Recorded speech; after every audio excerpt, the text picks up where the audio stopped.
Welcome, everyone. This is your friend, the DN What If, here with another exciting fanfiction.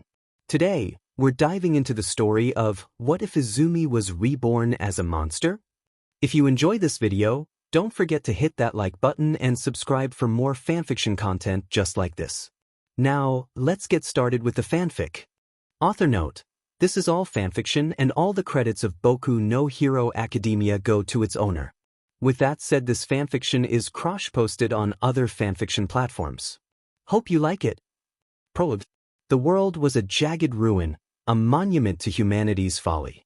Skyscrapers, once piercing the clouds, now lay like broken teeth across the scarred earth.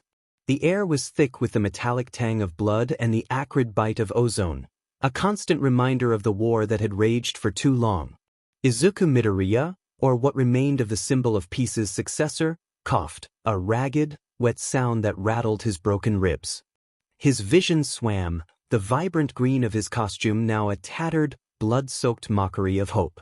Still standing, little hero? A voice rumbled, deep and laced with a chilling amusement. The villain, a towering silhouette against the perpetual twilight, stepped forward. Each footfall vibrated through the cracked pavement, a tremor of impending doom. Even after all this? You truly are persistent. Izuku pushed himself up, one for all flaring weakly around him, a dying ember in a hurricane. His left arm hung uselessly, shattered in 3 places. His right leg dragged, tendons torn. But his eyes, though clouded with pain and exhaustion, still burned with an unyielding fire. I won't let you win, Izuku gasped, spitting a mouthful of blood onto the debris-strewn ground. Not while I can still breathe. The villain chuckled, a sound that scraped against Izuku's raw nerves. Such conviction. Such wasted potential. You could have been so much more, boy. You could have ruled alongside me. Never! Izuku roared, pushing off the ground, a desperate, suicidal charge. Heroes don't give up. He launched a Detroit smash, a pathetic echo of its former glory. The air barely rippled. The villain simply raised a hand, a dark energy coalescing around his palm, and swatted Izuku aside like an annoying fly. Izuku slammed into a collapsed building, concrete dust exploding around him, his body screaming in protest. This is it, he thought, pain blossoming into an all-consuming inferno. It has to be. He saw flashes of the faces he fought for. Achiko's determined smile, Ida's unwavering resolve, Todoroki's quiet strength.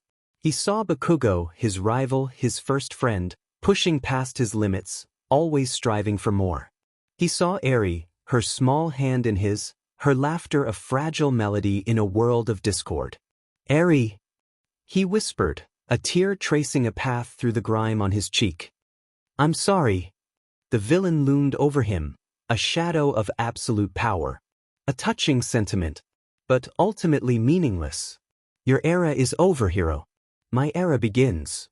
A dark, swirling vortex of energy began to form in the villain's outstretched hand, growing, consuming the light, promising oblivion. Izuku knew this attack. He had seen it before, had felt its devastating power. It was the end. Not like this. He closed his eyes, drawing on every last ounce of one for all, every vestige of power, every memory of every user. He wouldn't go down without a fight. He wouldn't let his last act be one of surrender. United. Smash. It was a desperate, suicidal gamble. A final, explosive burst of power, far beyond what his broken body could handle. The energy ripped through him, tearing his muscles, shattering his bones, but it also surged outwards, a green lightning-infused wave of pure force. The villain paused, surprised by the sheer audacity, the raw, unyielding will behind the attack. Foolish boy, he snarled, unleashing his own devastating counterattack. The two forces collided in a blinding flash of light and a deafening roar that shook the very foundations of the ruined city. For a moment, the world was pure energy, pure destruction. Izuku felt his body disintegrate, atom by atom, consumed by the overwhelming power. He felt the searing pain, the absolute finality of it all. Then, nothing. A void. A silent, cold, endless expanse where even thoughts ceased to exist. It was not peace. It was not rest. It was simply the end, the ultimate failure. And then a jolt. A sudden, violent expulsion. A blinding, searing light that pierced the darkness. A cacophony of muffled sounds, overwhelming and disorienting. He was falling, spinning, a helpless, tiny thing in a vast, incomprehensible world. Well, what is this? He tried to move, to fight, to understand, but his limbs were unresponsive, weak, uncoordinated. A strange, primal scream tore from his throat, a sound he didn't recognize as his own. It was a cry of pure, unadulterated terror and confusion, a hero's soul trapped in a body that refused to obey. Then what? Softness. A gentle touch. A voice, melodious and soothing, cooing words he couldn't quite comprehend. He was swaddled, held close, rocked gently. The scent of something sweet and comforting filled his tiny nostrils. "Oh, my little Izumi," the voice whispered, thick with emotion. "My precious baby girl." "Izumi? Girl?" The words echoed in his nascent consciousness, sparking a fresh wave of confusion. He tried to speak, to ask, to demand answers, but only another gurgle escaped his lips. The frustration was immense, a hero's soul trapped in an infant's body, unable to articulate the horrors he had witnessed, the knowledge he carried. He was a baby. A girl. Reborn.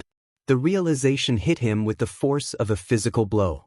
He, Izuku Midoriya, the symbol of peace's successor, the last hope of humanity, was now Izumi, a helpless infant. The weight of his past life, the memories of the apocalyptic future, pressed down on him, a crushing burden on his tiny, undeveloped brain. He remembered the devastation, the despair, the ultimate failure. And now he was here, a blank slate, a second chance. A second chance. The thought, fragile and tentative, sparked a flicker of something he hadn't felt in what felt like an eternity, hope. The woman, his new mother, continued to hold him, her warmth a stark contrast to the cold void he had just left. He felt a strange, almost instinctive pull towards her, a primal connection that transcended his adult memories. This was Inko Midoriya, his mother, but different, younger, unburdened by the years of worry and fear that had etched lines on her face in his past life. A subtle, almost subconscious, connection to the life around her, a nascent sense of motherhood towards unseen things, stirred within him. It was a faint, almost imperceptible hum beneath the surface of his consciousness, a feeling of being intrinsically linked to the very fabric of existence, a protective instinct towards the fragile new world he found himself in. It was a strange comfort amidst the chaos of his rebirth, a subtle promise of power yet to be understood. He was Izumi, a baby girl, but inside, the soul of a hero, Izuku Midoriya, burned with a fierce, unyielding determination. He had failed once. He would not fail again. This was his second chance, and he would use it to prevent the apocalyptic future he had just escaped. The path ahead was unknown, fraught with peril and unimaginable challenges, but for the first time in a long time, he felt a flicker of purpose. The world was still blurry, the sounds still muffled, but the warmth of his mother's embrace, and the burgeoning, mysterious connection to the life around him, grounded him. He was here. He was alive. And he had a mission. I will save them all. I will change the future. The thought, resolute and unwavering, was the first true thought of Izumi Midoriya, a hero reborn. The first few months of Izumi's new life were a bewildering, frustrating, and often overwhelming experience. Her adult intellect, sharp and analytical, found itself trapped within the confines of an infant's developing brain and body. The simplest tasks, once second nature, became monumental challenges. Learning to control her limbs, to grasp objects, to crawl, and eventually to walk, was a slow, arduous process that tested her patience to its limits. "This is ridiculous," she'd think, her internal monologue a torrent of exasperation, as her tiny fingers fumbled with a brightly colored rattle. "I once fought villains capable of leveling cities, and now I can't even hold a toy properly." The struggle to learn language was equally maddening. Words, complex concepts, and intricate sentences swirled in her mind, fully formed and ready for articulation, yet all that emerged from her mouth were babbling sounds and incoherent cries. It was like being a prisoner in her own body, forced to relearn everything from scratch while carrying the heavy burden of a past life's memories. Goo goo, Izumi tried to say, attempting to mimic Inko's gentle cooing.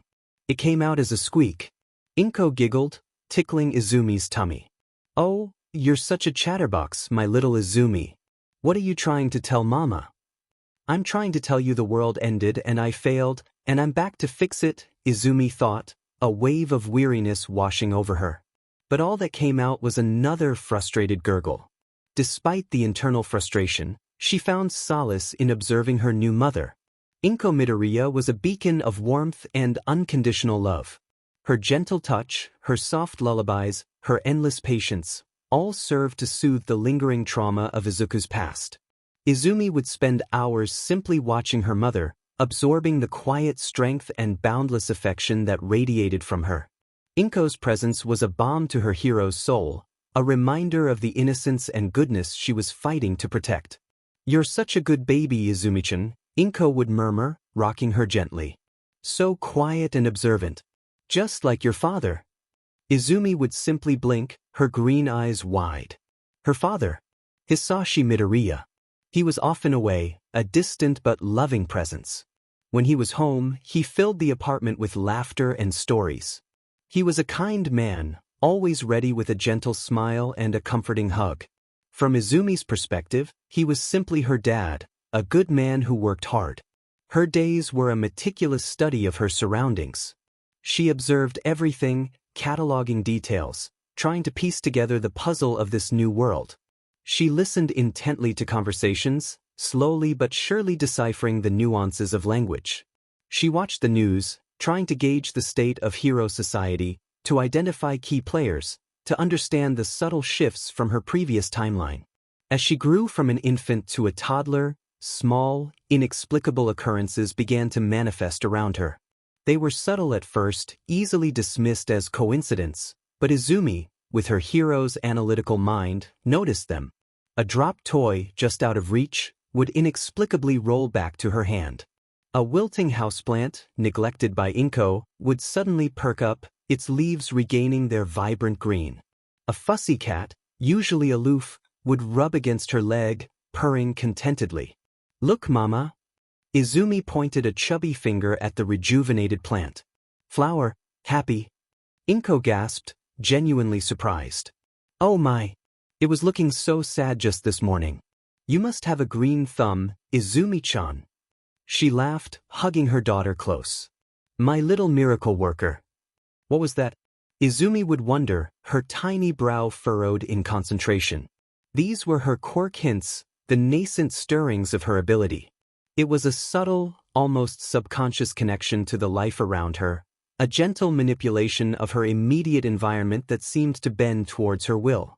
It felt natural, an extension of her own being, a quiet hum of power that resonated with her protective instincts.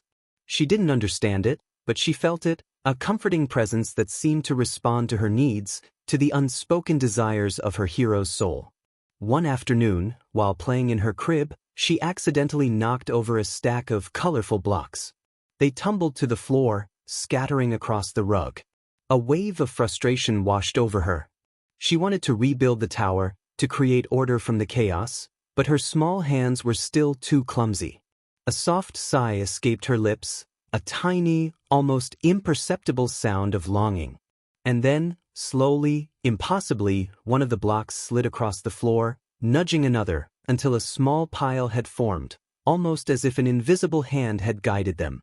Izumi stared, her eyes wide. Did I do that? She tried again, focusing intently on a single block. She felt a faint tingling sensation, a warmth spreading through her tiny body, and then, with a gentle nudge, the block shifted. It wasn't a grand display of power, not the earth-shattering force of One for All, but it was something. It was a connection, a subtle influence, a whisper of control over the world around her. This nascent ability, coupled with her adult memories, fueled her deep-seated determination. She was here for a reason. She had been given a second chance, a new body, a new identity, and a burgeoning power. She would not squander it. The future she remembered, the one consumed by fire and despair, would not come to pass. She would change it one small, deliberate step at a time. The hero's soul, trapped in a child's mind, began its quiet, meticulous work. As Izumi transitioned from toddlerhood to early childhood, her observations of her parents deepened. Inko Midoriya was a constant source of comfort and unwavering support. She was always there, a gentle hand, a warm smile, a comforting presence that anchored Izumi in this new, bewildering reality. "Mama's story," Izumi would demand, tugging on Inko's apron. Inko would laugh, her eyes crinkling at the corners. "All right, my little bookworm. Which one today? The brave knight, or the princess who saved the dragon?"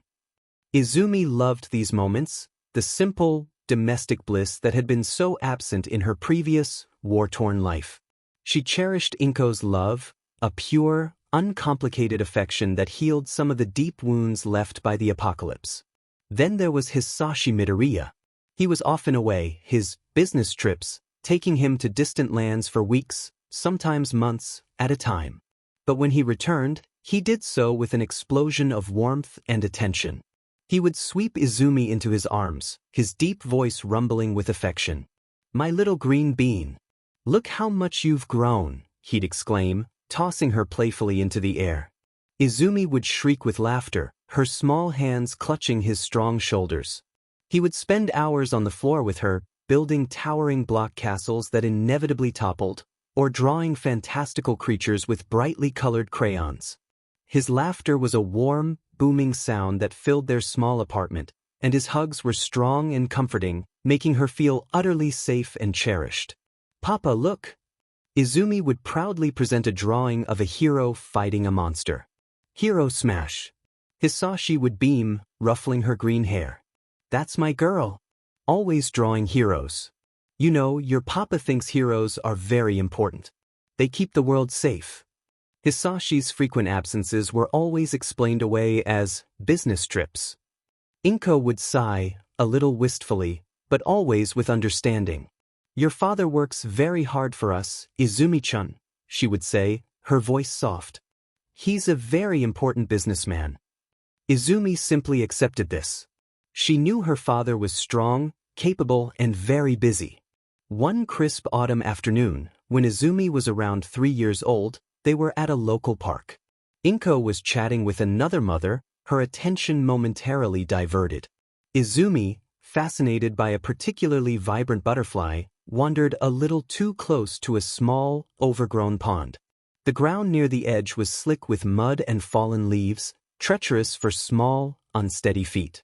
As she reached out a tiny hand towards the butterfly, her foot slipped. She gasped, her small body pitching forward towards the murky water. A splash, a cold shock, and the world seemed to tilt. Fear, sharp and primal, seized her. Before she could fully register the fall, a strong, warm hand clamped around her arm, pulling her back with surprising speed and effortless strength.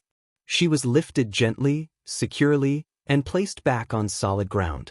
Hisashi stood there, his smile still gentle, but his eyes held a fleeting intensity, a sharpness that was gone as quickly as it appeared.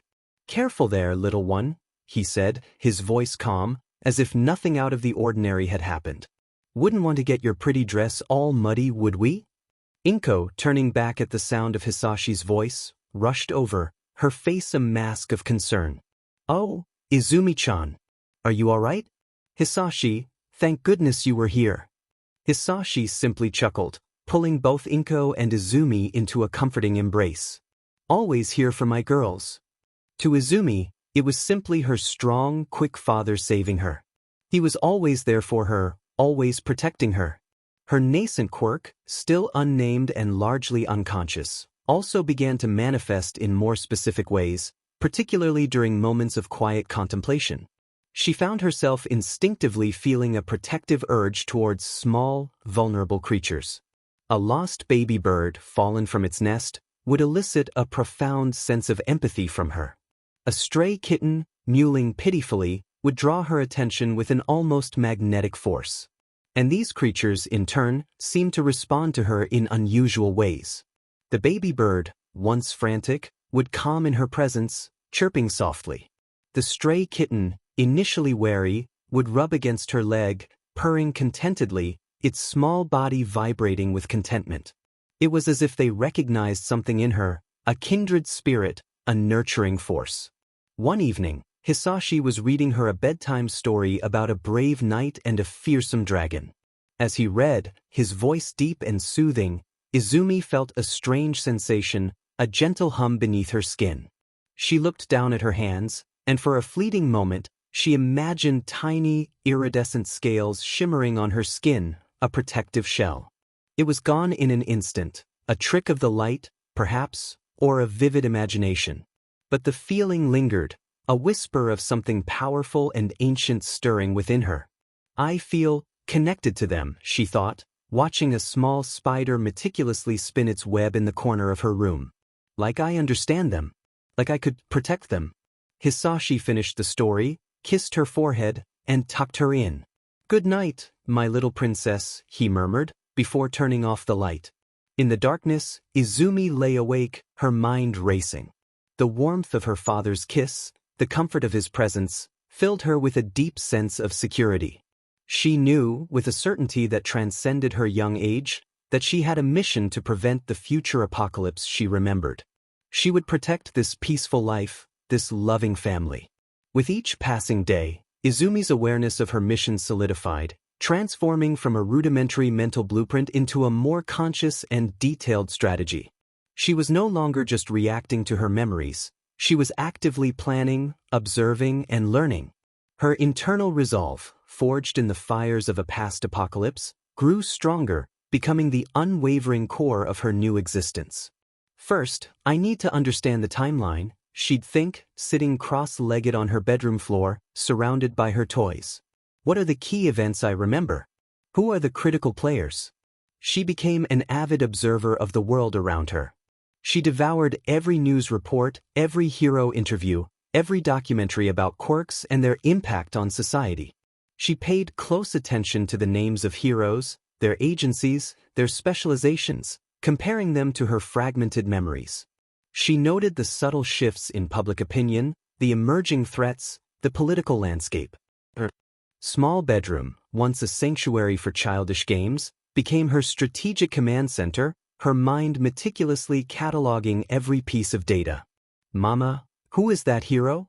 Izumi asked, pointing to a news report showing a pro-hero apprehending a villain. "That's Endeavor, dear," Inko replied, stirring dinner. "He's the number 2 hero, very strong." "Number 2, Izumi noted internally. "So, and All Might, where is he?" Her memories of the symbol of peace were strong, but his current presence in this timeline was a puzzle she needed to solve. She started to draw, not just childish scribbles, but detailed sketches of hero costumes, villain designs, and even rudimentary maps of key locations she remembered from her past. These drawings, though simple in execution, were complex in their underlying intent, serving as visual aids for her intricate plans. Inko, seeing her daughter's intense focus, would often smile, attributing it to a budding artistic talent. "My little artist," she'd coo, admiring a surprisingly accurate depiction of All Might. "You're so talented, Izumi-chan." "If only you knew, Mama," Izumi would think, a bittersweet pang in her chest. This isn't art, it's war planning. The emotional toll of her past life, though still present, became more manageable. The nightmares still came, but they were less frequent, less debilitating. They were always of the apocalypse, of the ruined cities and the desperate battles, never of specific villains or individuals.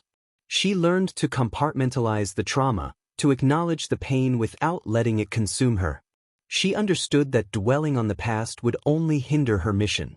Her focus had to be on the present, on the future she was determined to build. She developed coping mechanisms. When the anxiety threatened to overwhelm her, she would seek out the comfort of small, living things. A stray cat, a buzzing bee, a ladybug crawling on a leaf, their simple existence, their quiet resilience, grounded her. She would sit for long periods, observing them, feeling the subtle connection that hummed beneath her skin, a soothing balm to her hero's soul. This connection, her nascent quirk, was also becoming more pronounced, more responsive. While she still couldn't consciously control it, she felt its presence more acutely. It was like a sixth sense, an intuitive understanding of the biological world around her. She could feel the subtle vibrations of insects in the grass, the slow growth of plants, the gentle rhythm of life. One sunny afternoon, while playing in the garden, she noticed a small, wilting flower. Its petals drooped, its stem bent, struggling against the heat. A wave of empathy washed over Izumi. She knelt beside it, her tiny hand hovering over the delicate bloom. She closed her eyes, focusing not on a conscious command, but on a deep, internal desire for the flower to thrive, to live. She felt the familiar tingling sensation, a warmth spreading from her core, radiating outwards. It wasn't a forceful surge, but a gentle, nurturing flow. When she opened her eyes, the flower was still wilting, but something had shifted. Its color seemed a shade brighter, its stem a fraction straighter. It was a subtle change, almost imperceptible, but Izumi felt it. She had influenced it, nurtured it, with the burgeoning power within her. "Look, Mama," Izumi called, her voice filled with wonder. "The flower is getting better." Inko came over, her eyes widening. "My goodness, it is. You really do have a way with plants, Izumi-chan. You're like a little garden fairy." It's responding, Izumi realized, a thrill of discovery running through her. It's not just random. I can feel it. This fleeting sensation of control, this whisper of influence, was a profound moment. It wasn't the dramatic manifestation of a powerful quirk, but it was the first conscious step towards understanding her abilities. It was a confirmation that her new body, her new self, held the potential to wield power, a power that resonated with her deepest instincts of protection and creation. Her internal monologue, once filled with the echoes of despair, now carried a stronger note of purpose. This quirk, it's different. It's not like One for All. The emotional scars from her past life were not gone, but they were no longer debilitating. They were now a source of motivation, a constant reminder of the future she had to prevent. Her love for Inko, her affection for Hisashi, and her burgeoning connection to her own unique power, all fueled her unwavering determination. Izumi Midoriya, a child with a hero's soul and a monstrous destiny, was taking her first conscious steps towards reshaping the world. Her journey, her second chance, had truly begun. Chapter 1. The Quirk. The world, for 5-year-old Izumi Midoriya, was a tapestry woven with vibrant colors and stark, terrifying shadows.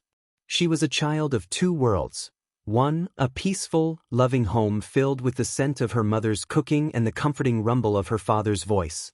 The other, a desolate, war-torn landscape etched into the deepest recesses of her soul. Every morning, she woke with the ghost of ash on her tongue and the echo of screams in her ears, memories of a future she was determined to erase. 5 years old, she thought, tracing the patterns on her bedroom wallpaper with a small finger. The age when quirks typically manifest. The clock is ticking. Her days were a meticulous ballet of childhood innocence and strategic observation. She played with her toys, giggled at cartoons, and clung to her mother's hand with genuine affection. But beneath the facade of a normal child, her mind was constantly at work, analyzing, planning, preparing.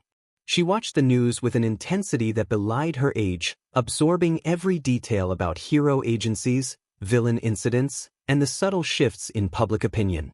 She knew the names of heroes and villains, their strengths and weaknesses, the critical junctures of the timeline she was fighting to prevent. The faces of the fallen, the strategies that failed, the moments of despair, all were catalogued. Her most pressing concern, however, was her own quirk, or lack thereof. The subtle nudges, the gentle influence over small plants and creatures, had been present since her rebirth, but they were hardly the explosive, world-altering powers she knew she would need. She needed a quirk, a definitive, undeniable manifestation that would provide the tools for her mission. Without it, she was just a child with terrifying memories, helpless to change the tide of destiny. The fear of being quirkless, A fear that had haunted her as Izuku was now amplified by the immense responsibility she carried. It wasn't just about her dream anymore, it was about the fate of the world. The thought of facing the future, of confronting the villains she remembered, without a power of her own, was a cold dread that settled deep in her bones. "Izumi-chan, are you ready?" Inko Midoriya's voice, soft and warm, drifted from the kitchen, accompanied by the enticing aroma of freshly brewed tea and toasted bread. "We don't want to be late for your checkup." Izumi's heart gave a nervous flutter. This wasn't just any checkup. This was the checkup. The one where the doctor would confirm if she had a quirk, and if so, what it was. She took a deep breath, trying to calm the frantic beat of her heart. This is important. This is the first step. She smoothed down her green dress, a gift from her father, and adjusted the straps of her small backpack, which contained a worn All Might action figure, a silent talisman of her past and future aspirations. She walked into the kitchen, her small backpack slung over her shoulder. Inko smiled, her green eyes sparkling. "There's my little hero in training. Eat your breakfast, sweetie. You need your energy." Izumi nodded, dutifully picking at her toast, though her appetite was dulled by anticipation. She loved her mother fiercely, a love that was both a comfort and a constant reminder of the stakes. Inko was so innocent, so unaware of the horrors Izumi carried. Protecting that innocence was paramount. "Papa called this morning," Inko said, her smile softening. "He said he misses us terribly and hopes your checkup goes well. He's so excited to hear about your quirk." "I hope I get a strong quirk, Mama," Izumi said, trying to keep her voice light, but the underlying earnestness was clear. She thought of the chaotic, unpredictable quirks she'd seen in her past life, the ones that caused more harm than good. She needed something controllable, something powerful, something that could truly make a difference. Not just a flashy power, but a versatile one, a tool for the intricate, long-term mission she faced. Inko knelt, pulling Izumi into a hug, her scent of lavender and home a soothing balm. "Whatever quirk you get, Izumi-chan, it will be wonderful because it's yours. And you'll use it to do amazing things, I know it." Amazing things indeed, Izumi thought, returning the hug with a fierce squeeze. Like saving the world. The walk to the quirk doctor's office was a blur of nervous anticipation. The city hummed around them, a symphony of distant traffic, the chatter of pedestrians, and the occasional burst of a hero's quirk in action, a distant rumble, a flash of light. Izumi observed it all, her mind cataloging, analyzing. The clinic was a brightly lit, sterile place, filled with the excited chatter of children and the anxious murmurs of parents. The air conditioning hummed, a stark contrast to the humid autumn air outside. Izumi watched the other children in the waiting room. A boy with small, retractable claws on his fingertips was playfully scratching at a toy car, leaving faint marks. His parents watched with a mixture of pride and mild exasperation. A girl with shimmering, butterfly-like wings on her back flapped them gently, stirring the air around her, her mother carefully adjusting a tiny H's. Another child, a boy with eyes that glowed faintly, was staring intently at a comic book, his parents beaming proudly. Each child, a unique manifestation of humanity's evolving biology. A pang of impatience, mixed with a familiar sense of dread, tightened her chest. What if she was quirkless? The thought was a cold, unwelcome visitor, a reminder of her past self's greatest fear. But this time, it wasn't just about her dream of being a hero, it was about her mission. She couldn't afford to be quirkless. The world couldn't afford it.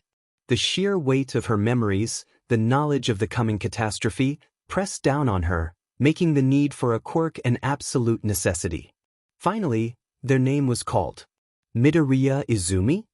Inko squeezed Izumi's hand, a comforting gesture. "Come on, sweetie." The doctor was a kind-faced woman with a gentle smile, Dr. Tsubasa. Her silver hair was pulled back in a neat bun, and her glasses perched on the end of her nose gave her an air of quiet intelligence.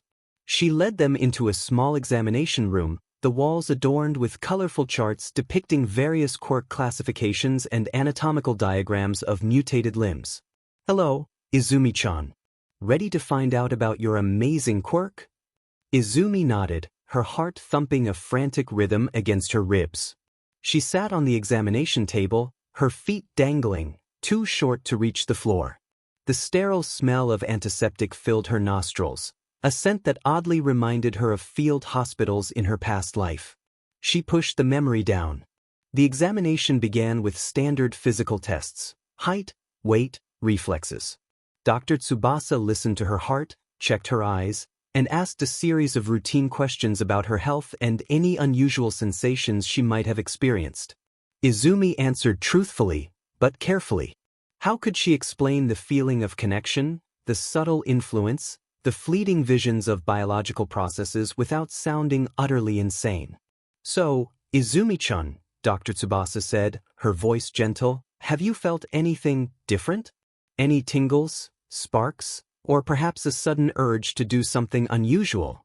Izumi hesitated. Sometimes I feel like I can hear plants growing, she whispered, feeling foolish. And small animals, they seem to like me. They come close. Sometimes I feel like I can make them feel better. Inko chuckled nervously, trying to make light of it. She's always been very empathetic, doctor. And she does have a knack for keeping our houseplants alive. She talks to them, They really do seem to perk up when she's around. Dr. Tsubasa raised an eyebrow, a flicker of intrigue in her eyes. She made a note on her clipboard, her pen scratching thoughtfully. Interesting. Very interesting. No obvious external manifestation, no glowing, no sparks, no floating objects. But a connection to flora and fauna, and an ability to influence their vitality, that's a unique sensory input and a potential emitter ability. Let's try something else. She retrieved a small, wilting potted flower from a shelf, a delicate violet with drooping petals and a pale, brittle stem. It looked truly on its last legs. Leaves curled and brown at the edges. She placed it carefully on the table in front of Izumi. Can you try to make this flower feel better, Izumi-chan? Just like you do at home. Izumi stared at the flower. It looked so frail, so close to death. A wave of protective empathy washed over her, a familiar urge to nurture, to heal. This was a test, a crucial one. She remembered the countless times she had felt this connection, this subtle hum of life, but never under such scrutiny. She reached out a small hand, not touching the plant, but hovering just above it, her palm open. She closed her eyes, focusing not on a conscious command, but on a deep, internal desire for the flower to thrive, to live. She poured all her will, all her protective instincts, into that single, wilting bloom. She felt it then. A familiar tingling sensation, a warmth spreading from her core, radiating outwards through her fingertips. It wasn't a forceful surge, but a gentle, nurturing flow, like a silent song of life. She felt a profound connection to the plant, a sense of its internal struggle, its desperate need for sustenance. She could almost feel the dry, brittle cells, the sluggish flow of sap. And then, something new. A faint, almost imperceptible pull from within her, a biological imperative she couldn't quite name. It was a deep, resonant hum, a feeling of giving and taking, of a fundamental exchange of energy. Her body felt alive, in a way it hadn't before, a conduit for something ancient and powerful. It was a visceral, almost painful sensation, as if her very essence was being drawn out, channeled into the dying plant.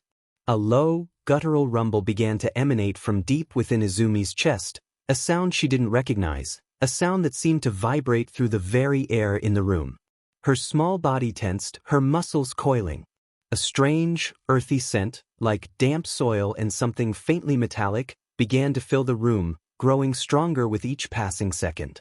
When she opened her eyes, the flower was still wilting, but its color seemed a shade brighter, its stem a fraction straighter. The petals, though still drooping, had a faint, renewed vibrancy. It was a subtle change, almost imperceptible to the untrained eye, but Izumi felt it. She had influenced it, nurtured it. Dr. Tsubasa leaned closer, her expression shifting from curiosity to genuine astonishment. She peered at the flower, then at Izumi, then back at the flower. Remarkable. It's subtle, but there's a definite improvement. And your internal readings? She glanced at a monitor displaying a complex array of biofeedback data, her eyes widening. Your cellular activity is spiking, Izumi-chan. It's like your body is generating something. A massive energy expenditure, but also a rapid regeneration of your own cellular structure. Fascinating. Suddenly, the air around Izumi began to shimmer, not with light, but with a strange, almost viscous distortion. A faint, wet squelching sound filled the room, growing louder, more insistent. From the palm of Izumi's outstretched hand, where moments before there had been nothing, a dark, glistening mass began to emerge. Pulsed, it twitched, it grew. It wasn't forming above her hand, it was extruding from it, as if her skin itself was giving birth. Inko gasped, her hand flying to her mouth, her eyes wide with a mixture of horror and disbelief. "What is that?" she whispered, her voice barely audible, a choked sound of pure terror. The mass continued to grow, quickly taking on a more defined, yet utterly alien, shape. It was roughly the size of Izumi's fist, a grotesque amalgamation of chitinous plates and soft, fleshy membranes. 6 spindly, jointed legs, tipped with tiny, razor-sharp claws, unfolded from its underside, scrabbling against the air. Its head was small, triangular, dominated by 6 black, multifaceted eyes that swiveled independently, taking in the room with an unnerving intelligence. A pair of delicate, yet clearly functional, gossamer wings, veined with pulsing bioluminescent channels, unfurled from its back, beating with a low, frantic hum. It was a creature of nightmare, a biological impossibility, yet undeniably alive. It pulsed with a soft, sickly green glow, radiating a strange, cold energy. It was beautiful in its horrific detail, yet utterly terrifying in its existence. The creature let out a faint, high-pitched chitter, a sound that sent a shiver down Inko's spine.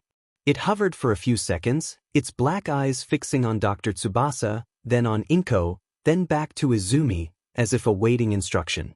Then, with another wet squelch, it retracted, collapsing back into Izumi's palm, dissolving into a dark, viscous fluid that was instantly absorbed back into her skin, leaving no trace, no residue, only a faint, lingering scent of damp earth and something faintly metallic. Dr. Tsubasa stared, her jaw slightly agape, her face pale. She quickly scribbled notes on her clipboard, her pen scratching furiously, filling page after page with observations and hypotheses, her hand trembling slightly. Incredible. Absolutely incredible. She looked at Izumi, her eyes shining with a mixture of awe, scientific fascination, and a profound, almost primal fear. "Izumi-chan, how did you do that? What did you feel? Describe everything." Izumi, still reeling from the manifestation, tried to articulate the complex sensations. "I wanted the flower to be better, and then I felt a pull. Like something inside me wanted to help. And then it just appeared. It felt natural. Like breathing. But it also felt like it hurt. Like something was being torn out of me." She paused, trying to find the right words. "And when it disappeared, it felt like it went back inside me. Like it was always there. Like it was a part of me."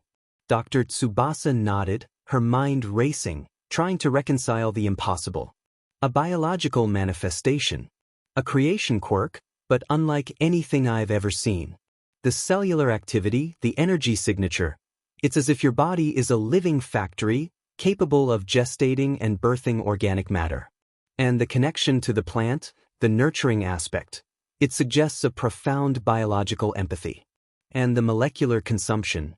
Yes, that would explain the energy spikes and the rapid cellular regeneration. Your body is likely breaking down ambient matter, or even your own reserves, to fuel this creation, and then replenishing itself. It's a self-sustaining biological engine. She turned to Inko, her expression now a mix of excitement and profound concern, her voice gaining a more serious, almost somber tone. "Mrs. Midoriya, your daughter's quirk is truly unique.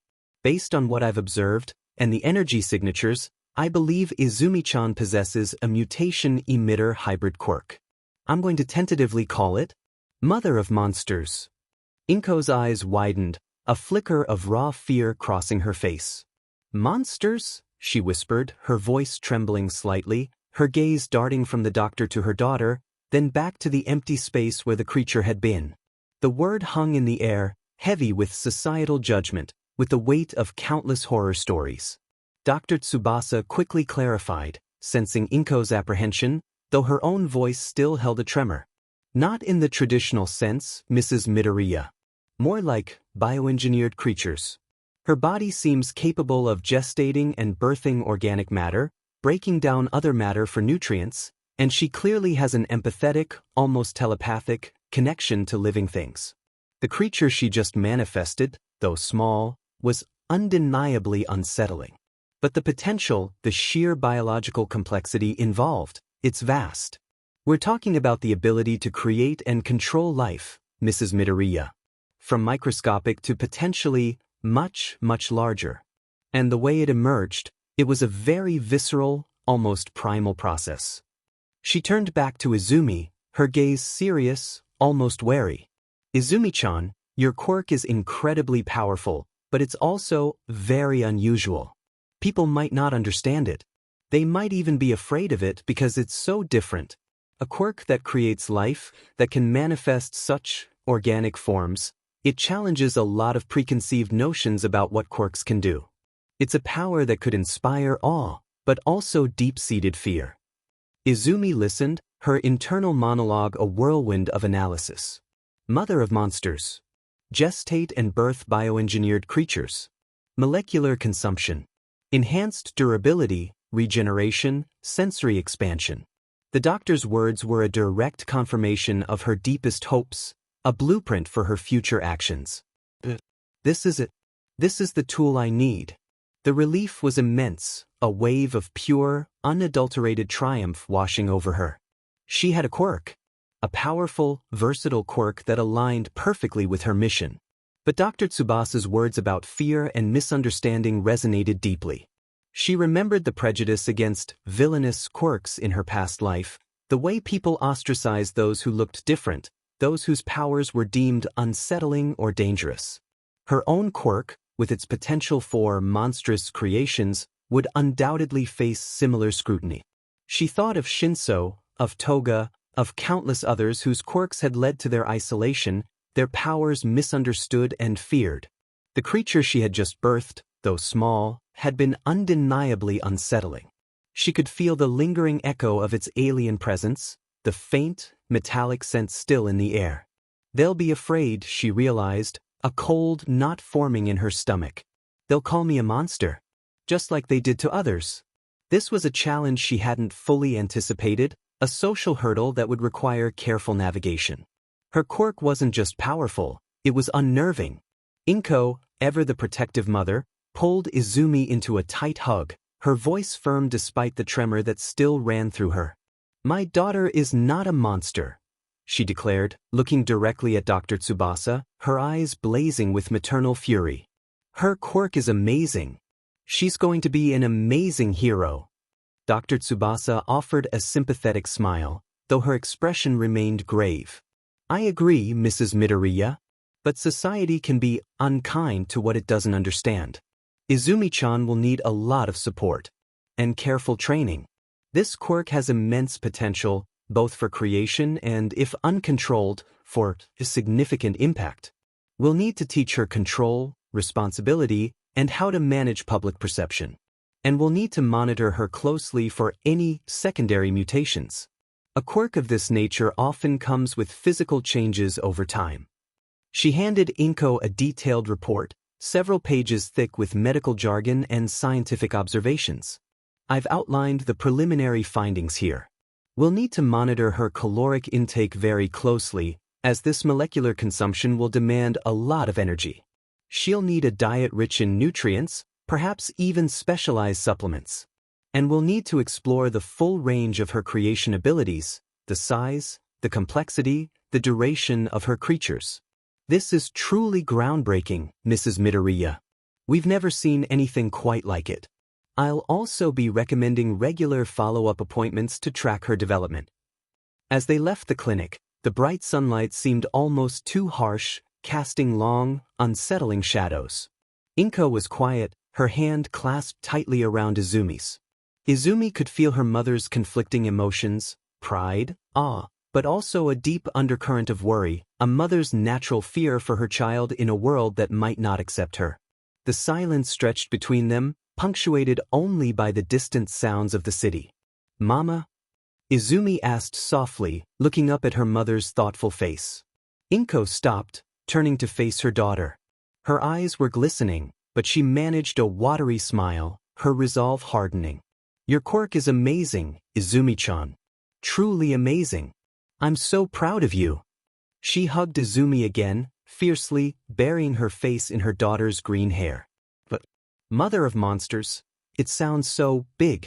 And a little scary. We'll face it together, okay? We'll show them all what a wonderful hero you'll be." "It is big, Mama," Izumi thought, returning the hug with all her strength. "And it will be scary. But it's what I need. And we will face it together." Her internal monologue was already racing, dissecting the doctor's words, mapping out the implications of her new quirk. GSTTN and birth of bioengineered creatures. Molecular consumption. This meant she could create allies, tools, even weapons. She could break down matter to fuel her creations, making her self-sufficient. The potential for enhanced durability, regeneration, sensory expansion, these were all logical extensions of a quirk centered on biological manipulation and consumption. The creature, though frightening, was a testament to her power, a tangible manifestation of her will. This is perfect for the Airy rescue, she realized, a surge of grim determination. Stealth creatures for reconnaissance, combat creatures for offense, healing creatures for support. And the molecular consumption. I won't be limited by resources. I can dismantle Overhaul's operation from the inside out. I will save her. I will save them all.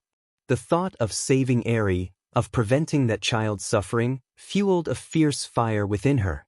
This quirk, this Mother of Monsters, was a counter to the destructive forces she remembered. It was a quirk of life, of creation, of protection. It was everything she needed to prevent the apocalypse. That evening, Hisashi called again. Inko, still a little overwhelmed, but buoyed by her maternal resolve, put him on speakerphone, needing to share the monumental news. "So, my little Izumi, what's the verdict? Did you get a fantastic quirk?" Hisashi's voice was warm and excited, a familiar comfort that cut through the lingering tension in the room. Inko took a deep breath. "Hisashi, it's quite something." The doctor called it Mother of Monsters. There was a beat of silence on the other end of the line, a pause that made Inko and Izumi exchange a glance. Then, Hisashi's laugh, deep and genuine, filled the room, echoing with an almost booming quality. "Mother of Monsters. That's my girl. Always unique. Tell me everything, Inko. What does it do?" His voice was filled with an almost childlike wonder, a pure, unadulterated pride that was infectious. Inko explained the doctor's findings, the GSTTN, the molecular consumption, the unsettling creature manifestation. She described the creature in as much detail as she could, her voice still a little shaky as she recalled its appearance. Hisashi listened intently, interjecting with exclamations of awe and pride. "So, she can create life? And consume matter? That's an incredibly versatile quirk, Inko. Think of the possibilities. Resource generation, biological manipulation, defense, offense. It's a complete package. A truly evolutionary quirk." The doctor said it might be frightening to some people, Inko admitted, her voice still laced with a hint of worry, remembering Dr. Tsubasa's grave expression. "Nonsense." Hisashi boomed, his voice radiating confidence. "Anything powerful can be frightening. It's how you use it that matters. Izumi will use it for good, I know it. She has the heart of a hero. We just need to make sure she understands it, controls it, and learns to present it in the best light. Perhaps I can send some materials, some research on biological quirks, to help her understand the mechanics. And a good nutritionist, of course.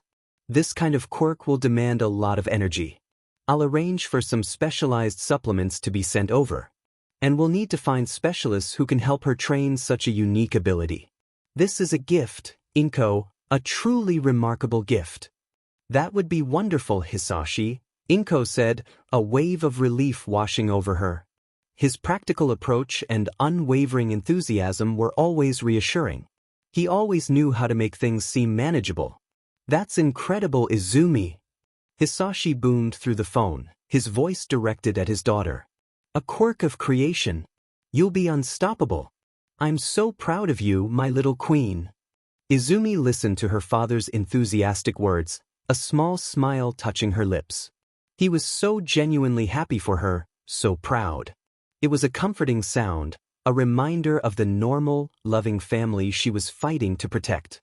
His excitement, his practical suggestions. He always saw the best in her, always encouraged her dreams. Unstoppable, she thought, echoing his words internally. I will be. For them. For this world. For now, she was just Izumi, a 5-year-old girl with a powerful, unusual quirk, and a world to save. The path ahead would be fraught with challenges, with fear and misunderstanding, but she was ready. Chapter 2, Growing Pains. The crisp autumn air of Mizutofu carried the scent of fallen leaves and distant city exhaust as Izumi Midoriya, now 5 years old and officially quirk-activated, stood at the gates of Aldra Elementary. Her small hand was clasped firmly in Inko's, but her gaze swept over the bustling playground, analyzing the children, the teachers, the subtle social dynamics at play. This was a new battlefield, far different from the ruined cities of her memories, but no less crucial. Her quirk, Mother of Monsters, had been confirmed, documented, and, to some, feared. The doctor's visit had been a whirlwind of scientific fascination and underlying apprehension. The memory of Inko's trembling voice, the doctor's wary pronouncements, echoed in her mind. The creature she had birthed, a glistening, multi-eyed insectoid, had been unsettling enough. But the doctor's final words about secondary mutations and physical changes over time had proven chillingly prophetic. Over the past few weeks, the changes had begun, escalating with a terrifying speed that left Izumi and Inko reeling. It started subtly, with an iridescent sheen beneath her skin, a faint green bioluminescence that pulsed faintly when she was agitated. Then came the hardening, her skin gradually transforming into a mosaic of small, overlapping scales, tough and resilient, yet still retaining a strange, almost reptilian flexibility. Her fingers and toes elongated slightly, her nails thickening into blunt, dark claws. The most dramatic and terrifying manifestation had been the complete restructuring of her upper torso. Her shoulders had broadened, her ribcage expanding to accommodate the emergence of 2 new, fully formed arms. They had erupted from her sides, tearing through her skin in a process that had been agonizingly painful, leaving raw, angry scars before healing into perfectly articulated limbs, identical in size and strength to her original pair. Now, she possessed 4 powerful, scaled arms, each ending in clawed digits, a constant, unsettling presence. Her eyes, once simply wide and green, had undergone a profound transformation. 2 more pairs of eyes had opened on her face, one above each of her original eyes, and another pair just below, giving her a total of 6. They were smaller, darker, and multifaceted, like a spider's, and they granted her a terrifyingly wide, almost 360-degree field of vision. The final, most recent change was the rapid growth of a razor-sharp tail, covered in the same green scales as her skin, which now twitched involuntarily when she was startled or excited, a dangerous appendage she was still struggling to control. This was what she was now. This was the first real challenge of her new life, not a villain, but society itself. She knew from her past that quirks deemed villainous or unnatural led to ostracization, bullying, and a path towards despair. Looking at her reflection, the 6 eyes staring back, the 4 powerful arms, the scaled skin, the nascent tail, she understood the magnitude of the battle ahead. Are you excited for your first day, Izumi-chan? Inko asked, bending down to adjust Izumi's backpack. Her mother's smile was strained, her eyes still holding a flicker of the worry that had settled there since the quirk diagnosis and the subsequent, rapid physical changes. Inko had tried to reassure her, to tell her she was still beautiful, still her daughter, but the fear in her eyes was undeniable. Every morning, dressing Izumi had become a ritual of concealment, long sleeves and high collars, trying to hide what could not be hidden. But the sheer bulk of her forearms, the unsettling shimmer of her scales, and the constant twitch of her tail were impossible to fully disguise. Izumi offered a bright, practiced smile. "Yes, Mama. I can't wait to learn." Her voice was a little too eager, a little too high-pitched. She felt the subtle weight of her four limbs, the faint itch of her hardening skin, the constant, low thrum of her new senses.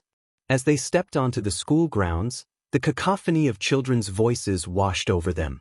Laughter, shouts, the squeak of swings, it was a symphony of innocence. But then a group of older children pointed, whispering. Izumi didn't need to hear their words to understand their meaning. Their eyes, wide with curiosity and a hint of revulsion, were fixed on her. Even with her attempts at concealment, the outlines of her forearms were visible under her clothes, and the subtle shimmer of her scales was hard to miss in the morning light. Her 6 eyes, though she tried to keep the lower and upper pairs slightly closed, still gave her an unnerving, alien gaze. "It's the bug girl," one hissed, loud enough for Izumi to catch. "She's got 4 arms. And her skin looks like a lizard." Inko's grip tightened on Izumi's hand. She straightened, her posture stiffening, her face a mask of fierce protectiveness. "Don't you pay them any mind, Izumi-chan," she murmured, though her voice was tight with suppressed anger and a tremor of fear. Izumi simply nodded, her gaze unwavering. She had expected this. It was a predictable pattern. Difference bred fear, and fear bred prejudice. She had seen it countless times before. Then, a familiar, explosive voice cut through the murmurs. "Deku!" Katsuki Bakugo, a whirlwind of spiky blonde hair and furious energy, stomped towards them, his hands already sparking with tiny explosions. His eyes, usually narrowed in a perpetual scowl, were wide with a mixture of disgust and a strange, almost primal fear. "What the hell is wrong with you, you freak?" Bakugo snarled, pointing a trembling finger at Izumi. His gaze lingered on her face, on the unsettling arrangement of her 6 eyes, then dropped to the visible bulk of her 4 arms beneath her shirt. "You look like some kind of bug. What kind of villain quirk is that?" Izumi met his gaze, her own green eyes unwavering, though the 4 smaller, darker eyes around them seemed to shimmer with an alien intensity. Bakugo, her childhood friend, now her tormentor. In her past life, his bullying had stemmed from her quirklessness. Now, it was her quirk, her very appearance, that fueled his rage. The irony was not lost on her. "It's my quirk, Kaken," Izumi said, her voice steady, though her heart hammered against her ribs. "It's called Mother of Monsters." Bakugo scoffed, a sneer twisting his lips. "Mother of Monsters? Sounds like something a villain would have. You're just a creepy bug freak. You'll never be a hero." He punctuated his words with a small, crackling explosion near her feet, making her flinch. The razor tail, hidden beneath her skirt, twitched involuntarily, a dangerous reflex she fought to suppress. Inko stepped forward, placing herself between Izumi and Bakugo. "Katsuki-kun, that is enough. You leave Izumi-chan alone." Bakugo merely glared at Inko, then back at Izumi, his eyes filled with a raw, unadulterated hatred. "Just stay away from me, Deku. I don't want your gross bug quirk anywhere near me." He turned and stomped away, his explosions popping angrily in his wake, a small crowd of children parting for him. Izumi felt a pang of something akin to sorrow. Bakugo's fear was palpable, his aggression a shield against what he didn't understand. It was a pattern she knew well, a cycle of fear and hatred that she desperately needed to break. The school day began, a blur of introductions, lessons, and the constant hum of social interaction. Izumi found herself seated alone, the desk next to her conspicuously empty. During recess, the whispers grew louder. Children would point, then quickly look away when Izumi met their gaze.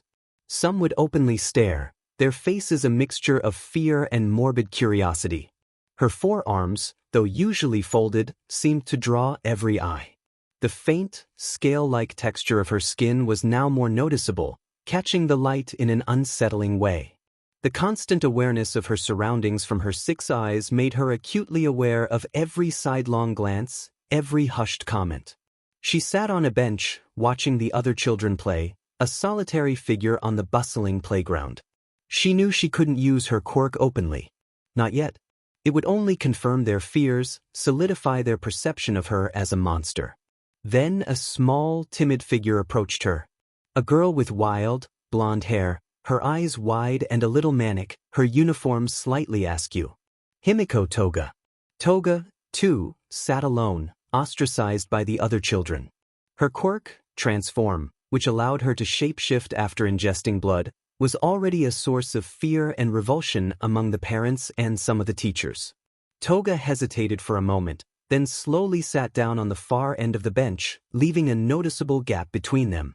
She didn't speak, but her eyes, a strange, unsettling gold, kept darting towards Izumi's face, on the unsettling arrangement of her 6 eyes, then to the visible bulk of her 4 arms, not with fear, but with a raw, uninhibited curiosity. "They call me a monster," Izumi said quietly, breaking the silence. Her voice was flat, devoid of emotion. Toga flinched, then nodded, her blonde hair bouncing. "They call me creepy. They say my quirk is gross." She picked at a loose thread on her uniform. "My parents, they don't like it either. They say I should hide it. I like blood. It's pretty." Izumi looked at Toga, a flicker of understanding passing between them. 2 children marked by quirks that society deemed undesirable. "My quirk, it makes creatures. And it changed me." She subtly shifted, allowing her 4 arms to be more visible. The scaled skin shimmered. Her razor tail, a thin, scaled whip, snaked out from beneath her skirt, tapping rhythmically against the bench. Toga leaned forward, her eyes wide with fascination, a strange, almost predatory glint in their depths. "Wow, that's so cool. Does it hurt? Your arms, and your eyes, and your tail." She reached out a tentative finger, almost touching one of Izumi's scaled arms, then pulled back. "Sometimes," Izumi admitted, "when they first grew. And the creatures, they're a little scary at first. But they listen to me." Toga giggled, a surprisingly light, airy sound that was almost unsettling given her earlier comments.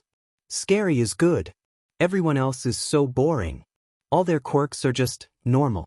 Yours is special. And mine is special too. I can be anyone." It wasn't a declaration of friendship, but it was a connection. A shared understanding in a world that sought to isolate them. Izumi felt a small, tentative warmth spread through her chest. Toga, with her uninhibited nature, saw something fascinating where others saw only fear. In the quiet moments after school, Izumi began to experiment with her quirk in secret. Her room became her laboratory, her mind her guide. She knew her quirk had immense potential, but it was raw, untamed. She needed control, precision. Her goal was to create temporary, inconspicuous creatures, tools for observation and assistance, not for direct confrontation. She also needed to understand the full extent of her own physical changes, to learn to control her 4 arms, to understand the heightened senses that came with her 6 eyes, and to master the unpredictable movements of her tail. She sat cross-legged on her bed, her 4 arms folded neatly against her body, her tail curled around her. She focused on the feeling, the deep hum within her, the biological imperative to create. She remembered the unsettling emergence of her first creature, the squelching sound, the viscous fluid. She didn't want that. She wanted something subtle, something that could blend in. Well, temporary. Quiet. She closed her eyes, visualizing a tiny, almost invisible insect. Something that could flit through the air unnoticed, something that could observe without drawing attention. She felt the familiar pull, the drain on her internal resources. This time, however, she tried to modulate it, to temper the flow, to guide the biological process with her will. The process was still visceral, a strange, internal churning, a feeling of something being gestated deep within her. A pressure built, not painful, but insistent, a biological imperative she was learning to direct. Her scaled skin rippled subtly over her abdomen, a faint, almost imperceptible movement as the internal process reached its peak. After a small amount of pain from an opening on her abdomen, a faint shimmer appeared in the air before her. A tiny, almost translucent creature, no bigger than a grain of rice, materialized. It had a delicate, almost ethereal quality, its body a faint, pearlescent white, its wings like spun moonlight. It had only 2 eyes, small and black, and 2 tiny antennae that twitched almost imperceptibly. It was silent, barely visible. Success, Izumi thought, a thrill of triumph running through her. It was a far cry from the unsettling creature she had first birthed. This was control. She named it Whisper.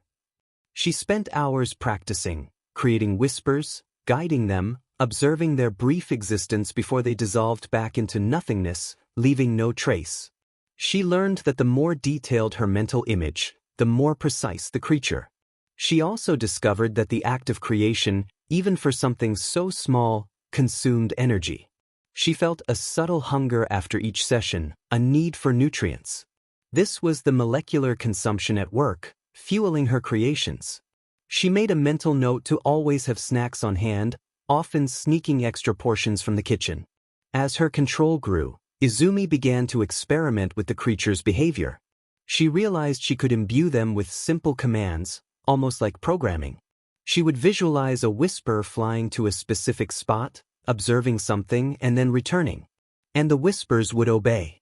This was like a hive mind, but on a very basic level. She could implant knowledge, program personalities. This was a profound understanding of the depth of her quirk. She could create not just bodies, but minds, albeit simple ones for now. The whispers became extensions of her will, her senses, her very being. She could feel what they felt, see what they saw, a faint echo in her own mind. She started using her whispers for small, everyday tasks. If she dropped a pencil under her desk, a whisper would retrieve it, its tiny legs carefully maneuvering the object. If she wanted to know what was happening in the living room without leaving her bedroom, a whisper would become her eyes and ears, relaying sensory information directly to her mind. It was a subtle, almost imperceptible extension of her own senses, a way to gather information without drawing attention. One afternoon, during recess, Izumi noticed a group of older boys cornering a smaller, timid first grader behind the swing set. They were taunting him, trying to snatch his lunch money. It was a classic bullying scenario, one she had seen countless times. She couldn't intervene directly without drawing attention to her quirk, but she also couldn't stand by. Whisper, she thought, focusing her will. Observe. And make a distraction. A tiny, almost invisible whisper detached from her sleeve, flitting silently towards the scene. Izumi felt its presence, its tiny eyes relaying a perfect visual feed to her mind. She saw the boys, their sneering faces, the terrified first grader. She focused her will, imbuing the whisper with a new directive. The tiny creature, barely visible, zipped past the ear of the biggest bully, emitting a high-pitched, irritating buzz. The boy swatted at it, annoyed. The whisper zipped past again, then again, growing more insistent. The boy's attention was completely diverted. He started flailing, trying to catch the invisible nuisance. "What are you doing, Kenji?" one of his friends asked, confused. "There's a bug. A really annoying bug."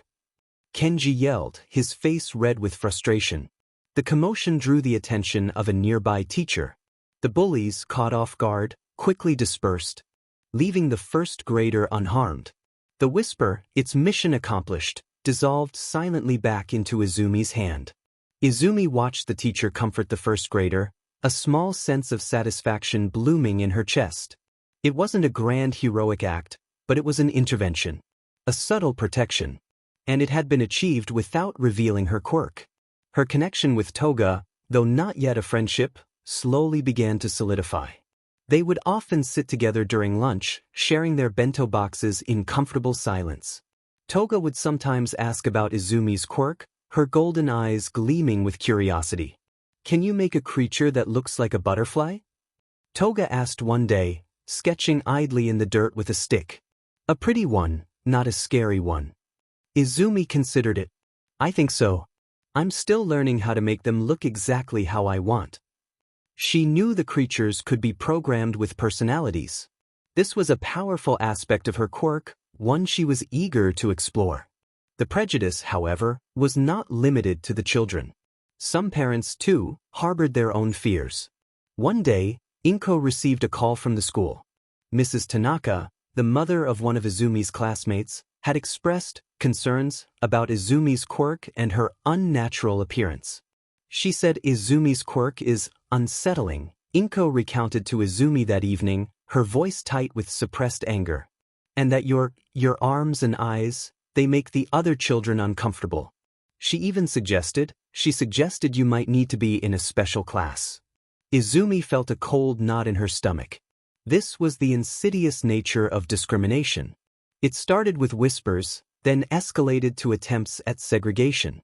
She remembered the countless quirkless children, and those with villainous quirks, who had been shunted into separate, inferior educational tracks.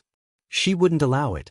The next day, Inko, usually so gentle and soft-spoken, transformed into a fierce advocate. She marched into the principal's office, Izumi by her side, her posture radiating a quiet but unyielding determination. Izumi, despite her attempts to conceal them, could feel the weight of her forearms, the subtle twitch of her tail, the unsettling awareness of her 6 eyes. Principal Sato, Inko began, her voice clear and firm, I understand there have been concerns raised about my daughter's quirk and her appearance. But Izumi is a kind, intelligent child. Her quirk is unique, yes, but it is not inherently dangerous. Principal Sato, a portly man with a perpetually worried expression, wrung his hands. Mrs. Midoriya, I assure you, we value all our students. But some parents, they are simply concerned. The nature of her quirk, and the physical manifestations, they are rather unconventional. And frankly, Mrs. Midoriya, a little frightening to some of the younger children. He gestured vaguely towards Izumi, his gaze lingering on her face, then quickly averted. Unconventional does not mean villainous, Inko retorted, her eyes flashing. Are you suggesting that any child with a quirk that isn't flashy or heroic-looking should be segregated? What message does that send to our children? That they are only valuable if their powers conform to a narrow ideal? Izumi-chan has never used her quirk to harm anyone. She uses it to nurture, to help. And if other children are being unkind to her because of their own ignorance, then it is the school's responsibility to educate them, not to punish my daughter for who she is. Izumi watched her mother, a profound sense of admiration swelling in her chest.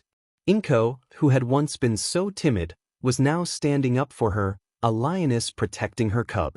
This was the strength of a mother, a strength that could move mountains. Katsuki Bakugo has been openly hostile towards Izumi-chan, Inko continued, her voice unwavering. Calling her a freak and a bug quirk.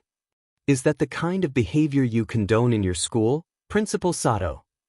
Principal Sato, faced with Inko's unexpected ferocity and the mention of a specific bully, stammered, Of course not, Mrs. Midoriya. We will address the bullying immediately. Katsuki-kun will be spoken to, and Izumi will remain in her class. We will also implement a quirk diversity awareness program. We want all our students to feel safe and accepted. It was a small victory, but a crucial one. It showed Izumi that even with her monstrous appearance, she had allies, fierce protectors who would fight for her. And it showed her the power of a mother's love, a force as potent as any quirk. In the weeks that followed, the bullying from Bakugo lessened, though his glares remained, filled with a mixture of fear and disdain. Other children still stared, but some, like Toga, began to approach her with curiosity rather than fear. Izumi continued her secret training, refining her control over her creatures, learning to manipulate their size and form. She discovered she could make them microscopic, almost invisible to the naked eye, perfect for discreet observation. She also began to understand the limitations of her quirk, the caloric demand, the mental strain of managing multiple creatures, the emotional burden of the rage from the death of her creatures. Her forearms, initially awkward, became extensions of her will, moving with surprising dexterity. She practiced simple tasks, like picking up toys or turning pages in a book, marveling at the newfound efficiency. Her 6 eyes, initially a source of disorientation, now provided a wider field of vision, a constant 360-degree awareness that made her hyper-aware of her surroundings, noticing every detail, every subtle shift in light and movement. The scale-like armor on her skin, while not yet fully developed, offered a nascent sense of enhanced durability, making her feel less vulnerable. Her razor tail, though still prone to involuntary twitches, was slowly coming under her conscious control, a dangerous, whip-like appendage she could use for balance or even as a subtle deterrent. One afternoon, Toga approached her during recess, a small, nervous smile on her face. "Izumi-chan? Can you show me one of your creatures? The tiny ones? I promise I won't be scared. I like scary things." Izumi hesitated, then nodded. She focused, feeling the familiar internal pressure, the biological churning within her. A moment later, a whisper crawled out from inside her clothes, hovering delicately before them. Toga gasped, her eyes wide with wonder, a strange, almost hungry glint in their depths. "It's so pretty," Toga whispered, reaching out a tentative finger. "It's not scary at all. It's like a little jewel." Izumi smiled, a genuine, unburdened smile. "I can make them do things. Like, fly around the playground and tell me what everyone is doing." Toga's eyes lit up. "Really? That's amazing. Can it tell me what the teacher is doing?" Izumi chuckled, a rare, light sound. "Maybe. But only if she's not looking." Chapter 3. A Blood-Bonded Sister. The morning air carried the usual sounds of children gathering before school, backpacks hitting pavement, excited chatter, the occasional shout from a parent reminding someone about forgotten lunch money. But as Izumi approached the school gates, her 6 eyes immediately picked up something wrong. Himiko stood alone by the fence, her usual bright energy notably absent. Her small frame seemed to curl in on itself, and even from a distance, Izumi could see the careful way she held her left arm against her body. The faint scent of antiseptic reached Izumi's enhanced senses, mixed with something else, fear, old and deeply embedded. "Himiko!" Izumi called out, her forearms moving in a natural rhythm as she hurried over. Her razor tail swayed behind her, unconsciously coiling tighter as her concern grew. Toga looked up, and for just a moment, her mask slipped. Izumi saw exhaustion in those golden eyes, a bone-deep weariness that no 6-year-old should carry. But then Toga's practiced smile snapped into place, bright and almost manic. "Izumi-chan. Good morning." Toga's voice carried its usual enthusiasm, but Izumi's enhanced hearing caught the slight tremor underneath. "What happened to your arm?" Izumi asked directly, her upper pair of eyes focusing on the way Toga favored her left side while her lower eyes scanned for other signs of injury. "Oh, this." Toga glanced down at her arm with forced casualness. "I fell down the stairs at home. Silly me, right? I'm always so clumsy in the morning." The lie tasted bitter in the air. Izumi's enhanced senses could detect the subtle change on her friend's tone. But more than that, she could see the careful way Toga had positioned herself, the practiced nature of her explanation, the slight flinch when she moved too quickly.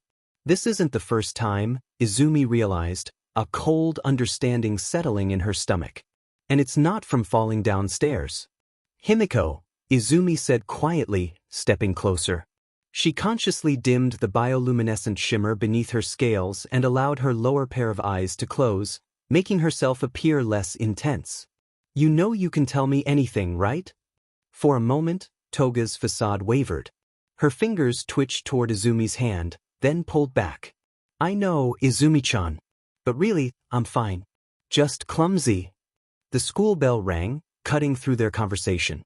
As they walked toward the building, Izumi noticed other details her perception picked up, the way Toga's uniform was slightly too large, the faint yellow-green of an old bruise just visible at her collar line, the careful way she moved to avoid jostling her injured arm.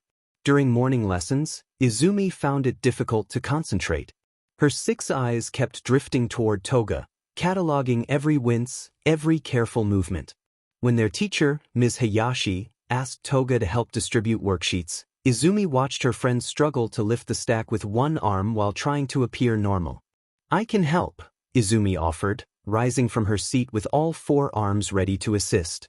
"That's very kind, Izumi," Ms. Hayashi said with a strained smile that didn't reach her eyes.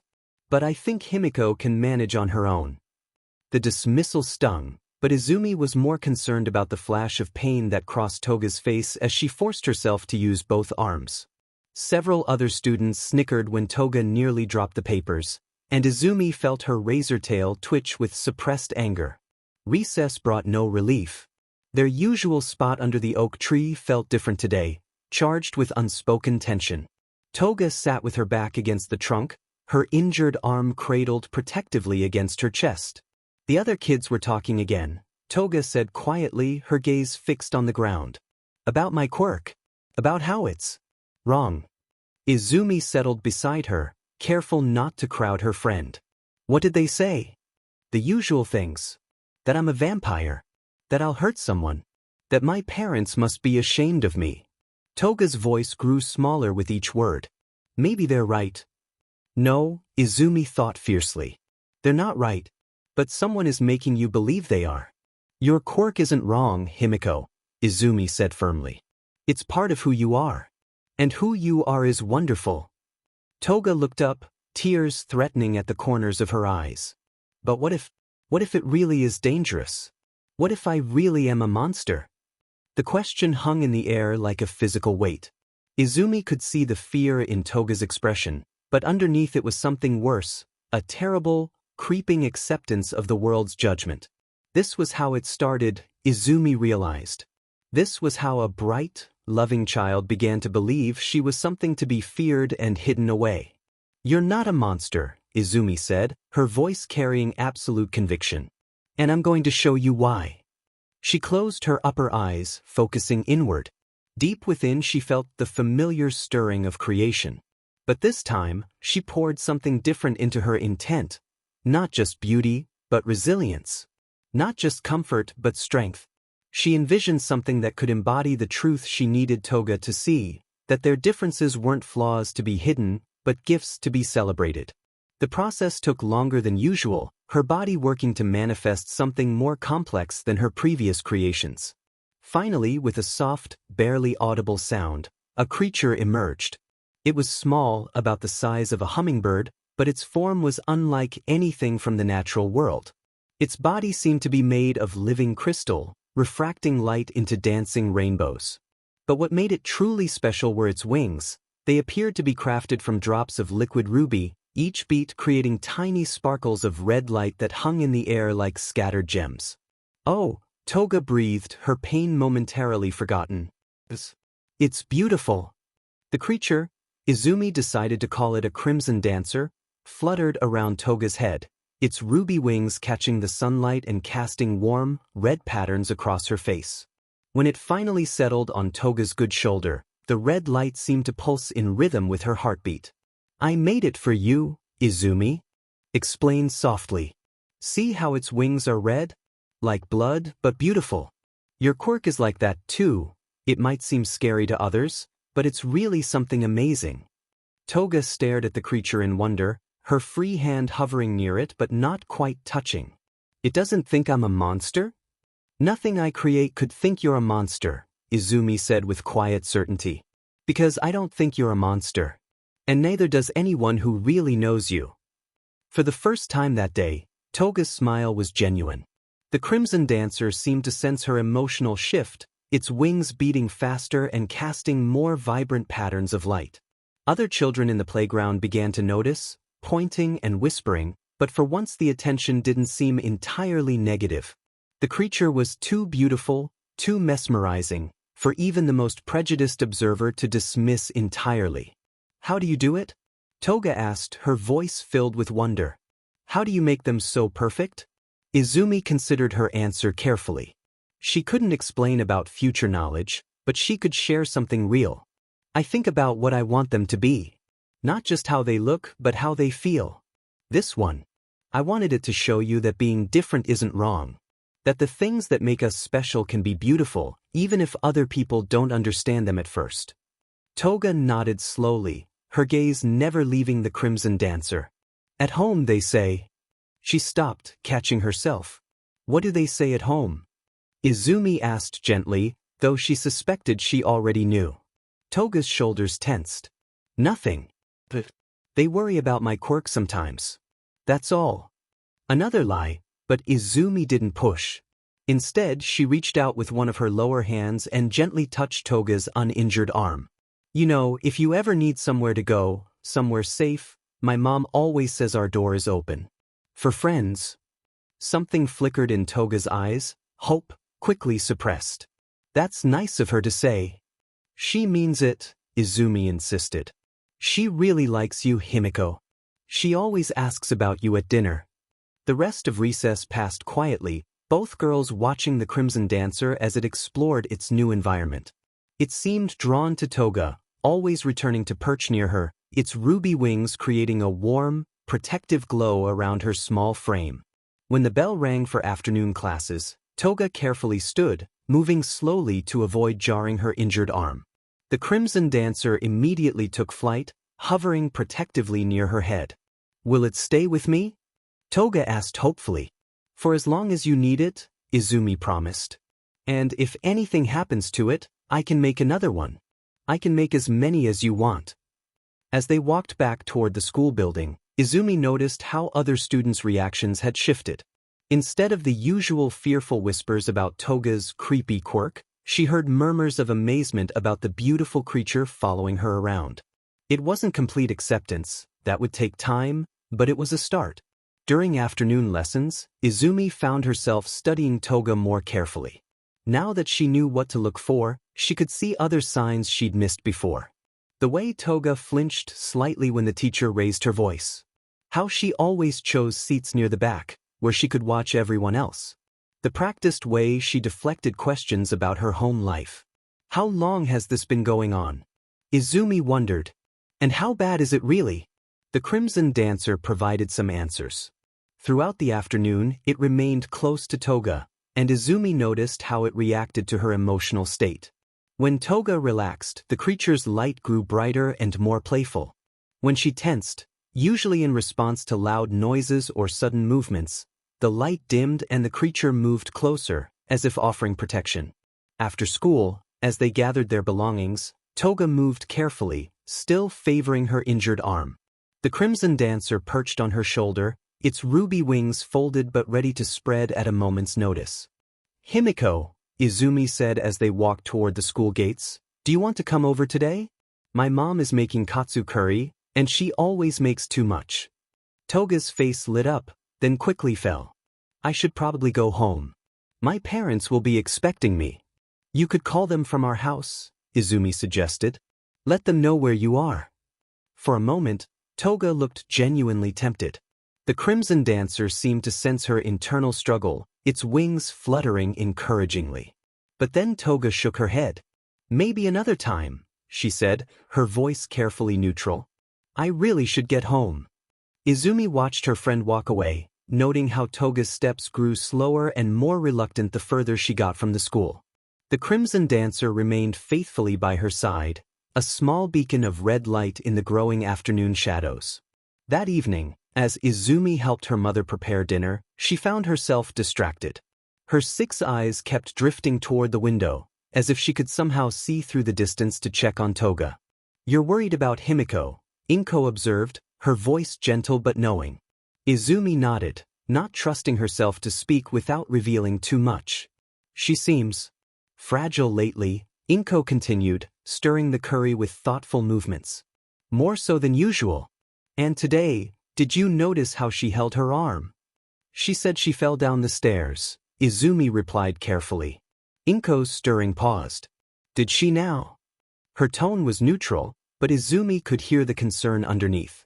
That's the second time this month she's mentioned falling downstairs. You've been paying attention too, Izumi realized. You see it, Mom, Izumi said quietly, if someone needed help, but they couldn't ask for it directly, what would you do? Inko set down her spoon and turned to face her daughter fully. Her expression was serious, understanding. I would make sure they knew they had a safe place to come to. And I would watch carefully so I could help when the time was right. Even if helping might be complicated. Especially then, Inko said firmly. Some of the most important help we can give is to people who can't ask for it themselves. That night, as Izumi lay in bed, she thought about the Crimson Dancer and what it represented. She had created it to show Toga that her quirk could be beautiful, that being different wasn't something to be ashamed of. But now she realized it served another purpose. It was a connection, a way for her to monitor Toga's well-being even when they were apart. Through her link to the creature, Izumi could sense its general emotional state, which reflected Toga's own feelings. Right now, that connection carried undertones of fear, pain, and a deep, aching loneliness that made Izumi's heart clench. Hold on, Himiko, she thought, sending what comfort she could through her connection to the Crimson Dancer. I'm going to find a way to help you. I promise. Her razor tail curled protectively around her as she settled into sleep, already planning how she could strengthen the bond between them, how she could create more opportunities for Toga to find safety and acceptance. The path ahead was delicate. She couldn't simply accuse Toga's parents without proof, couldn't force her friend to accept help she wasn't ready to ask for. But she could be patient. She could be present. And she could make sure that when Toga was finally ready to reach out, there would be hands waiting to catch her. In the distance, carried on the night air, Izumi thought she could almost hear the faint flutter of ruby wings, a small guardian keeping watch over a girl who needed protection more than she dared admit. The walk home from school felt longer than usual for Himiko Toga. Each step brought her closer to the modest two-story house at the end of Sakura Street, and with each step, the Crimson Dancer's ruby wings seemed to dim slightly, as if sensing her growing apprehension. The beautiful creature perched on her shoulder had drawn curious stares from passers-by, but Himiko barely noticed. Her mind was already preparing for what awaited her behind the familiar blue door. She paused at the front gate, her good hand gripping the metal latch. The house looked normal from the outside, well-maintained garden, clean windows, the kind of suburban respectability that neighbors admired. But Himiko knew better than anyone how deceiving appearances could be. The Crimson Dancer fluttered its wings softly, and for a moment, Himiko felt a strange sense of comfort, as if Izumi's presence was somehow with her. She took a deep breath and pushed open the gate. "I'm home," she called out as she slipped off her shoes in the Genkin, her voice carefully modulated to sound cheerful but not too loud. "Himiko." Her mother's voice drifted from the kitchen, carrying that particular tone that made Himiko's stomach clench. "Come here. Now." Himiko's injured arm throbbed as she made her way through the house. The Crimson Dancer had tucked itself close to her neck, its light barely visible beneath her hair. She found her mother, Akemi Toga, standing at the kitchen sink with her back turned, her shoulders rigid with tension.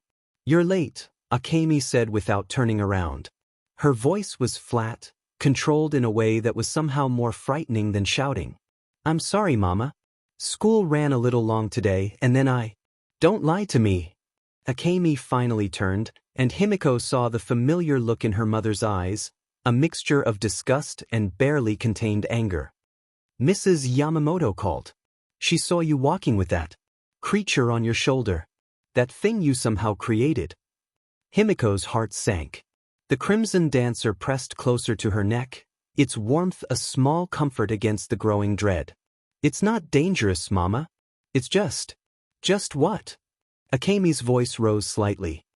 "Just another manifestation of that disgusting quirk of yours? Just another way for you to embarrass this family?" "It's beautiful," Himiko whispered, her voice barely audible. "My friend made it for me," she said. The slap came without warning, sharp and stinging across Himiko's cheek. The Crimson Dancer immediately took flight, hovering protectively near Himiko's head, its ruby wings flashing with agitated light. "Your friend?" Akemi's laugh was bitter. "That monster with 4 arms and those horrible eyes? Of course she would encourage your freakish behavior. Birds of a feather, I suppose." Himiko's cheek burned, but she forced herself not to cry. Tears only made things worse. "Izumi isn't a monster. She's kind and smart, and she's an abomination, just like you're becoming. Akemi grabbed Himiko's injured arm, making her gasp in pain. Look at yourself. Look at what you're turning into. Do you think any normal person will ever want to be around you?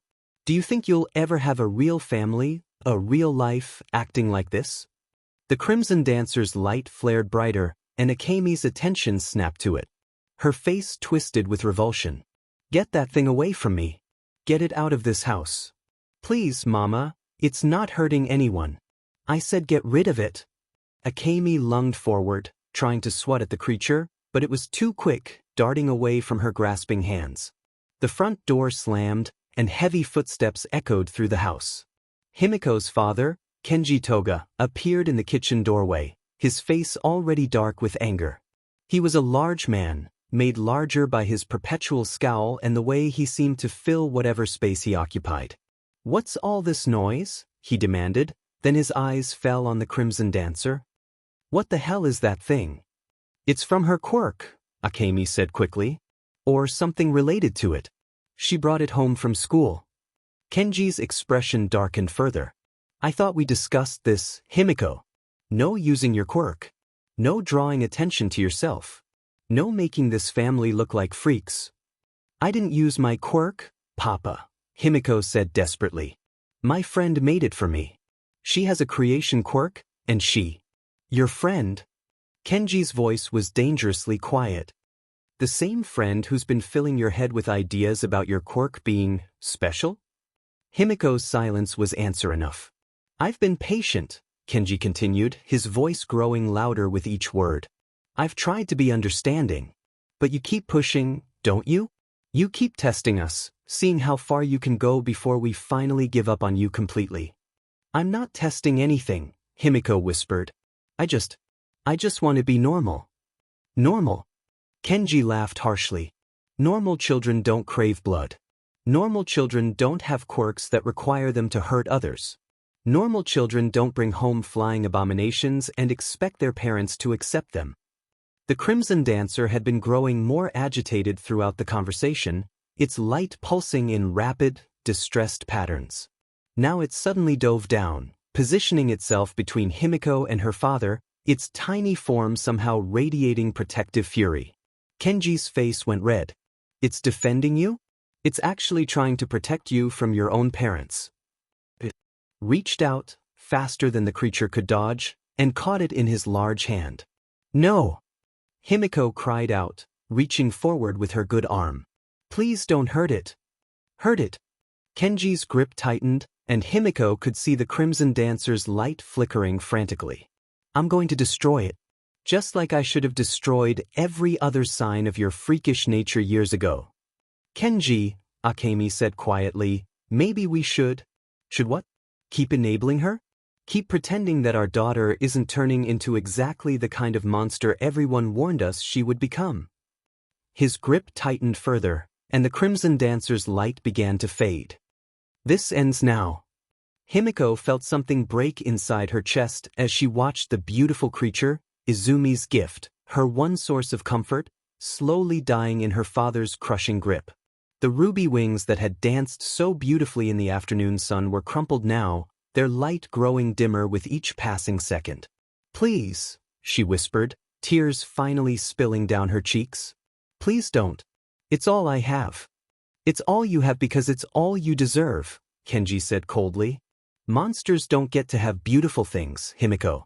The sooner you learn that, the better.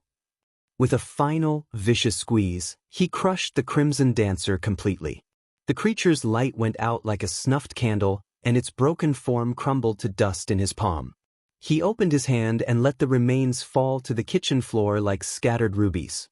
Himiko stared at the dust, her heart breaking in ways she didn't have words for. The creature had been more than just beautiful. It had been proof that someone, somewhere, thought she was worth creating something wonderful for.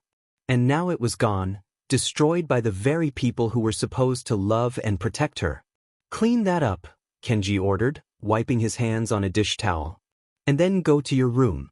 No dinner tonight. Maybe hunger will help you remember why we have rules in this house. Himiko knelt slowly, her injured arm protesting as she tried to gather the crystalline dust with her good hand. Each tiny fragment felt like a piece of her own heart, shattered and scattered beyond repair. "And Himiko," Akemi added, her voice cold and final, "if you bring anything like that into this house again, the consequences will be much worse than a missed meal. Do you understand?"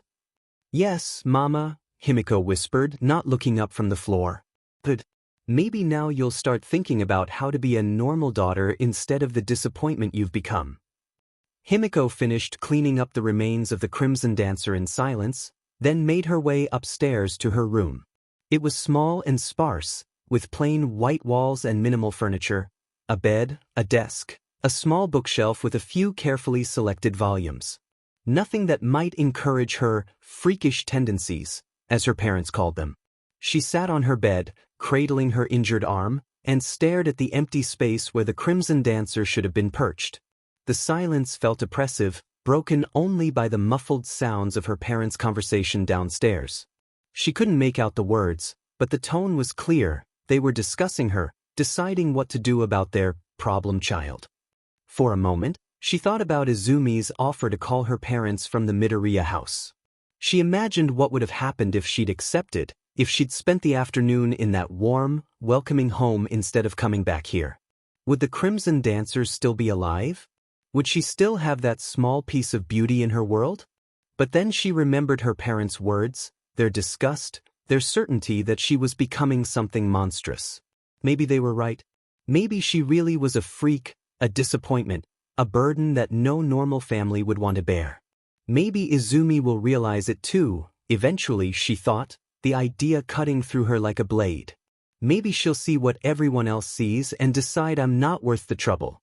Himiko curled up on her bed, her injured arm throbbing in rhythm with her heartbeat, and tried not to think about ruby wings or gentle friends or the possibility that somewhere in the world there might be people who could love her exactly as she was. But even as she tried to push those thoughts away, a small part of her, the part that had felt genuine joy when the Crimson Dancer first landed on her shoulder, refused to give up entirely. Tomorrow, she would see Izumi again. Tomorrow, maybe she could find the courage to tell her what had happened. Izumi woke with a gasp, her 6 eyes snapping open in the pre-dawn darkness.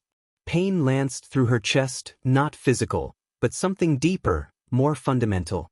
The connection she'd maintained with the Crimson Dancer, that thin thread of awareness that had let her sense Toga's emotional state, had been violently severed.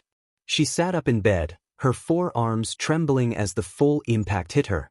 The creature was gone. Not just absent, but destroyed. She could feel the echo of its final moments, the crushing pressure, the desperate flicker of light before everything went dark. "No," she whispered, her razor tail coiling tightly around her waist in distress. "No, no, no." Her enhanced senses, usually a blessing, now felt like a curse as phantom sensations washed over her. The memory of creation, of pouring her intent and care into something beautiful, now twisted into the agony of that beauty being deliberately destroyed. But worse than the loss of her creation was what it meant for Toga. They hurt her. They hurt Himiko, and then they destroyed the one thing that was bringing her comfort. Izumi's scales began to shimmer with an angry bioluminescence, patterns of light pulsing beneath her skin in rhythm with her racing heartbeat. Her 6 eyes blazed in the darkness, and for a moment, something primal and protective stirred within her, something that whispered about justice and retribution and making those who hurt her friend pay for their cruelty. She forced herself to take deep breaths, to center herself. Losing control wouldn't help Toga. But the rage remained, burning cold and steady beneath her forced calm. The rest of the night passed in restless fragments. Izumi dozed fitfully, her dreams filled with images of ruby wings crumbling to dust and golden eyes filled with pain. When morning finally came, she was already dressed and waiting by the door before her mother had even finished making breakfast. "You're up early," Inko observed, noting the tension in her daughter's posture, the way her tail twitched with barely contained energy. "I need to get to school," Izumi said, her voice carefully controlled. "I need to see Himiko." Inko studied her daughter's face, taking in the subtle signs of distress, the slightly dilated pupils, the faint shimmer of agitation beneath her scales, The way all 6 eyes seemed to be looking in different directions as if searching for threats. Did something happen? Inko asked gently. Izumi hesitated. How could she explain about the connection, about the way she'd felt the Crimson Dancer's destruction like a physical blow? How could she voice her suspicions about what was happening in the Toga household without sounding like she was making wild accusations? I have a feeling she needs me today, Izumi said finally. It wasn't a lie, exactly. But it wasn't the whole truth either. Inko nodded slowly. Then you should go to her. But Izumi. She paused, choosing her words carefully. If Himiko is in trouble, real trouble, you know you can come to me, right? There are ways to help that don't require you to handle everything alone. I know, Mom, Izumi said, though her voice carried a note of uncertainty. I just need to see how she is first. The walk to school felt endless. Izumi's senses were on high alert, cataloging every scent, every sound, every subtle shift in the morning air. She arrived at the school gates nearly 30 minutes early, positioning herself where she could watch for Toga's approach. When Toga appeared at the school gates, Izumi's 6 eyes immediately cataloged the damage.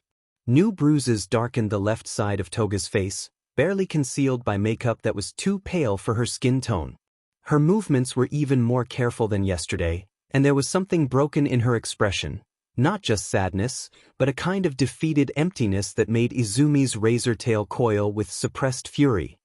Himiko, Izumi said softly as she approached, her voice carefully controlled despite the rage building in her chest. Toga looked up, and for a moment, her mask slipped completely. Raw grief flickered across her features before she forced another brittle smile. Good morning, Izumi-chan. Beautiful day, isn't it? What happened to the Crimson Dancer? Izumi asked directly, though she already suspected the answer. Toga's smile faltered, then crumbled entirely.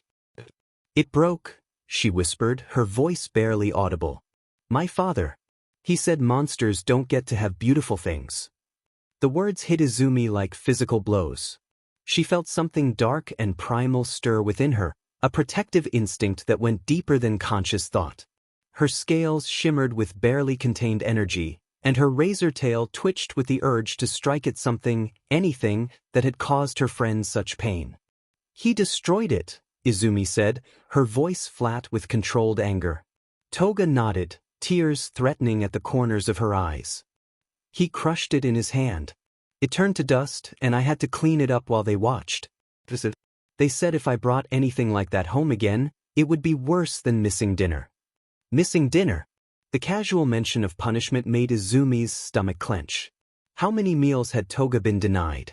How many other cruelties had she endured in silence?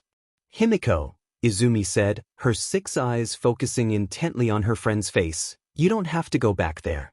My mother meant what she said, our door is always open. I can't, Toga whispered, shaking her head. They're my parents. And maybe they're right. Maybe I really am becoming something monstrous. No. The word came out sharper than Izumi intended, carrying an edge of absolute authority. They're wrong.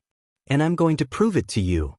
Before Toga could protest, Izumi closed her upper eyes and turned her focus inward. This time, the creation process was different. Instead of pouring beauty and comfort into her intent, she channeled protection and resilience.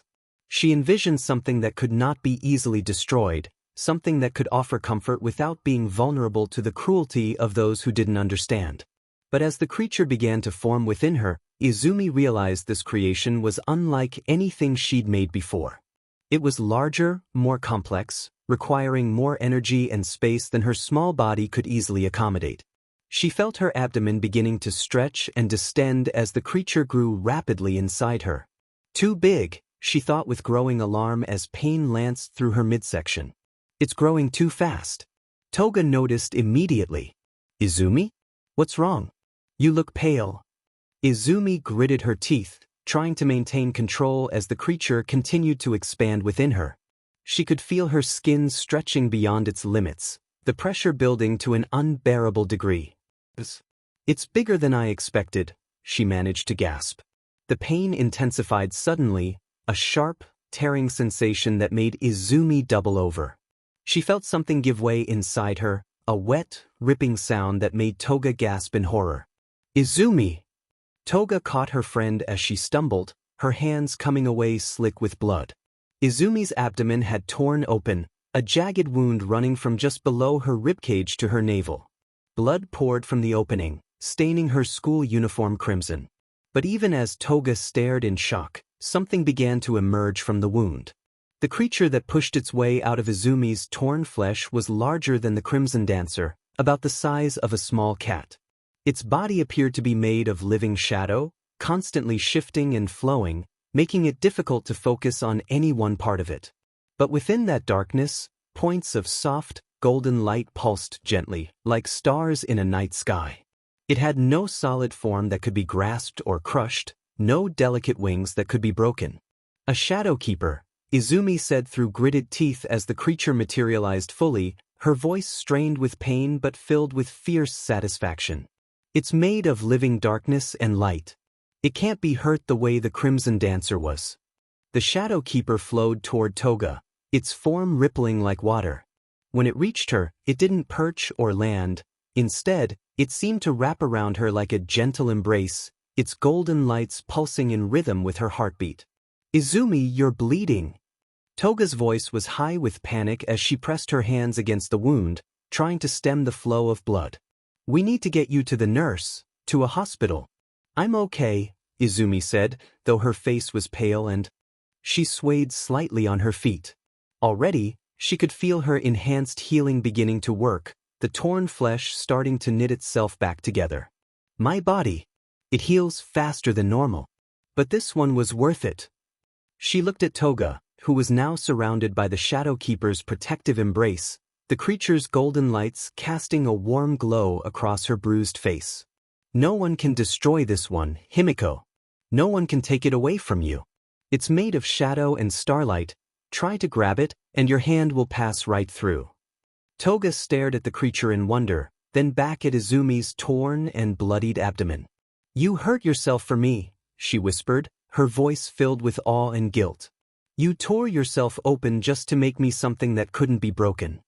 You're worth it, Izumi said simply, her 6 eyes soft with affection despite the pain. You're worth every drop of blood, every moment of pain. And anyone who tells you otherwise is lying. The Shadow Keeper seemed to pulse brighter at those words, its golden lights dancing across both girls. Other students in the schoolyard had begun to notice the commotion, pointing and whispering at the sight of the strange, flowing creature and the blood on Izumi's uniform. We should get you cleaned up, Toga said, her voice shaky but determined. Before the teachers see. Izumi nodded, allowing Toga to help support her as they made their way toward the school building. The Shadow Keeper flowed alongside them, its presence a constant, comforting weight around Toga's shoulders. Izumi, Toga said quietly as they walked, why do you care so much? Why do you keep helping me when everyone else thinks I'm a freak? Izumi was quiet for a moment, considering her answer. She couldn't tell Toga about the future she'd seen, about the path of blood and madness that awaited her without intervention. But she could tell her something true. Because you're my friend, she said finally. Because you're kind and funny and brave, even when the world is cruel to you. Because you deserve to be loved exactly as you are, not as someone else thinks you should be. The Shadow Keeper's lights pulsed brighter, and Toga felt a warmth spread through her chest that had nothing to do with the creature's glow. For the first time since the Crimson Dancer's destruction, she felt something other than despair. Thank you, she whispered, the words carrying the weight of everything she couldn't say, gratitude for the gift, for the sacrifice, for the unwavering friendship that asked for nothing in return. As they reached the school building, Izumi's wound had already begun to close, the bleeding reduced to a slow seep. The Shadow Keeper settled more firmly around Toga, its form becoming almost like a living cloak of starlight and darkness. Let them try to destroy this one, Izumi thought with grim satisfaction. Let them try to crush starlight and shadow. Some things are beyond the reach of those who would break what they don't understand. And for the first time since she'd learned of Toga's home situation, Izumi felt a spark of hope. The Shadow Keeper was more than just a gift. It was a promise, a declaration that Toga was worth protecting, worth bleeding for, worth any sacrifice necessary to keep her safe. Maybe it was a little too much. The school nurse, Mrs. Tanaka, was a stern woman in her 50s who had seen her share of playground injuries over the years.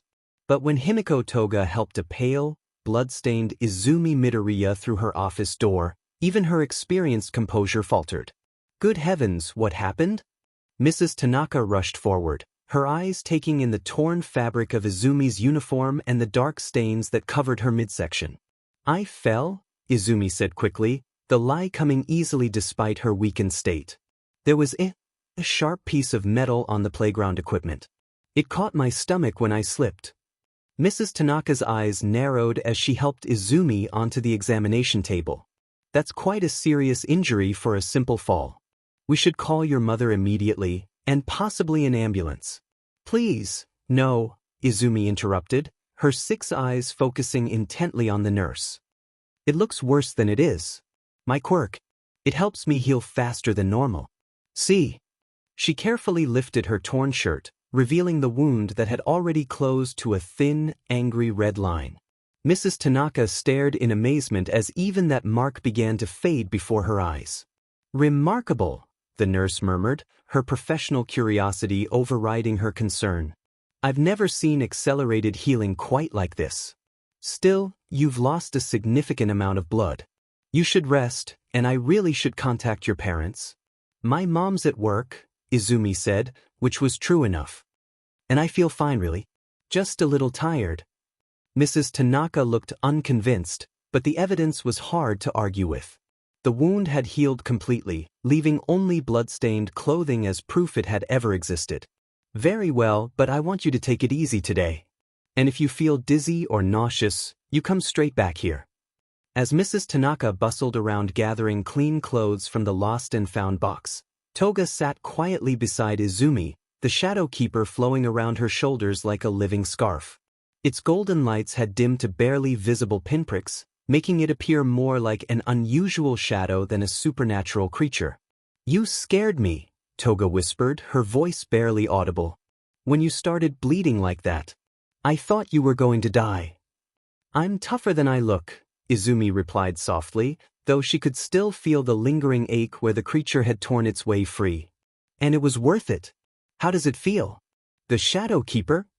Toga's hand moved unconsciously to her shoulder, where the creature rested. Warm. Like having a friend who will never leave me alone. That's exactly what it is, Izumi confirmed. No matter what happens at home, no matter what anyone says or does, you'll have that protection with you. Mrs. Tanaka returned with a clean uniform shirt, and Izumi changed quickly, disposing of the bloodied garment in the medical waste bin. The nurse made her drink a glass of orange juice and eat a packet of crackers before reluctantly allowing them to return to class. The rest of the morning passed in a blur of whispered conversations and curious stares. Word had spread quickly about the incident on the playground, though the details grew more distorted with each retelling. Some students claimed Izumi had been attacked by a wild animal. Others insisted she'd been practicing some kind of dangerous quirk technique. A few of the more imaginative children suggested she'd been possessed by a demon. Through it all, Toga remained close to Izumi's side, the Shadow Keeper's presence a constant source of comfort. The creature seemed to respond to her emotional state, its lights brightening when she felt calm and dimming when anxiety crept in. During math class, when their teacher Mr. Sato made a particularly cutting remark about students who can't focus on simple problems, the Shadow Keeper's form seemed to expand slightly, creating a protective barrier between Toga and the source of stress. At lunch, they found their usual spot under the oak tree, but they weren't alone.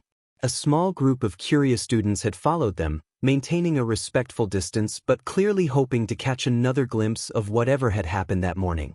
They're staring, Toga murmured, hunching her shoulders as she picked at her bento box.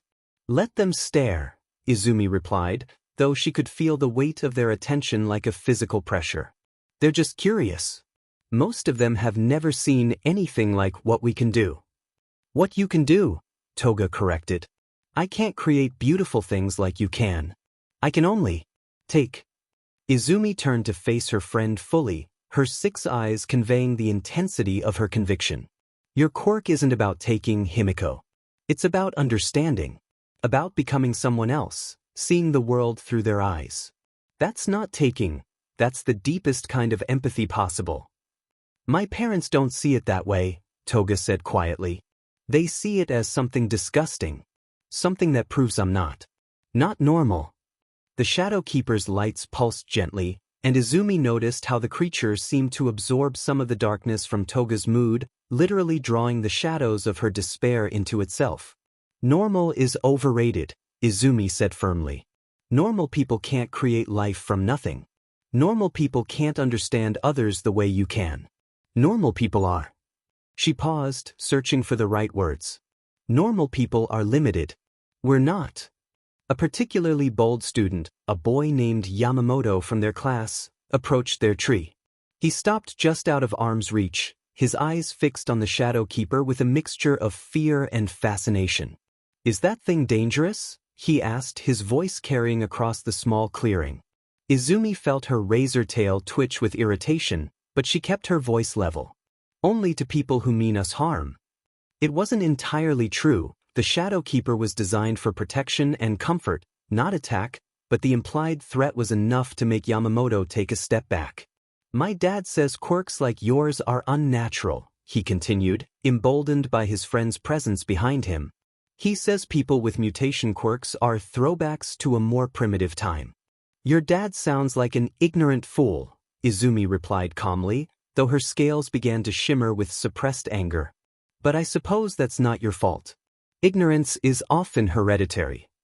Yamamoto's face reddened, but before he could respond, the Shadow Keeper suddenly expanded, its form growing larger and more imposing.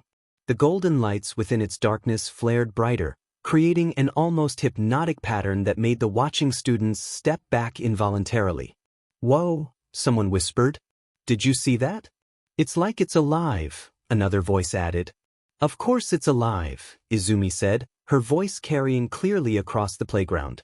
Everything I create is alive. They think, they feel, they choose who to protect and who to ignore. She looked directly at Yamamoto.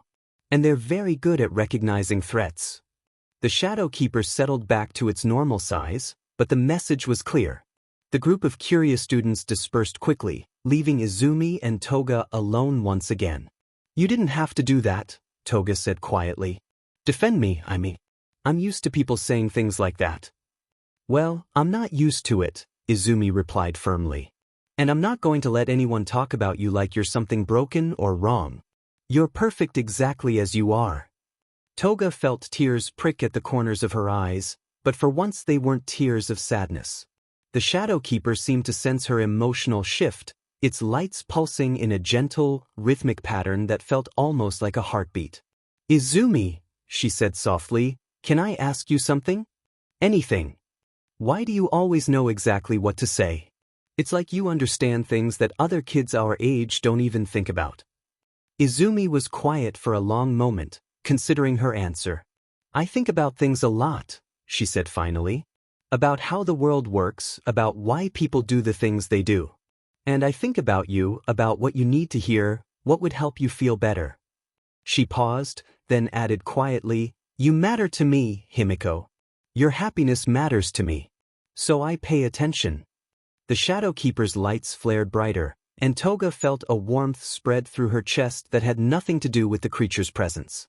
For the first time in days, she smiled, not the brittle, forced expression she wore for her parents or teachers, but a genuine smile that reached her eyes.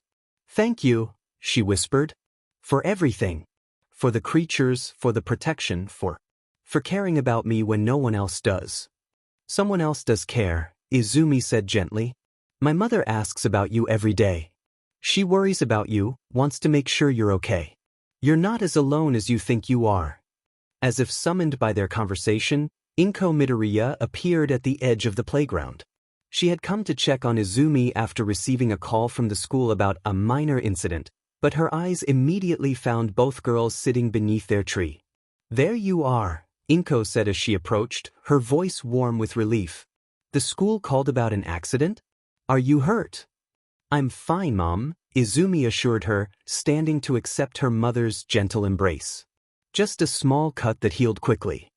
Inko's eyes took in the shadow keeper wrapped around Toga's shoulders, and her expression softened with understanding. Another beautiful creation, she said approvingly. You have such a gift, Izumi. It's for Himiko, Izumi explained. To keep her company.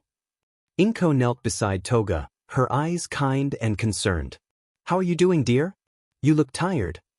Toga's throat tightened with unexpected emotion. The simple question, asked with such genuine care, was more kindness than she'd received at home in weeks. I'm okay, Mrs. Midoriya. Thank you for asking. You know, Inko said thoughtfully, I was planning to make sukiyaki tonight. It's always better with company. Would you like to join us for dinner? Toga's eyes widened with longing, but then her expression fell. I should probably go home. My parents will be expecting me. Of course, Inko said gently. But the invitation stands any time you'd like. Our door is always open for Izumi's friends. As Inko prepared to leave, she pulled Izumi aside for a quiet word. That creature, she said, nodding toward the shadow keeper, it's different from the others you've made. Protective. Himiko needs protection, Izumi said simply. Inko studied her daughter's face, taking in the subtle signs of determination and barely contained anger. Is there something I should know? Something I can help with? Izumi hesitated, torn between her desire to protect Toga and her uncertainty about how much she could reveal without proof. Not yet, she said finally. But maybe soon. I need to be sure first. Inko nodded, understanding that some things couldn't be rushed. Just remember, you don't have to handle everything alone. There are adults who can help when the time is right. After Inko left, the afternoon passed quietly. The Shadow Keeper remained a constant presence around Toga, its golden lights providing a gentle glow that seemed to ease some of the tension she carried. Other students continued to steal glances at them, but the earlier confrontation had established a clear boundary that none seemed willing to cross. As the final bell rang and students began to gather their belongings, Toga moved slowly, reluctant to leave the safety of the school grounds. The Shadow Keeper seemed to sense her anxiety, its form growing slightly more substantial, more protective. It will go with you, Izumi reminded her gently. Wherever you go, whatever happens, it will be there. I know, Toga said softly. It's just, going home is always hard. But especially now, after yesterday.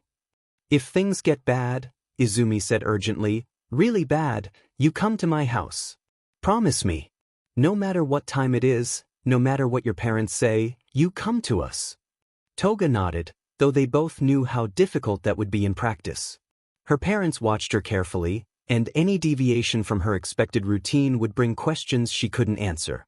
As they parted ways at the school gates, Izumi watched Toga walk slowly down the street, the Shadow Keeper flowing around her like a protective cloak. The creature's golden lights were barely visible in the afternoon sun, but Izumi could feel its presence through their connection, a warm, steady pulse that would let her know if Toga was in immediate danger. Hold on, Himiko, she thought as her friend disappeared around a corner. Just hold on a little longer. I'm going to find a way to help you, I promise. The Shadow Keeper pulsed once in acknowledgement, and Izumi felt a grim satisfaction settle in her chest. The creature was more than just a gift. It was a guardian, a witness, and if necessary, a weapon. Whatever happened in the Toga household tonight, Izumi would know about it. The Toga household felt different as Himiko approached the familiar blue door. The Shadow Keeper, invisible to anyone but her, flowed around her shoulders like a protective shroud, its golden lights dimmed to barely perceptible pinpricks. She could feel its presence as a warm weight, a reminder that she wasn't entirely alone, even here. She paused at the gate, her hand trembling slightly as she reached for the latch. Through the living room window, she could see the silhouettes of her parents, their postures rigid with what she had learned to recognize as barely contained anger. They were waiting for her. I'm home, she called softly as she slipped off her shoes in the Genken, her voice carefully modulated to sound appropriately subdued. Living room. Now. Her father's voice carried from the other room, flat and cold in a way that made her stomach clench with dread. Himiko made her way through the house on silent feet, the the shadow keeper flowing invisibly around her. She found her parents exactly as she'd glimpsed them through the window, her father, Kenji, standing with his arms crossed, his face dark with anger, while her mother, Akemi, sat on the edge of the sofa, her hands clasped so tightly in her lap that her knuckles were white. "Sit," Kenji commanded, pointing to the chair across from them, the same chair where she'd received countless lectures about her inappropriate behavior and disturbing tendencies. Himiko sat carefully, her injured arms still aching from the previous night's violence. The shadow keeper settled around her like an invisible cloak, its presence a small comfort in the face of her parents' obvious fury. "We received some very interesting phone calls today," Kenji began, his voice deceptively calm. "From Mrs. Yamamoto. From the Suzukis. From several other concerned parents in the neighborhood." Himiko's heart sank. She could guess what was coming. They all had the same story, Akemi continued, her voice tight with barely controlled emotion. "About you and that you brought to school. About some kind of incident that left your friend covered in blood." "It wasn't my fault," Himiko said quickly. "Izumi was hurt and I just helped her get to the nurse." "Don't lie to us." Kenji's voice exploded through the room, making Himiko flinch back in her chair. The shadow keeper's lights flared briefly, responding to her spike of fear. "We know exactly what happened. You used your disgusting quirk to create another one of those abominations, didn't you?" "No, the Yamamoto boy saw it," Akemi interrupted, her voice cold as winter. "A creature made of shadows and light, following you around like some kind of demonic familiar. Don't you dare try to deny it." Himiko's mouth opened and closed soundlessly. How could she explain that Izumi had created the shadow keeper, that her friend had literally torn herself open to give Himiko something that couldn't be destroyed? How could she make them understand that it was a gift born of love and protection, not some manifestation of evil? "I didn't make it," she said finally, her voice barely above a whisper. "Izumi did. She has a creation quirk, and she—" The slap came without warning, sharp and stinging across her already bruised cheek. The shadow keeper's form rippled with agitation, its golden lights flashing brighter for just a moment before dimming again. "More lies," Kenji snarled. "Do you think we're stupid, Himiko? Do you think we don't know what your quirk is capable of? First that red thing yesterday, now this shadow creature. You're getting stronger, aren't you? More dangerous." "The neighbors are talking," Akemi added, her voice filled with shame and disgust. "They're saying we can't control our own daughter. That we're raising a monster who's going to hurt someone." "I would never hurt anyone," Himiko protested, tears beginning to spill down her cheeks. "I'm not a monster. I'm just..." "Just what?" Kenji leaned forward, his face inches from hers. "Just a normal little girl? Look at yourself, Himiko. Look at what you're becoming. You crave blood like some kind of vampire. You create these things that follow you around. You're exactly what everyone said you would become." The words hit her like physical blows, each one finding the vulnerable places in her heart that had been carved out by years of similar attacks. The shadow keeper seemed to sense her anguish, its form growing slightly more substantial, though still invisible to her parents' eyes. "Where is it?" Akemi demanded suddenly. "Where is this shadow creature? We know it's here somewhere." Himiko's eyes darted around the room, though she knew her parents couldn't see the shadow keeper even if they were looking directly at it. "I don't know what you mean." "Find it," Kenji ordered his wife. "Search her room, search the house. These things have to have some kind of physical form, some way to destroy them." As Akemi rose from the sofa, Himiko felt a surge of panic. Even if they couldn't see the shadow keeper, what if they found some other evidence of Izumi's gifts? What if they discovered something that would make things even worse? "Please," she whispered, her voice breaking. "There's nothing to find. I promise there's nothing." "Your promises are worthless," Kenji said coldly. "Just like you're becoming worthless. Do you know what the neighbors are saying, Himiko? They're saying we should send you away. To one of those special facilities for children with dangerous quirks." The threat hung in the air like a physical weight. Himiko had heard whispers about those places, institutions where children with problematic abilities were sent to be corrected or contained. The thought of being locked away, separated from Izumi and the small pockets of kindness she'd found in her world, was more terrifying than any physical punishment. "I'll be good," she said desperately. "I'll do whatever you want. I won't use my quirk, I won't talk to Izumi anymore, You'll what?" Kenji's voice was dangerously quiet. "You'll stop being what you are? You'll magically become the normal daughter we wanted instead of the freak we got stuck with." The Shadow Keeper's lights flared brighter, and for a moment Himiko could swear she felt something else. A presence, warm and fierce and protective, that felt distinctly like Izumi. As if her friend was somehow reaching across the distance between them, offering comfort and strength. "I can try," Himiko whispered. "I can try to be normal." "Trying isn't enough anymore," Akemi said as she returned from searching the house, her face flushed with frustration at finding nothing. "We've been patient, Himiko. We've tried to help you, to guide you toward a normal life. But you keep pushing, keep testing our limits. Maybe it's time for more drastic measures," Kenji mused, his eyes cold and calculating. "Maybe a few days without food will help you remember why we have rules in this house." "A few days?" Himiko's voice was small and scared. "Until you can prove to us that you're serious about changing," Akemi confirmed. "Until you can show us that you're willing to give up these aberrations and start acting like a proper daughter." The Shadow Keeper's form seemed to pulse with indignation, and Himiko felt that strange sense of connection again, as if Izumi was somehow aware of what was happening, as if her friend's protective instincts were reaching across the distance to offer what comfort they could. "Go to your room," Kenji ordered, "and think about what kind of person you want to be. Think about whether you want to keep being a disappointment and an embarrassment, or whether you're ready to start making us proud."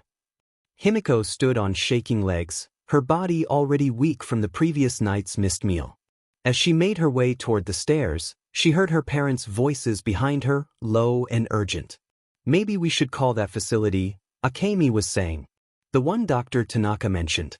For children with severe behavioral issues related to their quirks." "Not yet," Kenji replied. "Give her a few more days. If she doesn't show improvement, if these creatures keep appearing, then we'll consider more permanent solutions." Himiko's blood ran cold. Permanent solutions. The words echoed in her mind as she climbed the stairs, each step feeling like it might be her last in this house, in this life she'd known. In her small, sparse room, she sat on the edge of her bed and finally allowed herself to truly see the Shadow Keeper. It flowed around her like liquid starlight, its golden lights pulsing with what she could only interpret as concern and affection. "They want to send me away," she whispered to the creature, her voice barely audible. "To one of those places where they fix children like me." Izumi was helping her mother wash dishes after dinner when it hit her, a sudden spike of fear and pain that made her drop the plate she was holding.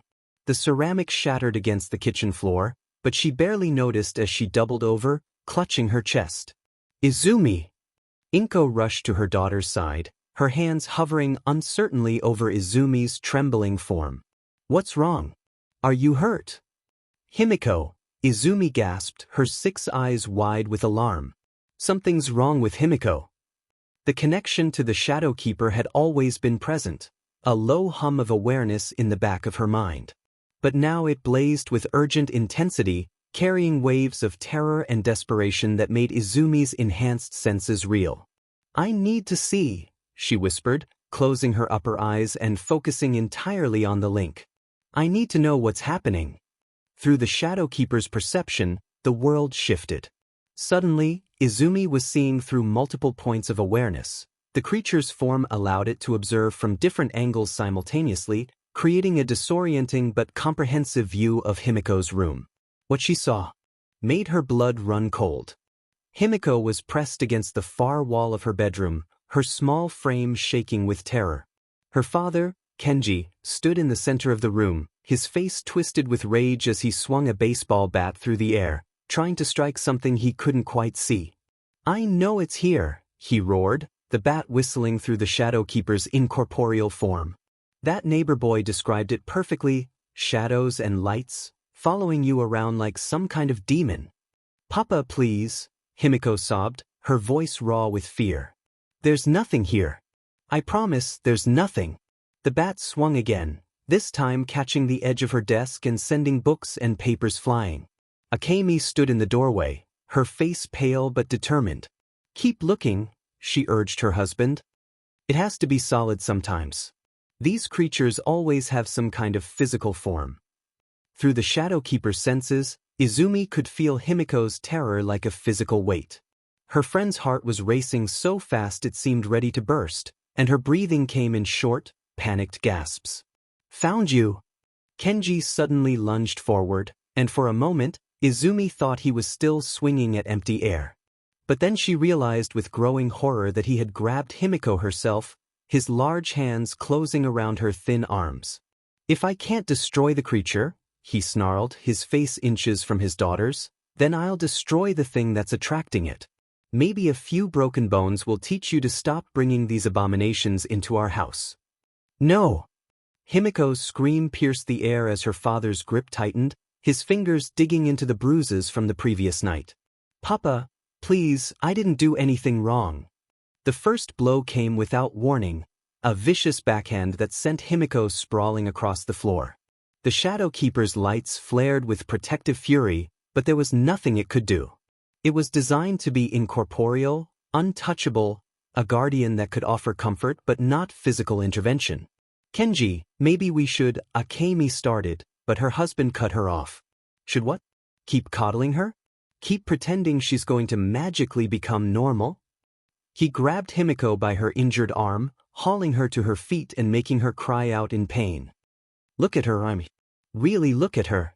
She's not our daughter anymore. She's becoming something else, something dangerous. Through the Shadowkeeper's perception, Izumi watched in helpless rage as Kenji's fist connected with Himiko's stomach, doubling her over. The creature tried desperately to intervene, its form becoming more solid, more visible, but that only seemed to enrage Kenji further. There! He shouted, pointing at the Shadowkeeper as its lights flared brighter in response to Himiko's pain. I can see it now. It's feeding off her fear, getting stronger. He swung the bat again, and this time it passed through the Shadowkeeper's form and struck Himiko's shoulder instead. She collapsed to the floor with a strangled cry, her good arm now hanging at an unnatural angle. Stop! Izumi screamed aloud in her own kitchen, her voice carrying such anguish that Inko stepped back in shock. Stop hurting her! But her cries couldn't reach across the distance. She could only watch through the Shadowkeeper's eyes as Kenji raised the bat again, his face twisted with a rage that seemed to have moved far beyond any rational response to his daughter's supposed transgressions. Mom! Izumi spun toward Inko, her 6 eyes blazing with desperate intensity. We have to help her. They're killing her. Oh. Izumi, what are you seeing? Himiko's parents. Izumi was already moving, her 4 arms reaching for the phone on the kitchen counter. They're beating her. They're going to kill her. Inko's face went pale as the implications hit her. Are you sure?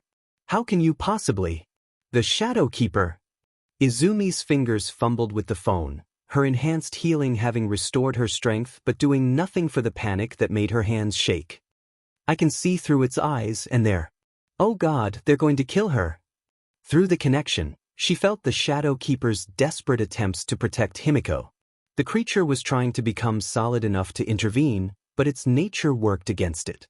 It could offer comfort and emotional support, but it couldn't stop a grown man with a baseball bat from beating a defenseless child.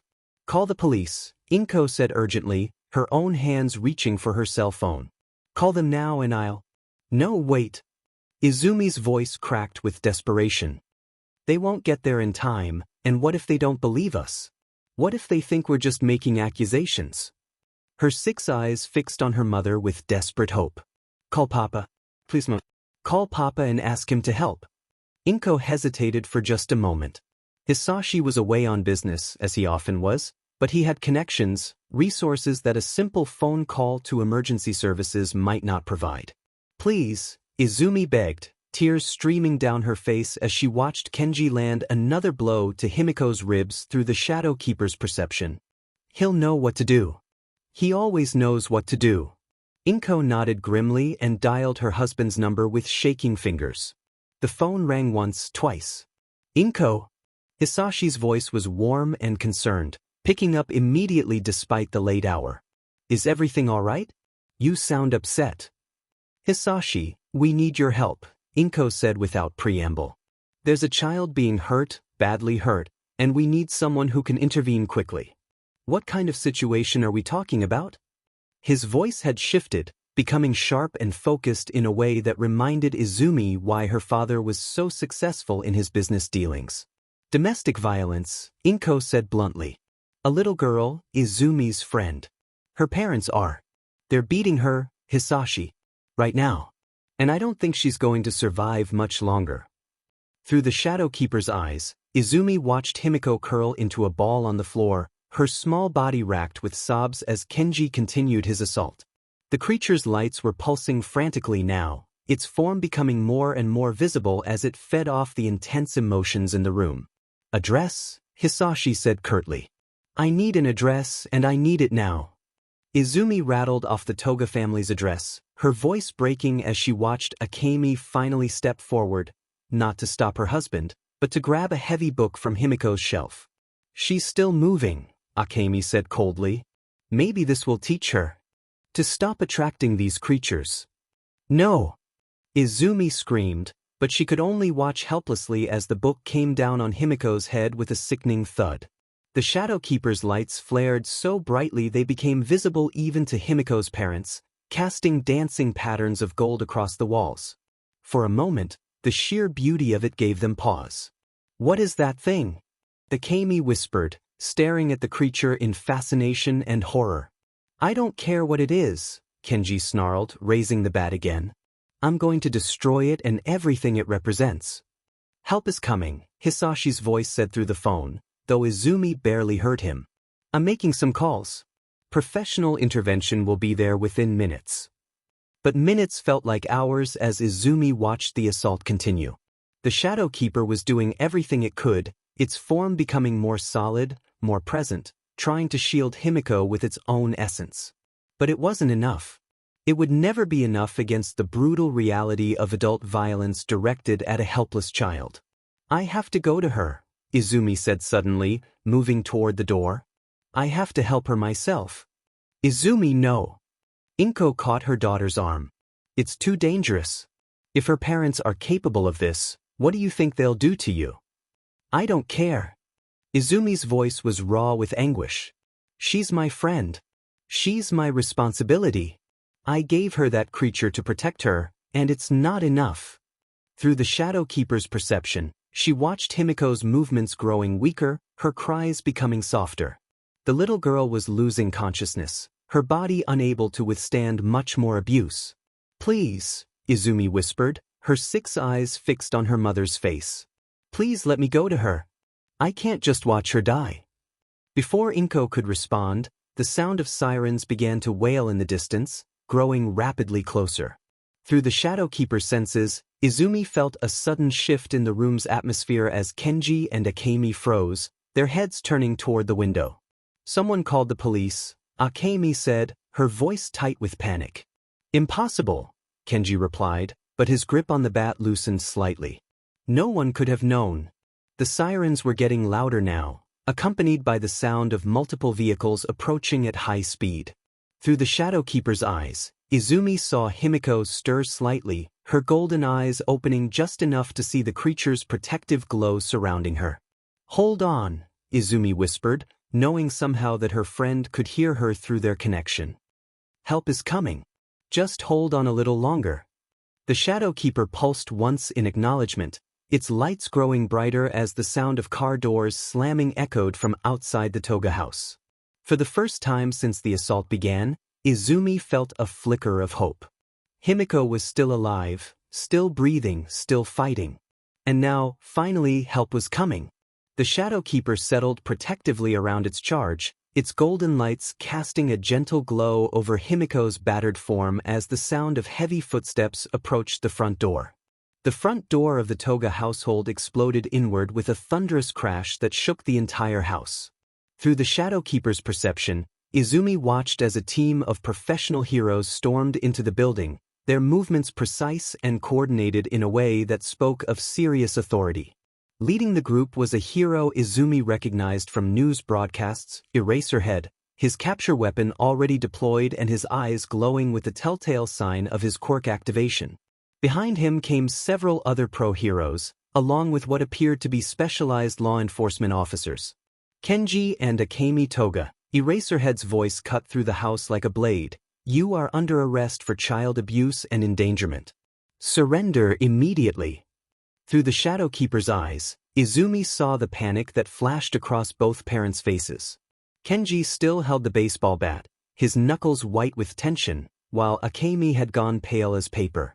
This is a misunderstanding, Kenji said, his voice shaking as he tried to project authority. This is our home, our daughter. You have no right. We have every right, another voice interrupted. A woman in a dark suit stepped into view, her badge clearly visible. Child Protective Services, acting on credible reports of severe abuse. Step away from the child. Now. Himiko lay motionless on the floor, her small body curled in a protective ball. The Shadow Keeper hovered over her, its golden lights pulsing weakly as it tried to assess the extent of her injuries. Through their connection, Izumi could feel her friend's pain like a physical weight, broken ribs, a dislocated shoulder, possible concussion, and countless bruises covering her small frame. She's not normal, Akemi said desperately, her voice cracking. Her quirk, it makes her dangerous. We were trying to help her, to teach her control. By beating her with a baseball bat? Eraserhead's voice was flat and cold. By starving her? By terrorizing a child who weighs less than 40 kilograms. The CPS worker knelt beside Himiko, her movements gentle and professional. Sweetheart? Can you hear me? You're safe now. No one is going to hurt you anymore. Himiko's eyes fluttered open, unfocused and filled with pain. The Shadow Keeper immediately moved closer, its lights brightening as it tried to offer what comfort it could. The CPS worker's eyes widened slightly as she noticed the creature, but she didn't recoil. That's one of the creatures, Akemi pointed with a shaking finger. It's what we were trying to get rid of. It's not natural, it's protecting her, the CPS worker said firmly. And from what I can see, it's the only thing that has been. She looked up at Eraserhead. We need medical attention immediately. Multiple injuries, possible internal bleeding. Through the Shadow Keeper's perception, Izumi watched as paramedics rushed into the room, their equipment ready. The creature instinctively moved aside to give them access to Himiko, but remained close enough to maintain its protective presence. No, Kenji said suddenly, his voice rising to a shout. You don't understand. She's becoming something dangerous. The neighbors have complained, the school has called us multiple times. She creates these abominations, and they follow her around like demons. The only demons I see here, Eraserhead said coldly, are the ones who would beat a defenseless child. His capture weapon lashed out, wrapping around Kenji's wrist and forcing him to drop the bat. You're done. Both of you. As the paramedics worked to stabilize Himiko, one of them noticed the Shadow Keeper hovering nearby. Is that creature interfering with treatment? He asked uncertainly. No, the CPS worker said after observing for a moment. If anything, it seems to be helping. Look at her vitals when it's close versus when it moves away. It was true. Through their connection, Izumi could feel how the Shadow Keeper's presence calmed Himiko's racing heart, how its gentle lights seemed to ease some of her pain.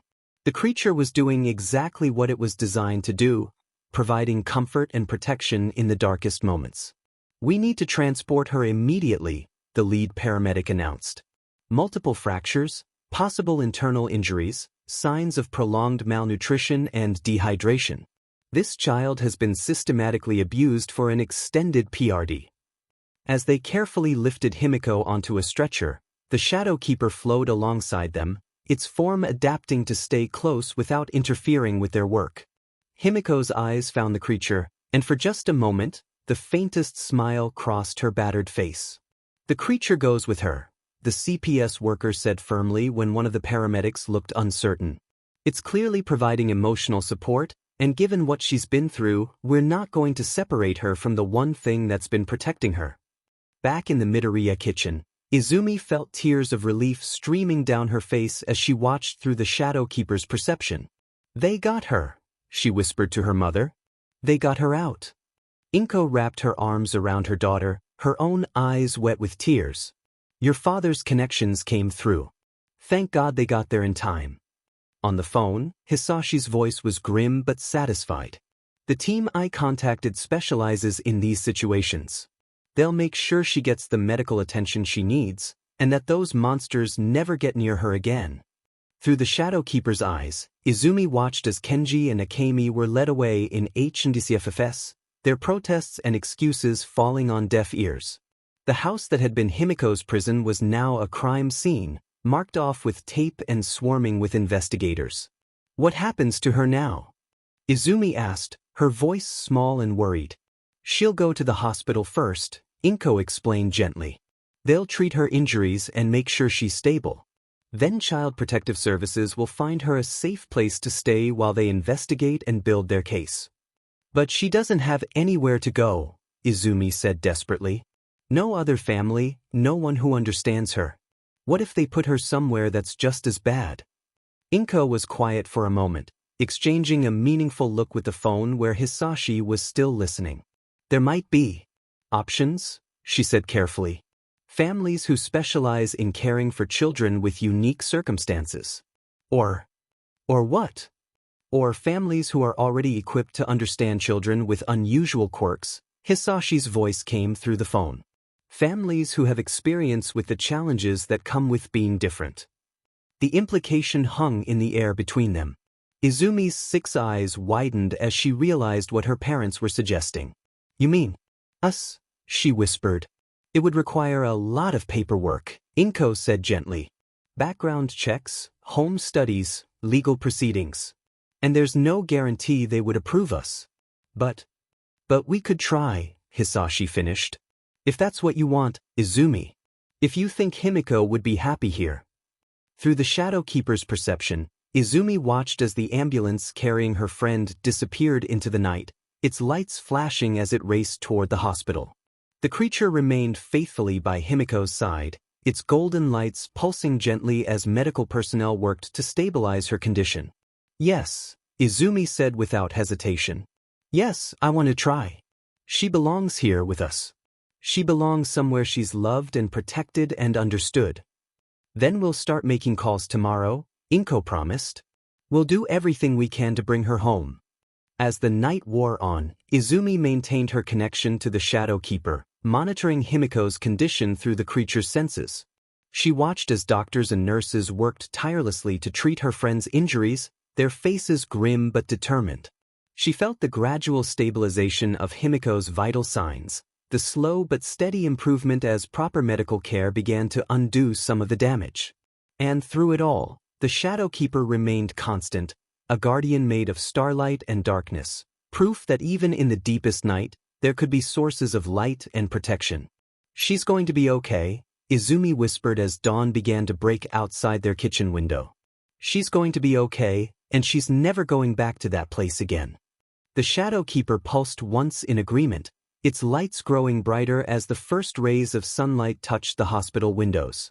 A new day was beginning, and with it, the possibility of a new life for a girl who had been trapped in darkness for far too long.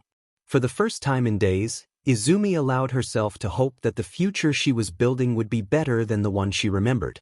That love and protection could triumph over fear and hatred. That sometimes, even the most broken things could be healed.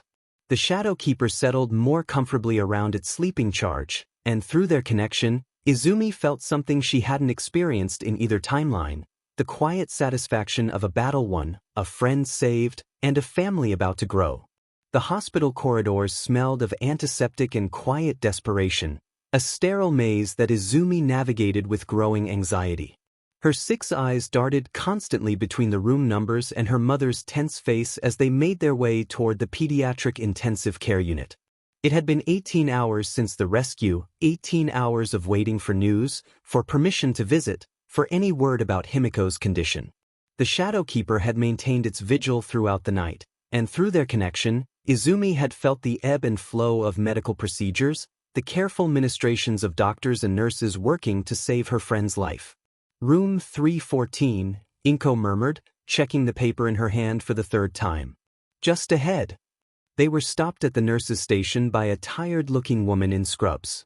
Are you here for Himiko Toga? Yes. Inko replied. I'm Inko Midoriya, and this is my daughter Izumi. We're friends of the family. The nurse's expression softened slightly. Dr. Yamada wanted to speak with you before you see her. Let me page him. Within minutes, a middle-aged man in a white coat approached them, his face grave but kind. Mrs. Midoriya? I'm Dr. Yamada, Himiko's attending physician. Thank you for coming. How is she? Izumi asked immediately, her voice tight with worry. Dr. Yamada knelt to bring himself to Izumi's eye level, his expression gentle but serious. She's alive, which is the most important thing. But I won't lie to you, her injuries were severe. Multiple broken ribs, a dislocated shoulder that required surgical repair, significant internal bruising, and signs of prolonged malnutrition. Izumi felt her razor tail coil tightly around her waist. Will she be okay? We had to perform surgery to repair some internal damage, Dr. Yamada explained carefully. And given the extent of her injuries and the trauma her body has endured, we've made the decision to keep her in a medically induced coma for the next several days.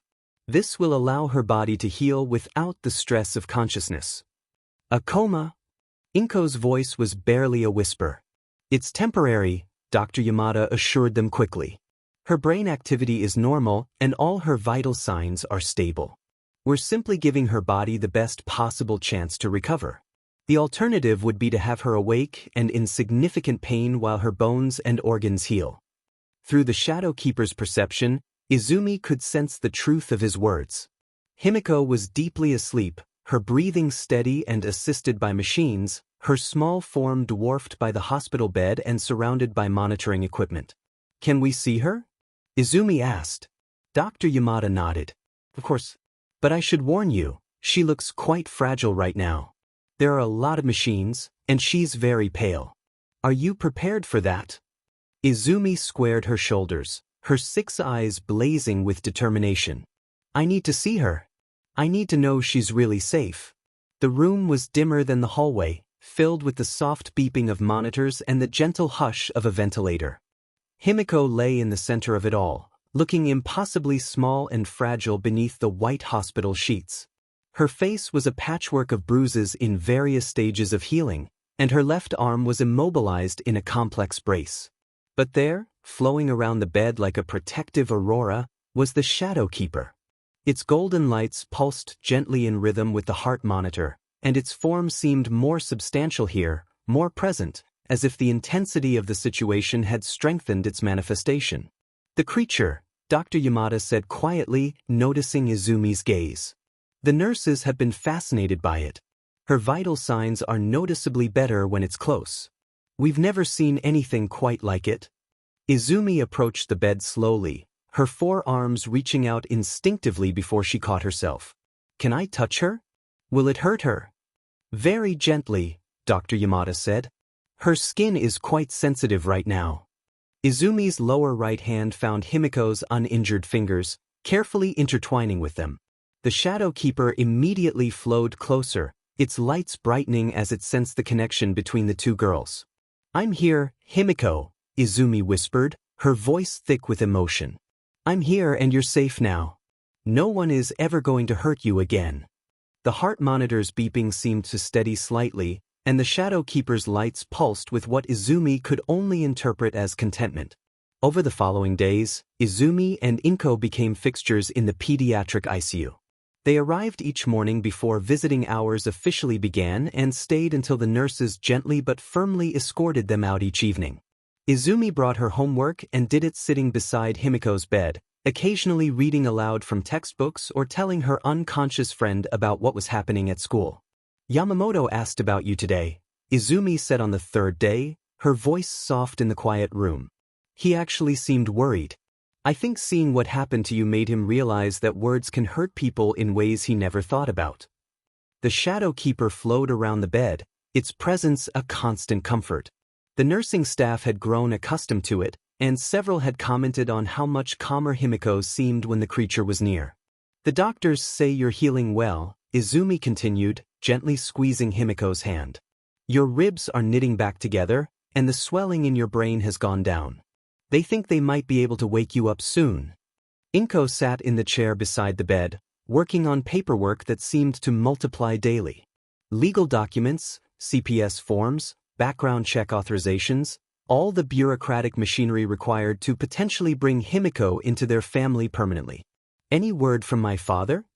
Izumi asked during one of their quiet vigils. He's working on expediting the process, Inko replied, not looking up from her forms.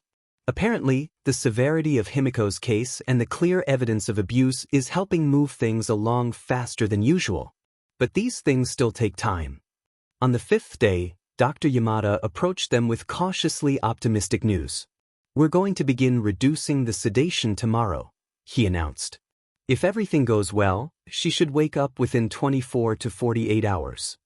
Izumi felt her heart leap with hope and anxiety in equal measure. Will she remember what happened? Probably, Dr. Yamada said gently. Trauma like this doesn't just disappear. She'll likely need counseling, therapy, time to process everything she's been through. But children are remarkably resilient, especially when they have strong support systems. The next morning, Izumi arrived at the hospital to find increased activity around Himiko's room. Nurses moved in and out more frequently, checking monitors and adjusting medications. The shadow keeper seemed more agitated than usual, its lights flickering with nervous energy. They started reducing the sedation an hour ago, one of the nurses explained. She's already showing signs of increased brain activity. It shouldn't be long now. Izumi took her usual position beside the bed, her hand finding Himiko's. Come on, Himiko, she whispered. It's time to wake up. It's time to come back. It was late afternoon when Himiko's eyes finally fluttered open.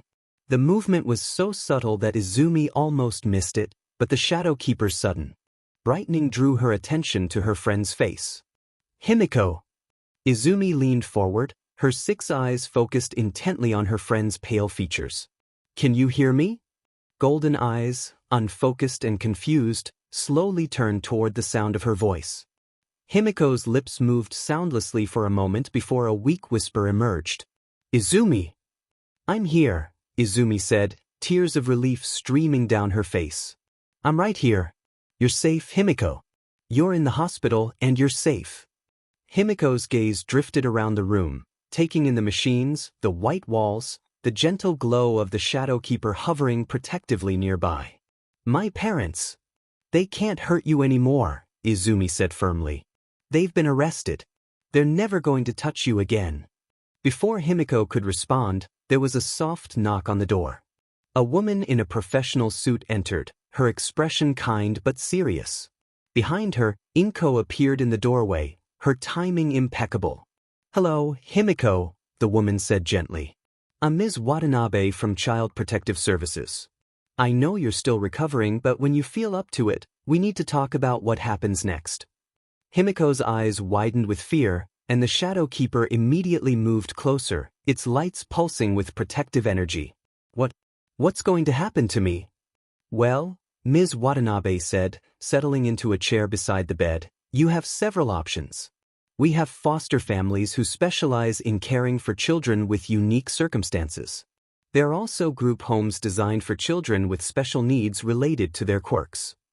But I don't want to go to strangers, Himiko whispered, her voice breaking. I don't want to be alone again. You wouldn't be alone, Ms. Watanabe assured her. These are good people who understand. Actually, Inko interrupted gently, stepping fully into the room, there might be another option. Ms. Watanabe looked up, surprised. Mrs. Midoriya? I wasn't expecting you until later. I apologize for the timing, Inko said, moving to stand beside Izumi. But I wanted Himiko to hear this directly from me. She looked down at the girl in the bed, her expression warm and determined. Himiko, how would you feel about coming to live with us? Permanently? Himiko's eyes went wide, darting between Inko and Izumi as if she couldn't quite believe what she was hearing. You want me? We want you, Inko confirmed, her voice steady and sure. We've already started the paperwork, the background checks, everything that's required. It won't be immediate, there are legal processes that have to be followed, but if you want it, if you think you'd be happy with us, then we want to make you part of our family. The Shadow Keeper's lights flared so brightly that everyone in the room had to blink, and for the first time since waking up, Himiko smiled, a real, genuine smile that reached her golden eyes. Yes, she whispered, her voice growing stronger. Yes, please. I want to stay with you. I want to be part of your family. Ms. Watanabe made notes on her clipboard, her expression professionally pleased. Well, this certainly simplifies things. Mrs. Midoriya, you understand that there will still be a thorough evaluation process, home studies, interviews. We understand, Inko replied. We're prepared for whatever's required. As the adults discussed logistics and timelines, Izumi squeezed Himiko's hand gently. You're going to be my sister, she said softly. Really and truly. Sister, Himiko repeated as if testing the word. The Shadow Keeper settled around both girls, its golden lights creating a warm, protective glow that seemed to encompass them both. For the first time since this timeline began, Izumi felt the future shifting in exactly the direction she had hoped. Himiko would be safe, loved, protected. She would grow up in a home where her quirk was understood rather than feared, where her unique nature was celebrated rather than punished. Chapter 4. The Sanctuary of Healing. The sterile scent of antiseptic clung to Himiko Toga, a constant reminder of the hospital bed where she'd spent days in a medically induced coma. Her small body, a roadmap of bruises and surgical scars, was a testament to the brutality she'd endured. The Shadow Keeper, Izumi's silent guardian, remained a constant, invisible presence, its golden lights a faint, protective hum against the stark reality of her pain. Izumi and Inko Midoriya were her anchors in this alien world. Izumi, with her 6 eyes, watched Himiko with an intensity that bordered on fierce, her razor tail often twitching with suppressed fury at the memory of the abuse. Inko, a whirlwind of gentle efficiency, navigated the labyrinthine corridors of Child Protective Services, her voice firm but kind as she fought for Himiko's future. You're healing, Himiko, Izumi would whisper, her voice a low rumble as she held her friend's uninjured hand. The doctors say you're strong. You're going to be okay. Himiko, still groggy from the sedation, would sometimes stir, her golden eyes fluttering open to meet Izumi's. The Shadow Keeper would pulse brighter, a silent conversation between them. The world outside the hospital room was a blur of legal jargon and medical reports, but inside, a fragile bond was being forged. The day Himiko was cleared for discharge, the Midoriya apartment felt both welcoming and terrifying. It was a stark contrast to the cold, silent house she'd left behind. Here, the air hummed with the scent of Inko's cooking, the soft murmur of conversation, and the occasional clatter of dishes. Himiko moved like a ghost, her small frame still favoring her mending shoulder, her eyes darting nervously at every sound. She ate slowly, meticulously, half expecting a harsh word, a punishing glare, or the sudden removal of her plate. None came. Inko, with an almost supernatural patience, simply was. She offered food, a warm bath, clean clothes. She spoke in soft tones, asking about Himiko's day, about the small, mundane details of school, never pushing, never prying. She treated Himiko as if she were her own, a quiet, unwavering acceptance that Himiko had never known. One evening, Himiko flinched violently when Izumi accidentally dropped a book. Her breath hitched, and she instinctively curled in on herself, her injured arm cradled protectively. The Shadow Keeper flared, its golden lights pulsing with Himiko's sudden terror. Izumi's 6 eyes narrowed, a cold fire burning within them. Inko, witnessing the raw fear, knelt before Himiko. "Sweetheart," she said, her voice a low, steady balm. "You are safe here. No one will ever hurt you again. Not in this house." She didn't touch Himiko, sensing the girl's fragility, but her gaze was unwavering, filled with a fierce, maternal protectiveness. That night, Himiko cried. Not the silent, choked sobs she was used to, but a raw, guttural outpouring of grief and terror she hadn't allowed herself in years. Izumi, sensing the overwhelming emotional release through the Shadow Keeper, moved to Himiko's side. She didn't speak, but her forearms wrapped around Himiko, a solid, protective cage of scales and muscle.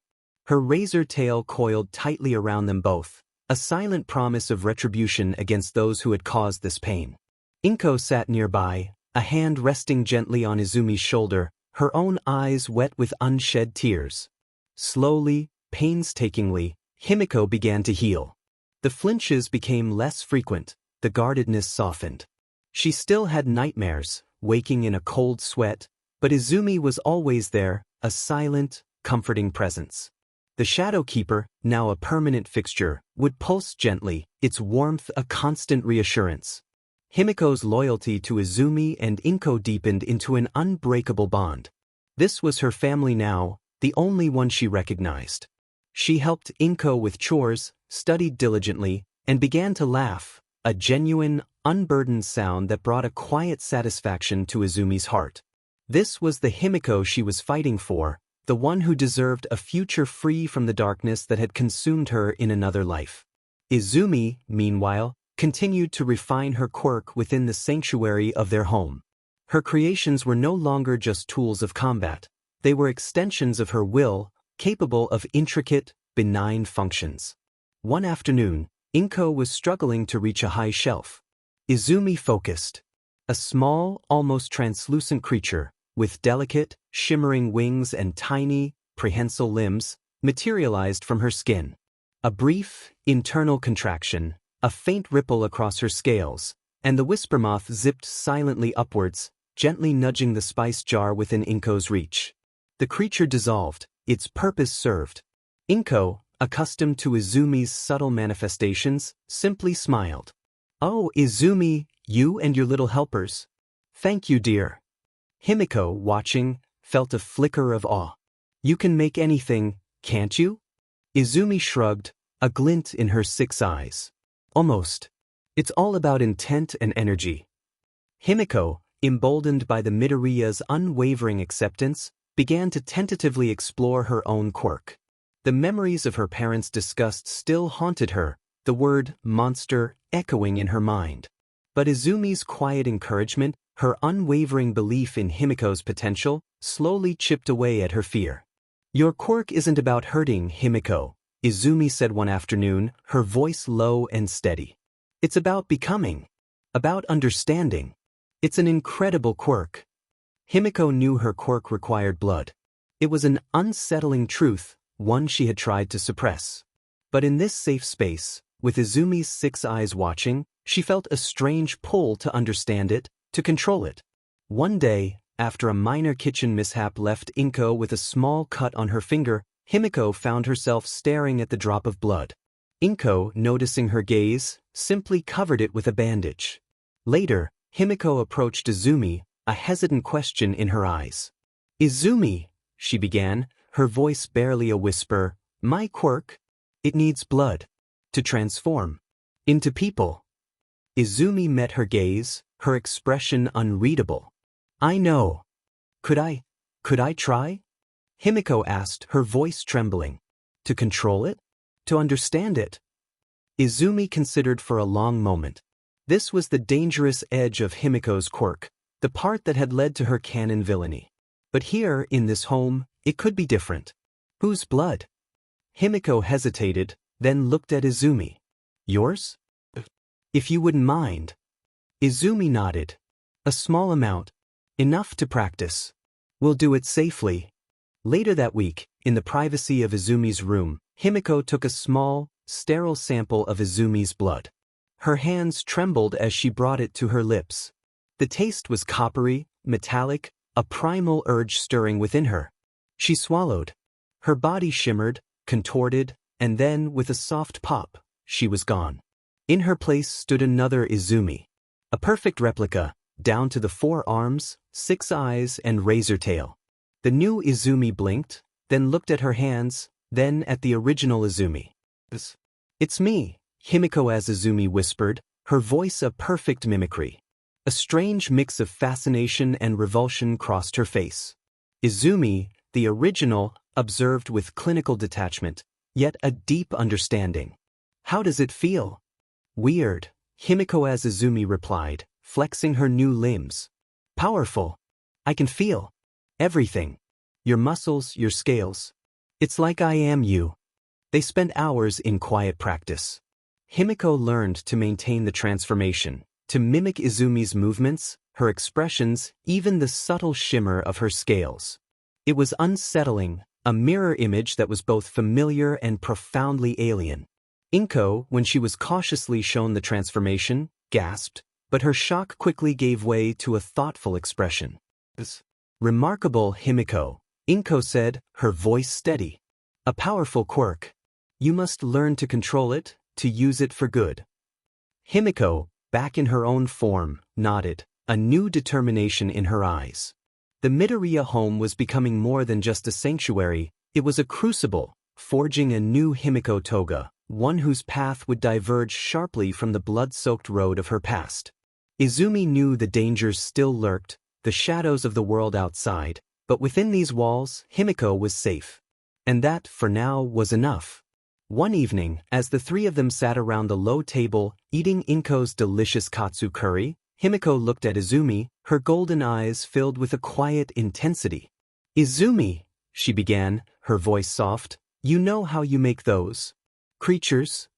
Izumi paused, a piece of katsu halfway to her mouth. Yes. Could you make one that could help me practice my quirk? Himiko asked, a hopeful tremor in her voice. Something that could help me understand how to mimic people better?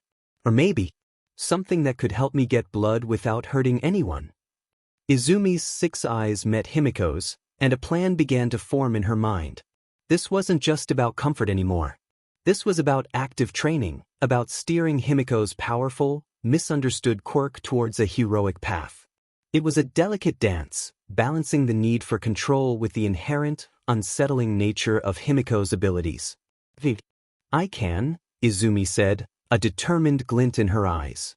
We'll start small. Something simple, something safe. But we'll make sure you master it, Himiko. We'll make sure you're ready for anything. Himiko's smile was radiant, a genuine, unburdened expression of hope. Inko, observing the exchange, simply smiled, her heart swelling with love for her 2 extraordinary daughters. The house, filled with the warmth of family, the aroma of curry, and the quiet hum of unspoken promises. It was a place where monsters could be loved, and where a new kind of hero was being forged, one small, hopeful step at a time. The echoes of a brutal past still lingered, but in this home, the future was beginning to sing a different song. The Midoriya apartment, once a place of quiet, almost suffocating normalcy, now vibrated with a different kind of energy. Himiko, though still bearing the invisible scars of her past, was slowly unfurling under Inko's unwavering warmth. Her laughter, once a brittle, forced sound, now echoed with genuine joy, especially when Izumi's more peculiar habits came to light. Izumi, at 6 years old, possessed the physical stature of an 8-year-old, her frame denser, her limbs longer, her movements imbued with an unnatural grace. Her mutations, once a source of fear and isolation, were now tools, honed in secret, for a future only she remembered. The apartment, however, was too small for the kind of training she needed. Her chosen arena was a secluded, overgrown patch of forest bordering a forgotten park, far enough from prying eyes. Here, amidst the rustling leaves and the scent of damp earth, Izumi pushed her body, her quirk, and her mind. Her 4 arms moved in a blur, striking at phantom enemies, each blow carrying a force that belied her age. Her 6 eyes, constantly scanning, tracked every falling leaf, every shifting shadow, honing her perception to an almost preternatural degree. Today, the focus was her razor tail. It was a formidable appendage, thick and scaled, ending in a wickedly sharp, chitinous blade. She practiced sweeping strikes, parries, and sudden, piercing moves. A thick, gnarled tree trunk served as her sparring partner, its bark shredded and splintered from her relentless assault. Each swing was deliberate, controlled, yet imbued with a primal ferocity. The air hummed with the speed of its movement, a low, guttural growl sometimes escaping her lips as she pushed past the burn in her muscles. She moved with an almost animalistic grace, her scaled skin shimmering faintly under the dappled sunlight. Her forearms worked in tandem, two bracing her against the impact of a powerful tail whip, two others ready to parry or strike. Her 6 eyes, each pair focusing on a different aspect of her movement, allowed for a level of self-correction and precision that was impossible for a single-sided individual. Sweat, thick and slick, beaded on her brow, mingling with the faint, metallic scent that sometimes emanated from her skin during intense exertion. One particularly aggressive sweep of her tail, aimed at a stubborn branch, caught it just right. The branch snapped with a sharp crack, but as it flew, a thin, almost invisible strand of something sticky stretched from the tip of her tail, adhering to the broken wood. Izumi paused, her forearms freezing mid-motion, her 6 eyes focusing on the strange phenomenon. What was that? She thought, a flicker of surprise in her usually composed mind. She tried again, a smaller, more controlled flick of her tail.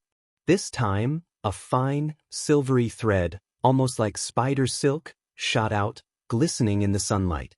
It was incredibly strong, adhering instantly to a nearby leaf. She tugged, and the leaf tore before the thread broke. A slow, analytical smile spread across her face. Of course. Biological manipulation. It makes sense. The discovery was accidental, an emergent property of her mutation, but her mind immediately began cataloging its potential uses: restraints, traps, even temporary shelters. The physical strain of producing it was minimal, a slight internal pressure, a barely perceptible tremor in her abdomen. It was a subtle, yet powerful addition to her growing arsenal. Later that evening, after Himiko had fallen asleep, Izumi sat at her small desk, a worn notebook open before her. The pages were filled with intricate sketches, complex biological diagrams, and meticulous calculations that would confound most adults, let alone a 6-year-old. But Izumi's mind, burdened with the memories of a future apocalypse, was anything but typical. Her current obsession was a creature. Not a whisper moth, not a comfort orb, but something far grander, far more terrifying. She called it, in the privacy of her mind, the Nomu Breaker Protector. She remembered the USJ incident with chilling clarity. The sheer, unthinking brutality of the Nomu, its shock absorption quirk rendering All Might's blows almost useless. The helplessness, the desperation. She wouldn't allow that again. Her pencil scratched furiously across the paper, detailing a creature of immense proportions. It needs to be able to take hits. Recover instantly. Strong as All Might may be stronger. She sketched thick, overlapping plates of chitinous armor, each layer designed to absorb kinetic energy. Beneath that, a dense, fibrous muscle structure, interwoven with a network of rapidly regenerating cells. Enhanced durability, regeneration, molecular consumption for rapid healing. She envisioned a creature with multiple limbs, each ending in crushing claws or bladed appendages, capable of delivering devastating blows. It needs to carry me. Protect me. Fight for me. She drew a recessed cavity on its back, lined with soft, bioluminescent tissue, a secure place for her to ride, to direct. Its eyes, she decided, would be multifaceted, capable of 360-degree vision, linked directly to her hive mind.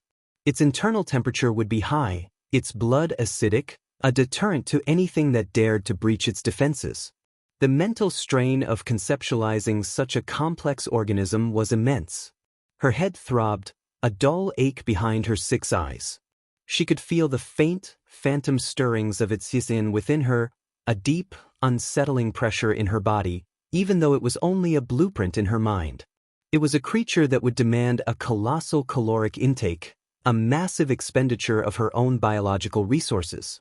She meticulously calculated its potential mass, its energy requirements, the specific genetic markers needed for its unique quirks. This wasn't just a monster, it was a living weapon, designed with a single, terrifying purpose: to prevent the future she remembered. The Protector. A creature capable of going toe-to-toe with the most formidable threats, a shield and a sword, all in one. It was an ambitious, almost insane, undertaking for a 6-year-old. But Izumi Midoriya was not just a 6-year-old. She was a veteran of an apocalypse, a strategist with the weight of a broken future on her shoulders. She closed the notebook, the intricate plans for her ultimate protector hidden from view. The darkness of the room seemed to press in on her, but Izumi felt a grim satisfaction. She was building her army, one creature, one plan, one painful lesson at a time. The world might call her a monster, but she would be the monster that saved it. And if that meant creating something terrifying, something that mirrored the very horrors she fought against, then so be it. The cost, she knew, would be immense. But the alternative was unthinkable. The school gates loomed, a familiar archway into a world that still hadn't quite accepted them. Himiko walked close to Izumi, her small hand clutching the fabric of Izumi's uniform.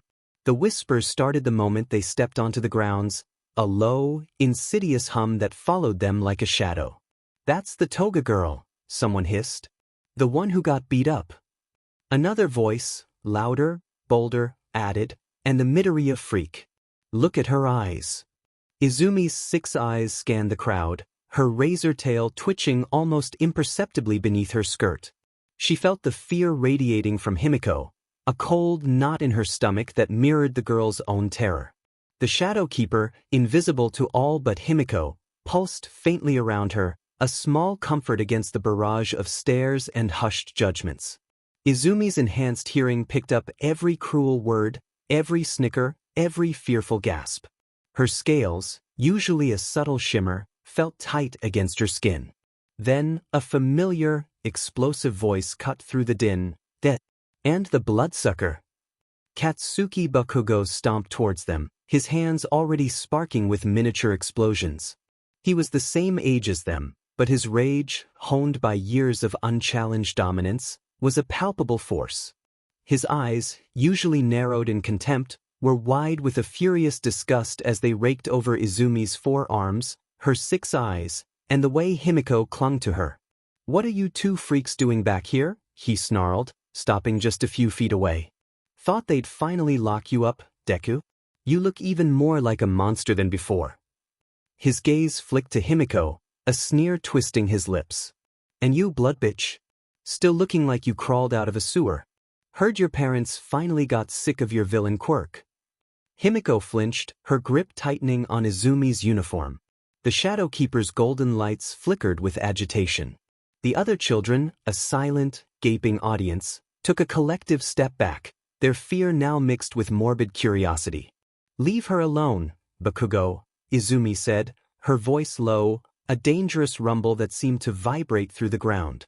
Her 4 arms tensed, her scales hardening imperceptibly. "Oh, the monster speaks." Bakugo sneered, his hands sparking brighter. "What, gonna make one of your creepy bugs crawl out and bite me? Or are you gonna use that ugly tail?" He laughed, a harsh, grating sound. "You're just a villain, Deku. A freak with a freak quirk." Then, his eyes locked onto Himiko, a malicious glint in them. "Maybe I should teach this bloodsucker a lesson about staying away from normal people." A sharp crackle, and a focused explosion erupted from Bakugo's palm, aimed directly at Himiko's face. Time seemed to slow. Himiko gasped, her eyes wide with terror, unable to move. The Shadow Keeper flared, its protective instincts screaming through Izumi's connection. Izumi reacted instantly.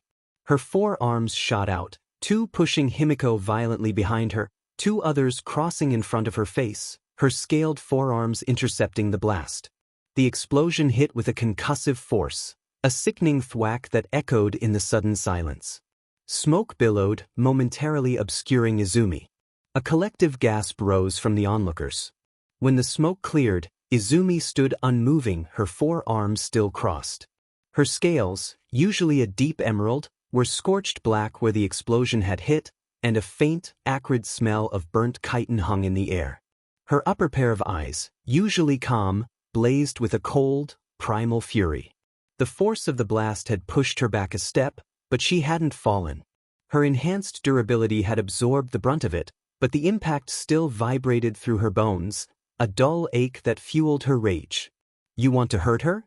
Izumi's voice was a low growl, devoid of any childish innocence. "You want to hurt my sister?"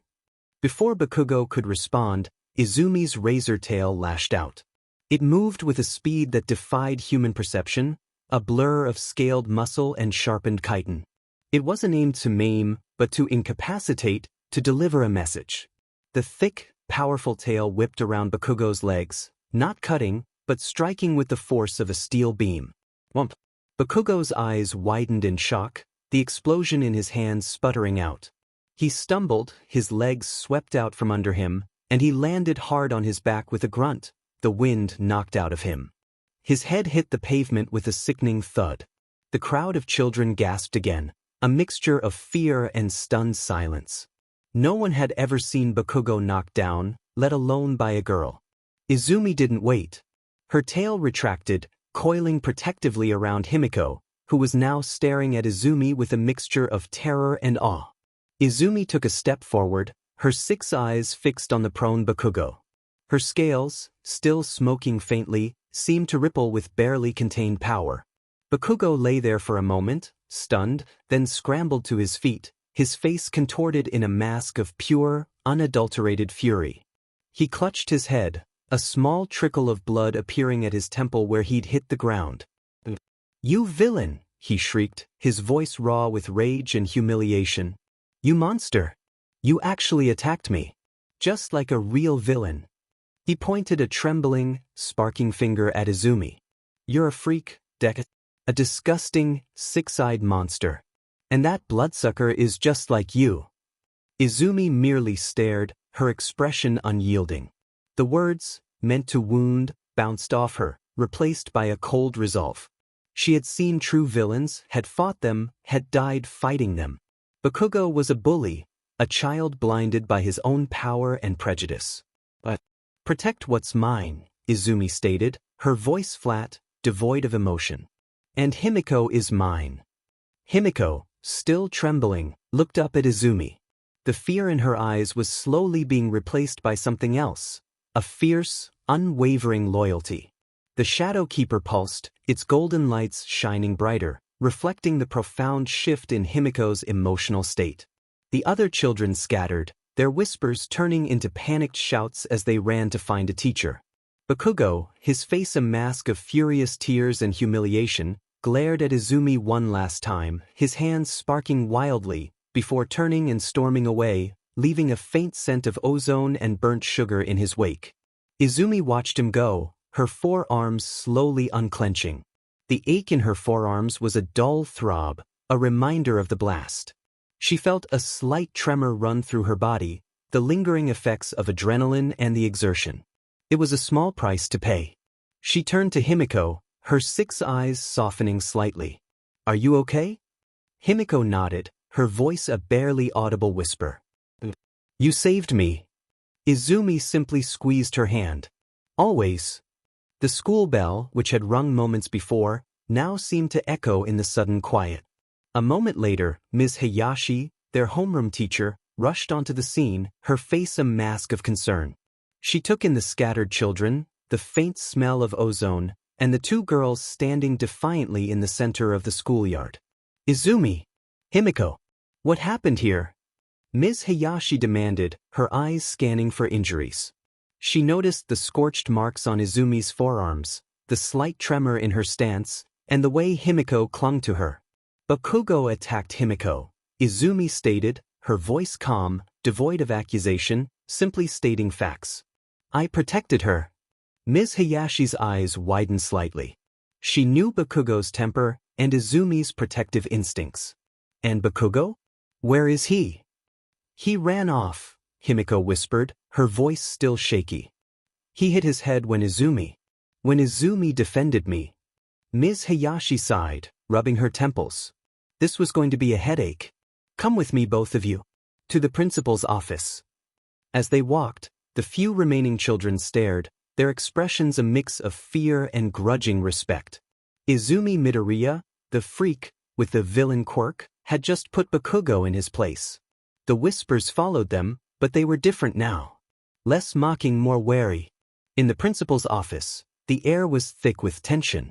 Bakugo, still fuming, stood beside his mother, Mitsuki, who looked equally furious and embarrassed.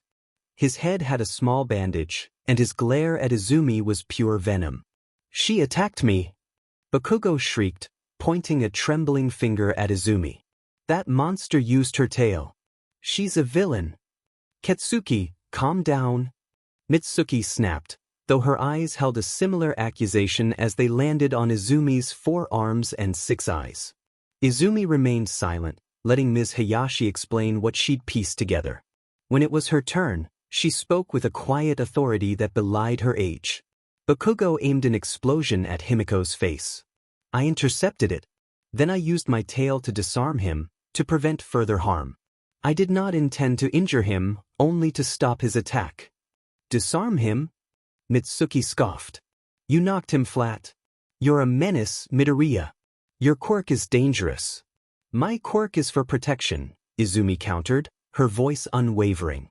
Bakugo was the aggressor. Himiko was in danger. The principal, a stern man named Mr. Tainaka, listened patiently, his gaze shifting between the 2 children.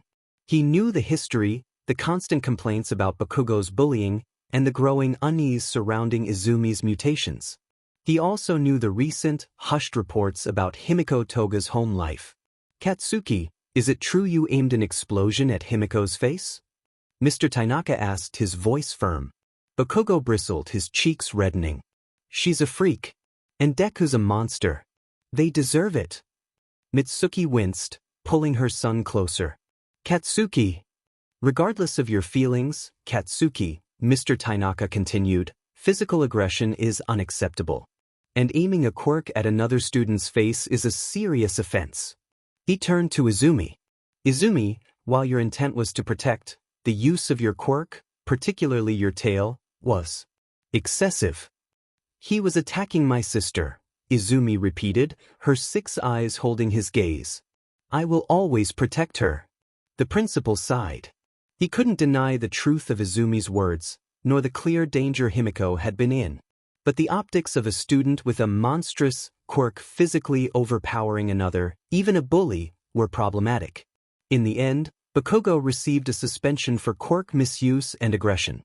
Izumi received a stern warning about proportional response and was told to exercise more restraint. Himiko was simply told to stay away from Bakugo. As they left the office, Bakugo, still seething, caught Izumi's eye. His face was a mask of pure, unadulterated hatred. "You're a villain, Deku," he spat, his voice low and venomous. "A real villain. And I'm gonna prove it." Izumi met his gaze, her expression unyielding. She knew what he saw. A monster. A freak. A villain. But in her 6 eyes, there was only a cold, unwavering resolve. She had chosen her path. She would protect Himiko, no matter the cost, no matter what anyone called her. Himiko, walking beside her, squeezed Izumi's hand. The fear was still there, a faint tremor in her touch, but beneath it, a new emotion bloomed, absolute trust. The Shadow Keeper pulsed, its golden lights a silent affirmation. The rest of the school day passed in a haze of whispered conversations and stolen glances. Izumi and Himiko moved through their classes like ghosts, the earlier confrontation casting a long shadow over everything. Teachers spoke in hushed tones when they thought the girls weren't listening, and classmates gave them a wide berth, their expressions ranging from fear to grudging curiosity. During lunch, they sat alone at their usual table in the corner of the cafeteria. Himiko picked at her food, her appetite diminished by the morning's events. The Shadow Keeper hovered protectively around her, its golden lights dim but constant. "Izumi," Himiko whispered, her voice barely audible over the cafeteria chatter. Do you think I'll ever be strong enough to protect someone like you protected me?" Izumi's 6 eyes focused on her friend, studying the earnest expression on Himiko's face. "You're already stronger than you know, Himiko. But strength isn't just about fighting."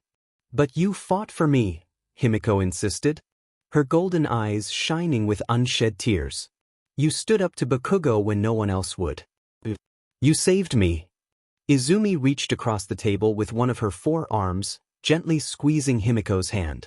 And you survived what your parents did to you. That takes a different kind of strength. The final bell couldn't come soon enough. As they walked home, the weight of the day's events settled heavily on both girls.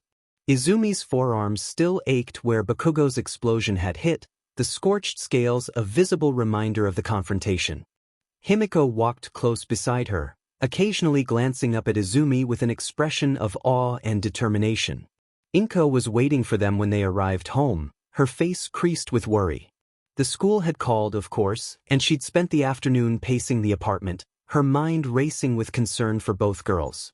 "Izumi, Himiko," she said as they entered, her voice gentle but firm. "Come sit down. We need to talk." They settled on the couch, Himiko curling up against Izumi's side while the Shadow Keeper materialized fully, its protective presence a comfort to all three of them. Inko knelt in front of them, her eyes taking in Izumi's scorched forearms and the lingering fear in Himiko's expression. "Tell me what happened," Inko said softly. "All of it." Izumi recounted the events with clinical precision, her voice devoid of emotion as she described Bakugo's attack and her response.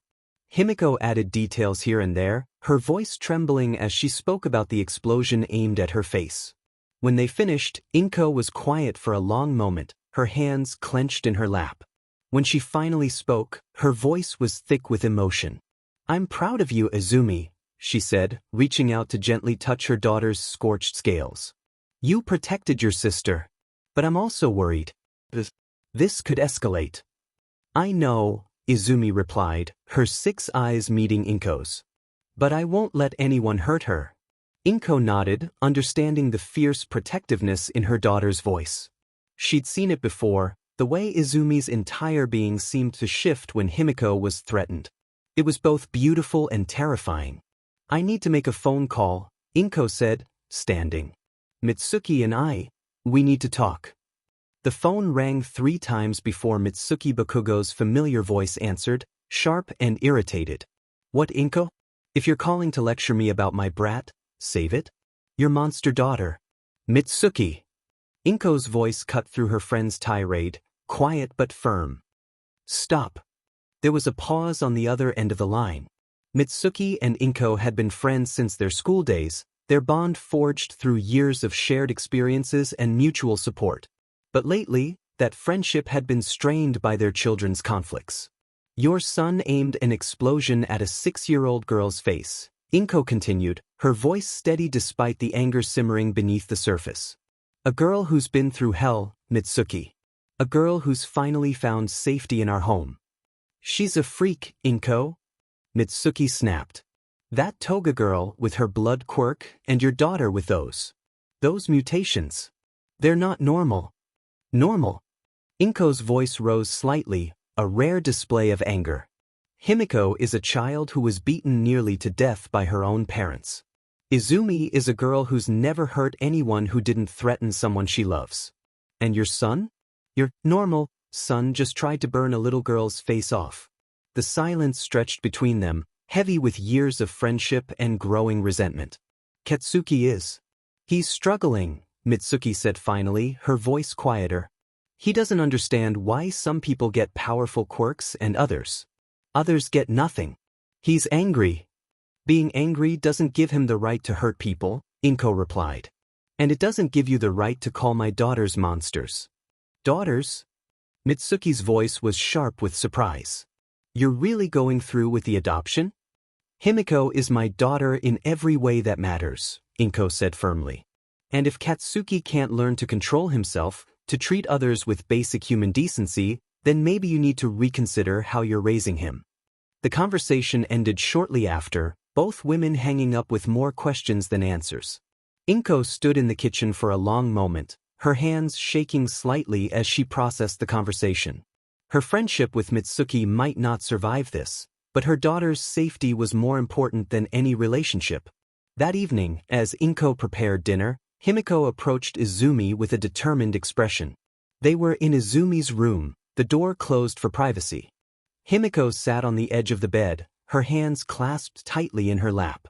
"Izumi," she began, her voice stronger than it had been all day. I want you to train me. Izumi looked up from her notebook, where she'd been sketching new creature designs. Her 6 eyes focused on Himiko's face, reading the determination there. Train you how? Izumi asked, though she suspected she knew the answer. To fight. To protect people. Himiko's golden eyes blazed with newfound purpose. Today, when Bakugo attacked me, I froze. I couldn't do anything. But you saved me. You stood up to him without hesitation. She stood up, pacing the small room with nervous energy. I want to be like you, Izumi. I want to be strong enough to protect people who can't protect themselves. People like I was. Izumi closed her notebook, giving Himiko her full attention. The request wasn't unexpected, but it was significant. In her previous timeline, Himiko's desire for strength had led her down a dark path. Here, in this moment, that same desire was being channeled toward heroism. Training won't be easy, Izumi warned, her voice serious. It will hurt. You'll get bruised, exhausted, frustrated. And your quirk. It's complicated, Himiko. It requires blood, and that makes people uncomfortable. I don't care, Himiko said fiercely. I want to be a hero. Not for fame or recognition, but because I know what it's like to be helpless. I know what it's like to need someone to save you. And if I can be that person for someone else. She trailed off, her eyes bright with unshed tears. The Shadow Keeper pulsed gently around her, responding to her emotional state. Izumi studied her friend for a long moment, then nodded slowly. All right, but we do this my way. We start with basics, physical conditioning, combat awareness, quirk control. And we keep it secret from Mama Inko until we're sure you're ready. Himiko's face lit up with joy and she threw her arms around Izumi in a fierce hug. Thank you, she whispered. Thank you for believing in me. Izumi returned the hug with her forearms, her razor tail curling protectively around them both. We'll start tomorrow, she said quietly. After school. In the forest where I train. As they held each other, both girls felt the weight of the future settling on their shoulders. And in the kitchen, Inko hummed softly as she cooked, unaware that her daughters were already planning to change the world. Chapter 5. Hisashi's Quiet Hand. The Midoriya apartment, usually a haven of quiet domesticity, buzzed with a rare energy. Himiko, now a settled presence, sat beside Izumi on the worn sofa, both girls ostensibly engrossed in their books, but their attention kept drifting to the front door. Hisashi Midoriya was due home. His extended business trips often stretched for months, leaving a noticeable void, and even Himiko, who'd only known him for a short while, felt the ripple of anticipation that preceded his return. The distinct click of a key in the lock sent a jolt through the room. The door swung inward, revealing Hisashi. Tall, with a kind smile that reached his eyes, he looked every inch the loving father and husband. He carried a large, well-traveled suitcase and several brightly wrapped packages. I'm home. His voice was warm, rich, filling the apartment with a presence that had been sorely missed. Inko rushed forward, embracing him tightly. Hisashi. Oh, I missed you so much. He returned her hug with genuine affection, then his gaze found Izumi and Himiko. His smile widened. My girls. Look how much you've grown. He knelt, opening his arms. Izumi, despite her 6 eyes and scaled skin, launched herself into his embrace, her 4 arms wrapping around him. He held her just as tightly, seemingly unfazed by her mutations, his hand gently stroking the scales on her back. Then, his eyes softened as he looked at Himiko. And Himiko, he said, his voice gentle. It's wonderful to see you settled in. Inko has told me so much about you. Himiko, still a little shy, offered a small, hesitant smile. It's good to meet you, Mr. Midoriya. The Shadow Keeper, invisible to Hisashi, pulsed faintly around her, a testament to her lingering guardedness, but also to the comfort she found in this home. Hisashi pulled her into a brief, warm hug, treating her with the same easy affection he showed Izumi. For a girl who had known only coldness and fear from a paternal figure, it was a profound, if unsettling, experience. The evening was a whirlwind of stories and laughter. Hisashi showered them with gifts. For Inko, a delicate silk scarf. For Himiko, a new set of high-quality art supplies and a thick, leather-bound journal. To capture all your thoughts and dreams, he'd said, his smile genuine. Himiko's eyes widened. For me? Thank you, Mr. Midoriya. I've always wanted a proper journal. She clutched it to her chest, a genuine, unburdened smile gracing her lips. For Izumi, there were 2 gifts. The first was a collection of advanced biology textbooks, far beyond her current school level, filled with intricate diagrams of cellular structures, genetic pathways, and the complex mechanics of biological regeneration. For my little scientist, he'd chuckled, ruffling her hair, his fingers brushing against the subtle shimmer of her scales. The second was a sleek, black console, unlike any gaming system Izumi had ever seen. This, he announced, pulling out a game case, is Dominion, Rise of the Empires. It's a grand strategy game focused on empire building, resource management, and intercity warfare. Thought you might find it interesting given your strategic mind. Izumi, with her keen intellect and natural inclination for analysis, found the textbooks immediately captivating. They offered a deeper understanding of the biological processes that underpinned her own quirk, providing new avenues for her secret experiments. The game, Dominion, also piqued her interest. Its complex systems of resource management and tactical warfare appealed to her innate strategic thinking. Over the next few days, Hisashi was the picture of a devoted family man. He helped Himiko with her homework, patiently explaining complex mathematical concepts. This part here, he'd point to a tricky equation. It's like building a bridge. You need a strong foundation before you can add the fancy arches. Himiko listened intently, asking questions, her initial shyness slowly melting away. He cooked breakfast, his laughter echoing through the apartment. He took Izumi to the park, watching her practice her movements, her forearms blurring as she struck at imaginary targets, her razor tail whipping through the air with controlled precision. He had seen photos of the subtle scorch marks on her forearms from the Bakugo incident, and the lingering tension in her shoulders, and the wary glances she sometimes cast at other children. Still having trouble with the other kids, sweetie? He asked one afternoon, his voice laced with concern, as Izumi's 6 eyes tracked a group of older boys pointing and whispering. Izumi merely grunted, focusing on a particularly aggressive tail whip that splintered a dead log. She didn't need to elaborate, he understood. He saw the way her 6 eyes constantly scanned, the way her scales shimmered with suppressed energy when she felt threatened.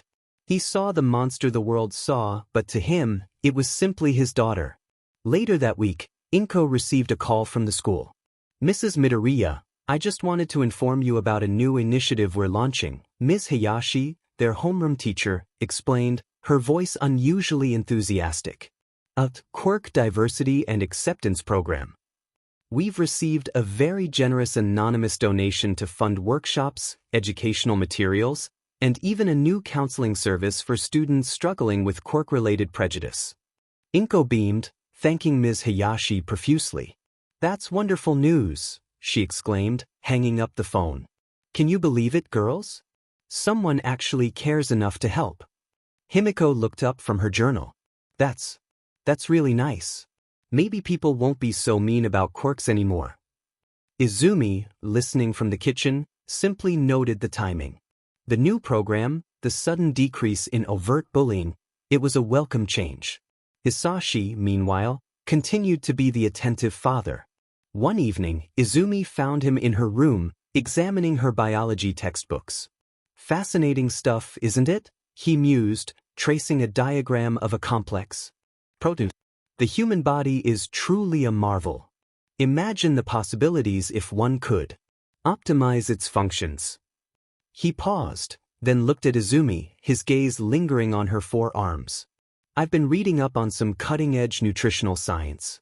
There are certain compounds, rare amino acids, that can significantly enhance cellular regeneration and metabolic efficiency. I've had some samples sent over. Think of them as supervitamins. He handed her a small, unmarked container filled with a thick, dark liquid. It smelled faintly metallic, like blood, but also sweet, like berries. Just a spoonful a day. It'll help you stay strong and healthy. Izumi took the container. Her molecular consumption quirk, always hungry, recognized the potent biomass within. The liquid was dense, rich, and her body hummed with a quiet satisfaction as she ingested it. Over the next few weeks, she noticed a distinct change. Her healing accelerated, her scales felt tougher, her energy levels soared. The subtle physical strain of creating her whisper moths or comfort orbs became almost imperceptible. She was simply becoming more efficient, her body adapting to the demands of her quirk. Her new game, Dominion, Rise of the Empires, also proved unexpectedly demanding. It wasn't just about moving pieces on a board, it required her to process vast amounts of data, manage multiple units simultaneously, and anticipate complex, evolving scenarios across sprawling virtual maps. She found herself instinctively extending her awareness, mapping out enemy positions, coordinating her digital armies, and predicting rival empire movements with an almost instinctual precision. It was challenging. The next afternoon, Izumi and Himiko returned to the secluded patch of forest that served as Izumi's training ground. The air was thick with the scent of damp earth and pine, a stark contrast to the sterile halls of the school. Izumi immediately began her routine, her forearms moving in a blur as she struck at phantom enemies, her razor tail whipping through the air with controlled ferocity. Each movement was precise, powerful, a testament to her enhanced physical capabilities. Himiko watched, her journal clutched in her hand. She'd spent the morning sketching in it, filling pages with intricate patterns and designs, some inspired by Izumi's creatures, others by the strange beauty she found in the world. But now, her gaze was fixed on Izumi, a mixture of awe and determination in her golden eyes. Can I try some of that?" Himiko asked, her voice a little hesitant. "The dodging, the footwork?" Izumi paused, her forearms dropping to her sides. "Of course," she said, her 6 eyes softening. "We'll start with the basics. Balance, agility, how to move your body efficiently." For the next hour, Izumi became Himiko's patient, yet demanding, instructor. She demonstrated intricate footwork patterns, showing Himiko how to shift her weight, how to pivot quickly, how to use her small frame to her advantage. Himiko, though not possessing Izumi's enhanced strength or multiple limbs, was surprisingly quick and agile. She stumbled, she fell, but she always got back up, her determination unwavering. The Shadow Keeper, a constant, invisible presence around her, pulsed gently, a silent encouragement. "Good," Izumi praised, as Himiko executed a particularly tricky dodge. "Now, imagine a threat coming from here." Izumi flicked her razor tail, sending a shower of leaves scattering near Himiko's left. Himiko reacted instantly, twisting away, her movements still a little clumsy but filled with a newfound purpose. Later that evening, after dinner, the 2 girls settled in Izumi's room. Himiko pulled out her journal, flipping to a fresh page. "I want to draw some of the moves you showed me," she explained, her pencil already flying across the paper. "So I don't forget them." Izumi, meanwhile, had powered on her new console. "Want to try Dominion with me?" she asked, holding out a second controller. "It's a 2-player game. We can build our empires together, or try to conquer each other." Himiko's eyes lit up. "Really? I've never played a strategy game before." They spent the next few hours immersed in the game. Izumi, with her innate strategic mind, quickly grasped the complex mechanics, building sprawling cities and managing vast armies. Himiko, initially overwhelmed, soon found her footing, her keen observational skills allowing her to pick up on patterns and anticipate Izumi's moves. They laughed, they strategized, they even argued good-naturedly over resource allocation. Izumi found herself instinctively extending her awareness, not just to her own virtual empire, but to Himiko's, offering subtle guidance, helping her friend navigate the intricate web of alliances and betrayals. It was a different kind of training, a mental exercise that honed their teamwork and strategic thinking in a playful, engaging way. A few nights later, Hisashi surprised them. "Girls, get dressed. We're going out for dinner tonight. My treat, Inko beamed. Oh, Hisashi, that's wonderful. Where are we going? A new place, he said, a twinkle in his eye. A little more upscale than our usual. I thought we deserved a celebration. The restaurant was indeed upscale, with soft lighting, hushed conversations, and waiters who moved with silent efficiency. Himiko, dressed in a simple but elegant dress Inko had bought her, looked around with wide eyes. It's so fancy, she whispered to Izumi, who sat beside her, her scales shimmering subtly under the dim lights. Hisashi, at the head of the table, exuded in easy confidence. He ordered for everyone, choosing dishes that sounded exotic and delicious. He asked about their day, listening intently as Izumi described her progress in Dominion, and Himiko recounted a particularly challenging math problem she'd finally solved. He made them feel important, cherished. You know, Hisashi said, looking at both girls, I'm incredibly proud of both of you. Izumi, your dedication to your studies and your training is remarkable. And Himiko, seeing you blossom here, finding your voice. It truly warms my heart. Himiko's cheeks flushed with pleasure. Thank you, Mr. Midoriya. Please, Himiko, Hisashi said gently, after all this time, you can call me Hisashi. Himiko's eyes widened, then a genuine, radiant smile spread across her face. Hisashi, she repeated, testing the name. It felt right. The days settled into a comfortable rhythm. School, homework, training in the forest, and evenings spent either with Himiko sketching in her journal while Izumi played Dominion, or both of them huddled over the console, conquering virtual empires. One afternoon, during their training session in the forest, Izumi was actively experimenting with her silk production. She flicked her razor tail, sending out a fine, silvery thread that glistened in the sunlight, adhering instantly to a nearby leaf. She tugged, testing its tensile strength, then tried to control its thickness, its elasticity. Her forearms moved with precision, manipulating the strands, weaving them into intricate patterns. Himiko sat nearby, sketching in her journal, occasionally looking up to observe Izumi's movements, fascinated by the new aspect of her quirk. It's like spider silk, Himiko observed, her golden eyes wide. But stronger. And I can make it sticky, or smooth, Izumi replied, demonstrating by making a strand adhere to a branch, then release it with a subtle mental command. It's all about intent. After practicing her silk for a while and back at home, Izumi turned her attention to another challenge.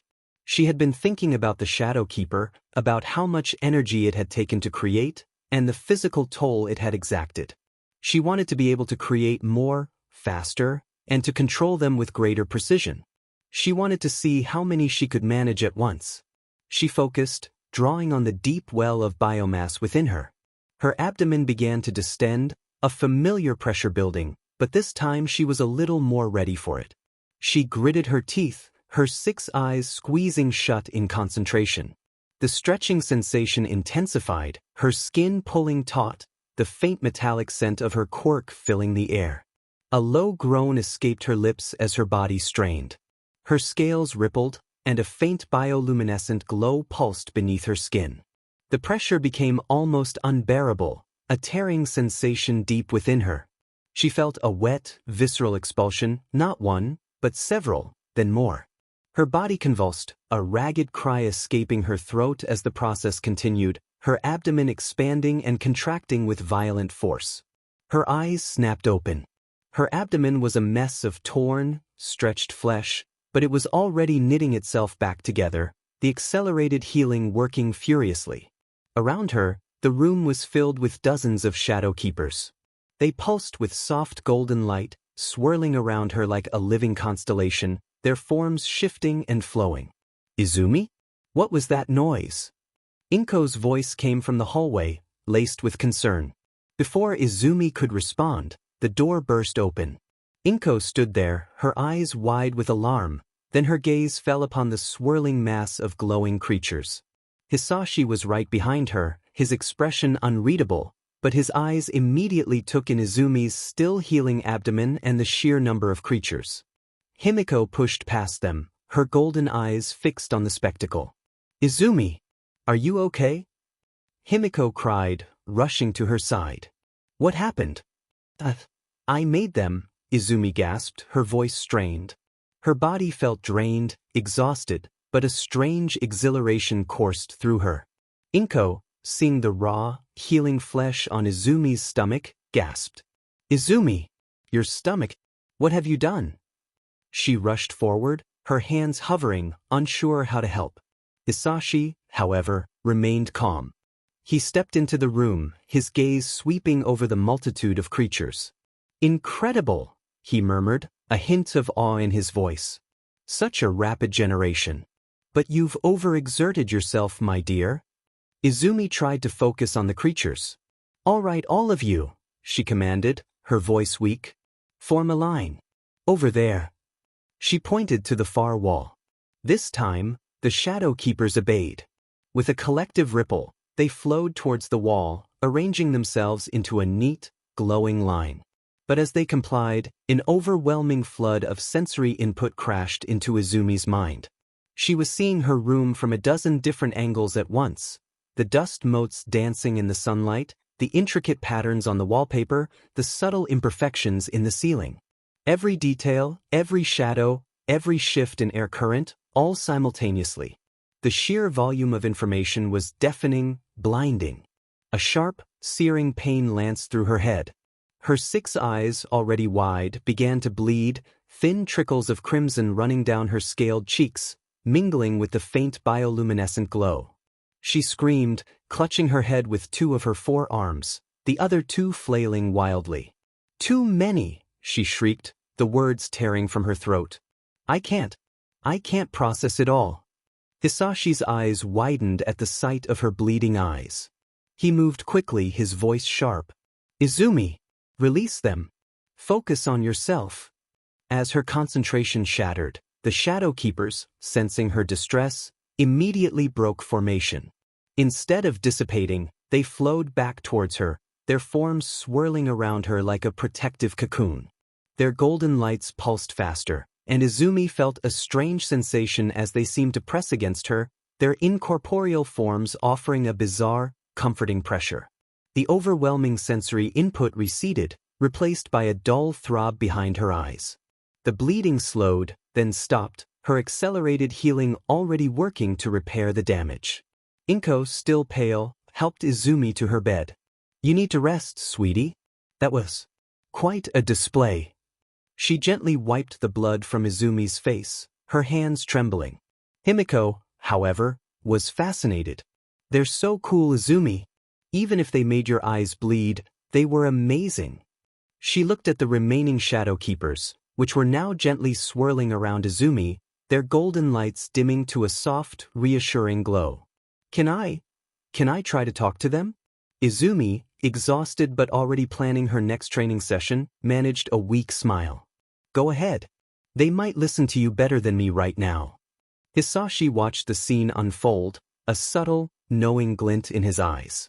He saw the raw power, the ambition, the struggle for control. He saw the potential. And he knew, with a certainty that transcended paternal affection, that his daughter was destined for greatness. Himiko, undeterred by Izumi's exhaustion, knelt beside the bed. The remaining dozen Shadow Keepers, still swirling gently, seemed to respond to her presence. Hey there, little lights, she whispered, her voice soft and melodic. Are you tired too? Izumi worked so hard to make you.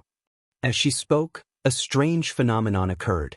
One by one, the Shadow Keepers began to drift towards Izumi. They didn't dissipate as before, but flowed directly into her, their golden lights merging with the subtle bioluminescence of her scales. With each absorption, Izumi felt a surge of warmth, a gentle hum of energy spreading through her body. The dull ache behind her eyes lessened, and the lingering fatigue began to recede.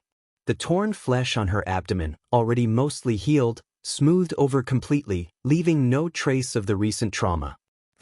They're healing me, Izumi murmured, her 6 eyes wide with surprise. She hadn't programmed them for this, not consciously. It was an instinctive act, a protective response from her creations. Hisashi, who had been observing quietly, nodded. Fascinating. A symbiotic relationship. they draw energy from you to manifest, and in turn, they return it, perhaps even refined, when they reintegrate. He watched as the last of the Shadow Keepers merged back into Izumi, leaving her looking refreshed, though still thoughtful. Inko, however, was far from calm. She sat on the edge of Izumi's bed, her hand gently stroking her daughter's hair. "Izumi, what you did?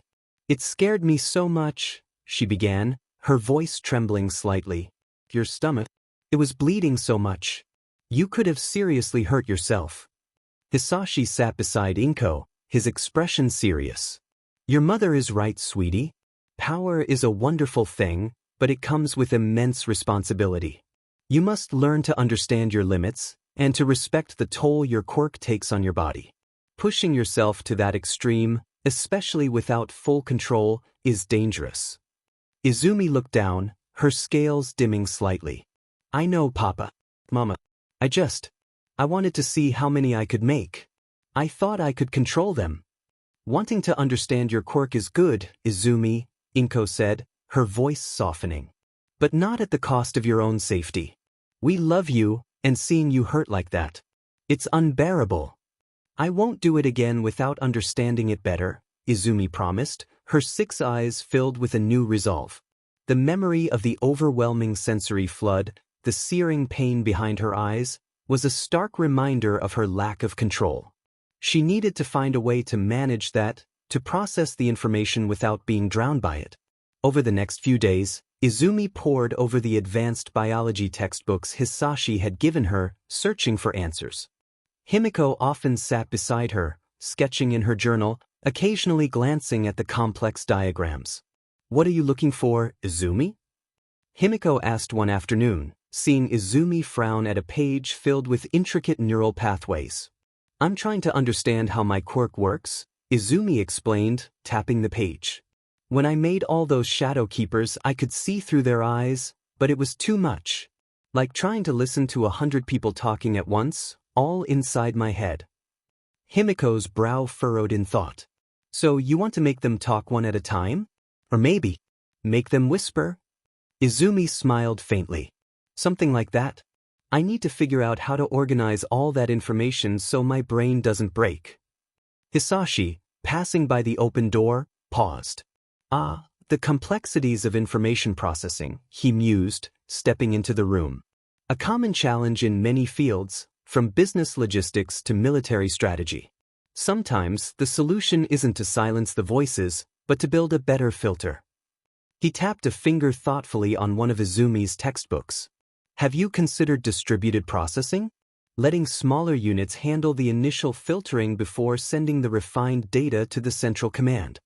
He offered the advice casually, as if discussing a business problem, then gave Izumi a warm smile. "Just a thought, sweetie. Don't overthink it too much. Your brain is already quite remarkable." He ruffled her hair and continued on his way, leaving Izumi with a new concept to ponder. Distributed processing. Filtering. The words echoed in her mind. One afternoon, while helping Inko in the garden, a small swarm of bees buzzed past her head, heading towards a nearby hive. Later, she watched a line of ants meticulously carrying crumbs back to their nest. A hive. An ant colony. The words resonated with something deep within her. These creatures, individually simple, achieved incredible complexity through collective action, through a shared purpose and a distributed network of information. "Look, Himiko," Izumi pointed to the ants. "They're all working together, but they're not all thinking the same thing. Each one has a job, and they all help the colony." Himiko leaned closer, fascinated. "So, if one ant finds food, all the others know?" "Not exactly," Izumi explained, remembering her research. "It's more like they leave a trail or send a signal, and the other ants follow it. They don't need one big brain telling every single ant what to do. Just know how to work together." The concept clicked into place. Her mistake wasn't in creating too many creatures, but in trying to individually command each one while simultaneously processing all their sensory input herself. It was like trying to be the brain, the eyes, the ears, and the hands of every single member of an army at the same time. What if the creatures themselves could help process the information? What if they weren't just extensions of my will, but active components of a larger network? The idea sparked a new wave of creative energy. She began sketching in her notebook, designing a new type of creature. These wouldn't be for combat, or comfort, or even direct assistance. These would be her spies, small, inconspicuous, and highly specialized for information gathering. But their primary function, she realized, would be to act as a distributed network, a living, organic supercomputer. Each spy would process a portion of the incoming sensory data, filtering it, organizing it, and then feeding a refined, manageable stream back to her central consciousness. They would be like external RAM, helping her manage the information overflow, allowing her to maintain a constant, wide-ranging awareness without succumbing to sensory overload. The creation process for these new creatures was different. She focused on efficiency, on minimal biomass, on maximizing their sensory capabilities and their ability to integrate into her hive mind. The first few attempts were small, almost microscopic, barely visible to the naked eye. She felt the familiar distension, the stretching, but this time it was less violent, more controlled. A faint ripple across her scales, a brief internal contraction, and a tiny, almost translucent speck, no bigger than a grain of sand, materialized from her skin. It had a multitude of microscopic hairs, each one a sensor, and a faint, internal glow that pulsed with a steady rhythm. She created another, then another, focusing on programming them with a single, overriding directive: observe, integrate. The initial connection was subtle, a faint hum in the back of her mind, a whisper of distant sensations. It was nothing like the overwhelming flood she'd experienced before. This was a gentle stream, carefully filtered, allowing her to perceive the world through their collective senses without being drowned in the raw data. She sent them out, one by one, to explore her room, then the apartment, then the immediate surroundings outside her window. She saw the dust motes dancing in the sunlight, the intricate patterns on the wallpaper, the subtle imperfections in the ceiling, but now, it was organized, categorized, presented to her in a way her mind could handle. Himiko, watching Izumi's 6 eyes darting around the room, then settling into a focused gaze, asked, "What do you see?" "Everything," Izumi replied, a small, triumphant smile playing on her lips. "But not all at once. It's like having 1,000 tiny eyes, but only seeing what I need to see." The integration of her new spies, which Izumi mentally dubbed sentinels for their vigilant, silent watch, profoundly affected her. It wasn't just about external observation, it was as if her own internal processing power had expanded. Complex problems that once required intense, focused effort now seemed to unravel with an almost effortless grace. When she studied, the sentinels would subtly highlight key passages in her textbooks, or draw connections between disparate concepts she hadn't consciously linked. Her thoughts flowed more smoothly, her memory recall was sharper, and her ability to analyze situations, whether in her strategy game or a playground dispute, became almost preternatural. Himiko noticed the change almost immediately. "You seem faster, Izumi-chan," she observed one evening as Izumi effortlessly solved a particularly tricky puzzle in Dominion that had stumped them both for days. "Like your brain is working extra hard, but without getting tired." Izumi nodded, her 6 eyes gleaming with a newfound clarity. "It's the sentinels. They help me think. They filter out the noise, so I can focus on what's important." She gestured vaguely around the room. "They're always watching, always listening, always processing.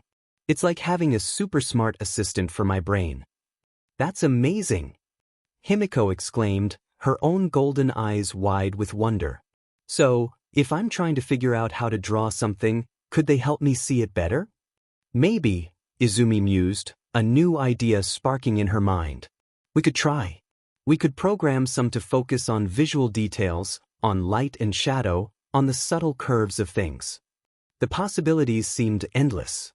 A few days later, Hisashi announced another business trip. This one, he explained, would be longer than usual.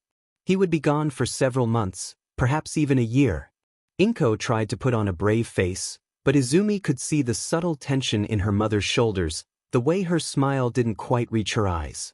Before he left, Hisashi took Izumi and Himiko to a sprawling park on the outskirts of the city. The late afternoon sun cast long shadows across the manicured lawns and ancient trees. They walked for a while, the girls chattering about school and their latest Dominion conquests, Hisashi listening with genuine interest. Eventually, they found a quiet bench beneath a weeping willow. Hisashi turned to them, his expression gentle but serious. "Girls," he began, "I'm going to be away for quite some time on this trip. It's a big project, very demanding." He reached out, taking one of Izumi's hands in two of his, and gently squeezing Himiko's hand with the other. "Before I go, I wanted to ask you both something important." He looked at Izumi first. "Izumi, my little scientist, my strategist. What do you dream of for your future? What kind of hero do you want to be?" Izumi considered her answer carefully. Her sentinels, ever present, subtly highlighted the nuances of his question, the unspoken weight of his expectations. "I want to be a hero who protects," she said, her voice firm. "A hero who understands. I want to build a future where no one has to be afraid because of their quirk. A future where everyone is safe." Hisashi smiled, a deep, genuine smile that reached his eyes. "A noble goal, my dear. And I have no doubt you'll achieve it." He then turned to Himiko. "And you, Himiko? What about your dreams? What do you see for yourself?" Himiko hesitated, glancing at Izumi, then back at Hisashi. The Shadow Keeper, invisible to him, pulsed gently around her, a silent reassurance. I want to be a hero too," she said, her voice gaining confidence. "Like Izumi. I want to help people, to make them feel safe. And I want to show everyone that quirks like mine, quirks like Izumi's, aren't bad. They can be good." Hisashi's smile softened even further. "Wonderful, both of you. Truly wonderful dreams." He paused, his gaze sweeping over them both. "This world needs heroes like you. Heroes who understand the complexities, who see beyond the surface." He then grew more serious. "Now, while I'm away, I want you both to know that you can always reach me. No matter what. If you need anything at all, advice, resources, help with a problem, anything, you just call. Your mother has my direct line, and I'll always make time for my girls. Even if I'm on the other side of the world, I'll do my best to help." He gave them both a reassuring squeeze. "Promise me you'll call if you ever need anything." "We promise, Hisashi," Himiko said, her voice earnest. "I promise, Papa," Izumi echoed, her 6 eyes meeting his. She knew he meant it. He was a man who kept his promises, especially to his family. As they walked back towards the car, the setting sun painting the sky in hues of orange and purple, Izumi felt a familiar pang of sadness at his impending departure. But beneath it, a quiet strength. She had her sentinels, her burgeoning hive mind, and Himiko by her side. And she had her father's unwavering support, a silent, powerful force that, even from afar, she knew she could rely on. The departure of Hisashi left a quiet void in the Midoriya household, but it also instilled a renewed sense of purpose in Izumi. His words about her future, about the kind of hero she wanted to be, resonated deeply. With her sentinels now a constant, subtle presence, her mind felt sharper, more organized. The hum of their collective processing was a low, comforting thrum in the background of her thoughts, like a perfectly tuned engine. Her training with the sentinels began subtly, almost instinctively.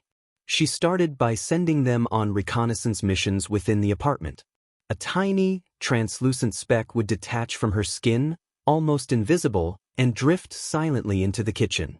Through its microscopic sensors, Izumi would perceive the faint scent of Inko's tea, the subtle hum of the refrigerator, the intricate dust patterns on the top shelf. But instead of a raw, overwhelming flood, the sentinel would filter it, presenting her with a concise summary. Kitchen. Ambient temperature 22°C, humidity 60%, faint aroma of chamomile. Dust accumulation, moderate on high surfaces. It was revolutionary. She could extend her senses without losing herself in the minutiae. She could focus on a specific detail, the faint tremor in Inko's voice when she spoke to Hisashi on the phone, the subtle shift in Himiko's posture when she was deep in thought, and the sentinels would provide the amplified, filtered data without overwhelming her. One afternoon, in the secluded forest patch, Izumi decided to push the boundaries of her new hive mind. Himiko sat nearby, sketching a particularly gnarled tree trunk, occasionally glancing up at Izumi. "All right, sentinels," Izumi murmured, her 6 eyes scanning the dense foliage. "Perimeter sweep. Identify all wildlife within a 50-meter radius. Categorize by size and movement pattern." Dozens of the tiny, translucent specks detached from her skin, shimmering briefly before becoming almost invisible against the dappled light. They fanned out, moving with a silent, almost ethereal grace through the undergrowth, up tree trunks, and into the canopy. Izumi closed her upper pair of eyes, focusing inward. The initial rush of new data was intense, but manageable. It wasn't a single, overwhelming image, but a mosaic of information, each sentinel contributing its piece to the larger picture. She felt the subtle vibrations of a beetle crawling on a leaf, heard the distant chirping of a bird, perceived the faint heat signature of a squirrel scampering up an oak. Her mind, aided by the sentinel's distributed processing, began to assemble a real-time, 3-dimensional map of her surroundings. "Found a nest of sparrows, 3 fledglings," she reported aloud, surprising Himiko. "And a family of rabbits, 2 adults, for young, near the stream." Himiko lowered her sketchbook, her golden eyes wide. "How do you know that?" "I don't see anything." Izumi opened her upper eyes, a faint smile playing on her lips. "My sentinels. They're everywhere. They're my eyes and ears, and they help me understand what they're seeing." She pointed to a patch of dense bushes. "There's a fox, a young one, stalking the rabbits. It's moving slowly, trying to stay downwind." Himiko gasped, peering intently at the bushes. "I still don't see it." "That's the point," Izumi said. "They're very good at being unseen." She then issued a new command to her sentinels. "Track the fox. Predict its most likely path of attack. Alert me if it gets within 5 meters of the rabbits." The hum in her mind intensified slightly as the sentinels shifted their focus, their collective processing power now dedicated to predictive analysis. She felt the subtle shift in air currents, the minute changes in the fox's muscle tension, the rustle of leaves that indicated its stealthy approach. Suddenly, a mental alert flared. "Fox, 4.8 meters from target. Initiating pounce sequence. Now!" Izumi shouted, startling Himiko. At that exact moment, a flash of reddish-brown fur erupted from the bushes, lunging towards the unsuspecting rabbits. But the rabbits, alerted by a subtle, almost imperceptible shift in the wind caused by a sentinel's momentary disruption of the air currents, scattered just in time. The fox landed with an empty snap of its jaws, looking around in confusion. "Whoa!" Himiko exclaimed, her eyes wide with amazement. "You knew exactly when it was going to jump." Izumi nodded, a sense of quiet satisfaction settling over her. The sentinels predicted it. They processed all the information, the fox's speed, the terrain, the rabbit's positions, and gave me the answer. She then recalled her sentinels. They flowed back to her, merging seamlessly with her skin, their golden lights briefly flaring before becoming part of her internal glow. The mental map of the forest, once vivid, slowly receded, leaving only the memory of the information. "It's like having a superbrain, isn't it?" Himiko said, her voice filled with awe. "You can see everything, know everything." "Not everything," Izumi corrected, "but a lot more than before. And it helps me think clearer too. All that extra processing power. It makes everything easier." She tapped her temple. The sentinels had become an extension of her consciousness, a distributed network that not only gathered information but also helped her process it. They were her constant companions, her silent observers, and the foundation of her evolving hive mind, ready to expand her awareness and sharpen her strategic thinking for whatever challenges lay ahead. Inko, however, was a mother, and a mother's heart was attuned to the slightest shifts in her child. She noticed the way Izumi's 6 eyes, usually so expressive, now held a deeper, more distant focus, as if constantly observing something beyond the immediate. She noticed the faint, almost imperceptible shimmer that sometimes seemed to emanate from Izumi's skin, a golden haze that pulsed with a rhythm too subtle for the untrained eye to catch. It wasn't alarming, not like the raw, bleeding trauma of the Shadowkeeper incident, but it was different. And different often meant worry, in Inko's maternal lexicon. One evening, Inko found Izumi sitting at her desk, surrounded by textbooks and diagrams, her 6 eyes darting across the pages with an intensity that was almost unnerving. Yet, there was a new serenity about her, a focused calm that hadn't been there before. It was this juxtaposition, the intense focus paired with an unusual tranquility, that prompted Inko to speak.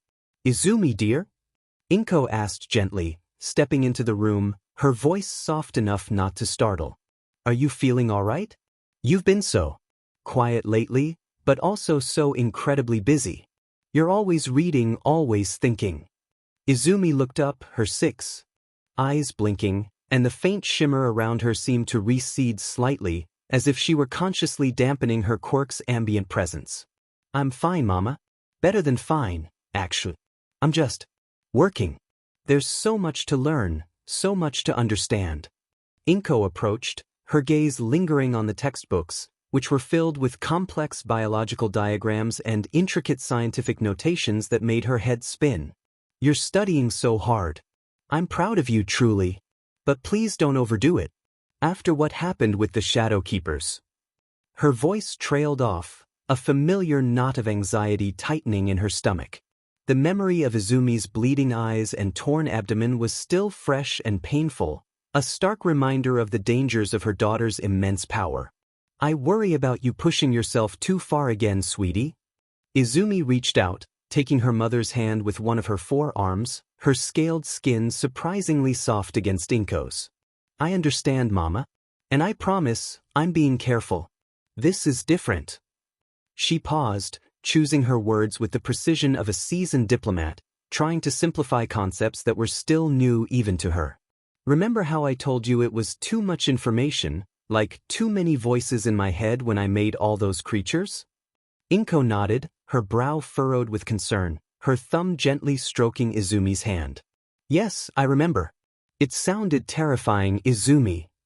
"Well," Izumi continued, her voice gaining a quiet confidence, "I figured out a way to make the voices quieter, to make them work together. I've created new creatures, very small ones. I call them sentinels. They help me filter all the information. They're like little assistants for my brain, helping me think clearer and see things I couldn't before, without getting overwhelmed." She gestured vaguely around the room, a subtle sweep of her arm encompassing the unseen network. Inko looked around the seemingly empty room, then back at Izumi's calm, focused expression. She couldn't see these sentinels, but she could certainly see the positive effect they were having on her daughter. Izumi seemed less stressed, more in control, and her studies were clearly benefiting. The frantic energy that had sometimes accompanied Izumi's intense focus had been replaced by a quiet, almost serene efficiency. "So, they help you study?" Inko asked, trying to grasp the concept, her mind latching onto something familiar. "Like a study buddy, but invisible?" "And observe," Izumi added, a hint of excitement in her tone. "Like when we were in the park and I knew about the fox. They help me understand my surroundings in a much deeper way. They can tell me about things I can't see or hear myself, and they organize it all so I can understand it without getting a headache." Himiko, who had been quietly sketching in her journal on Izumi's bed, her golden eyes occasionally flicking between mother and daughter, chimed in, her voice full of enthusiastic support. "They're really cool, Inko-san. Izumi can tell where everything is, even if she can't see it with her normal eyes. It's like she has super senses, but without the headache. And she's so much better at Dominion now too." Inko still looked a little bewildered by the sheer scope of what Izumi was describing, but the reassurance from both girls, and the undeniable improvement in Izumi's demeanor, began to ease her worries. The faint, golden shimmer around Izumi, which had initially caused a flicker of concern, now seemed less like an anomaly and more like a natural extension of her daughter's unique being. "Well, as long as you're not hurting yourself and they're helping you, then that's wonderful, dear." Inko squeezed Izumi's hand, her gaze filled with a mother's unconditional love. Just promise me you'll tell me if you ever feel overwhelmed, or if anything starts to hurt again. Your health and your safety are the most important things to me, Izumi. More important than any quirk, or any study, or any game. I promise, Mama, Izumi said, a genuine smile gracing her lips. She knew her mother might not fully comprehend the intricate mechanics of her evolving quirk, or the vast, silent network of sentinels constantly feeding her data. But Inko's unwavering love and trust were a foundation she could always rely on, a constant anchor in the swirling complexities of her unique existence. One afternoon, while walking home from school with Himiko, Izumi's sentinels, fanned out across the bustling shopping district, began to feed her a stream of data. Alert, retail establishment, Sweet Delights Bakery. Subject, adult male, mid-30s, dark jacket. Action, concealing item in pocket. Item, box of premium pastries. Intent, evasion of payment. Izumi's 6 eyes narrowed. It was a small thing, a box of pastries, but it was still a crime. Her instincts, honed by a lifetime of fighting villains in another future, flared. She couldn't just stand by. Himiko, Izumi said, her voice low. See that man in the dark jacket, heading out of the bakery? Himiko followed her gaze. Yeah. What about him? He just stole a box of pastries, Izumi stated, the information delivered with the certainty of her sentinel's observation. Himiko's eyes widened. Really? How do you know? My sentinels, Izumi replied, already formulating a plan. Direct confrontation was out. She was too young, and it would draw too much attention to her quirk. But subtle intervention. That she could manage. They saw him. Now, we need to make sure the bakery owner knows. As the man walked past them, Izumi subtly detached a single sentinel. It was almost invisible, but she programmed it with a specific directive: attract attention to the subject's pocket. The tiny creature, no bigger than a dust mote, zipped silently towards the man. Just as he was about to turn the corner, the sentinel, with a barely perceptible flutter of its microscopic hairs, caused a small, localized disturbance in the air currents around his pocket. A nearby street vendor's balloon, tied loosely to his cart, suddenly tugged free and drifted directly towards the man, bumping lightly against his dark jacket. The man flinched, instinctively swatting at the balloon. As he did, the box of pastries, dislodged by the movement, tumbled from his pocket and landed with a soft thud on the pavement. The bakery owner, who had just stepped out to sweep the sidewalk, saw it. Hey, my pastries, he shouted, rushing forward. The man, startled and exposed, dropped the balloon and fled. The bakery owner, retrieving his goods, looked around in confusion. Then shrugged, assuming the balloon had caused the commotion. Himiko watched the entire sequence unfold, her jaw slightly agape. You did that, didn't you? She whispered, a mix of awe and mischief in her eyes. You made the balloon hit him. Izumi merely offered a small, knowing smile. Sometimes, a little nudge is all it takes. Inko, though unaware of the specifics, noticed Izumi's increased confidence, her sharper observations, and the quiet satisfaction that often settled over her daughter after their walks. You seem to be enjoying your walks more, dear, she'd comment. You always come back with such a thoughtful look on your face. Izumi would just smile, a secret knowledge gleaming in her 6 eyes.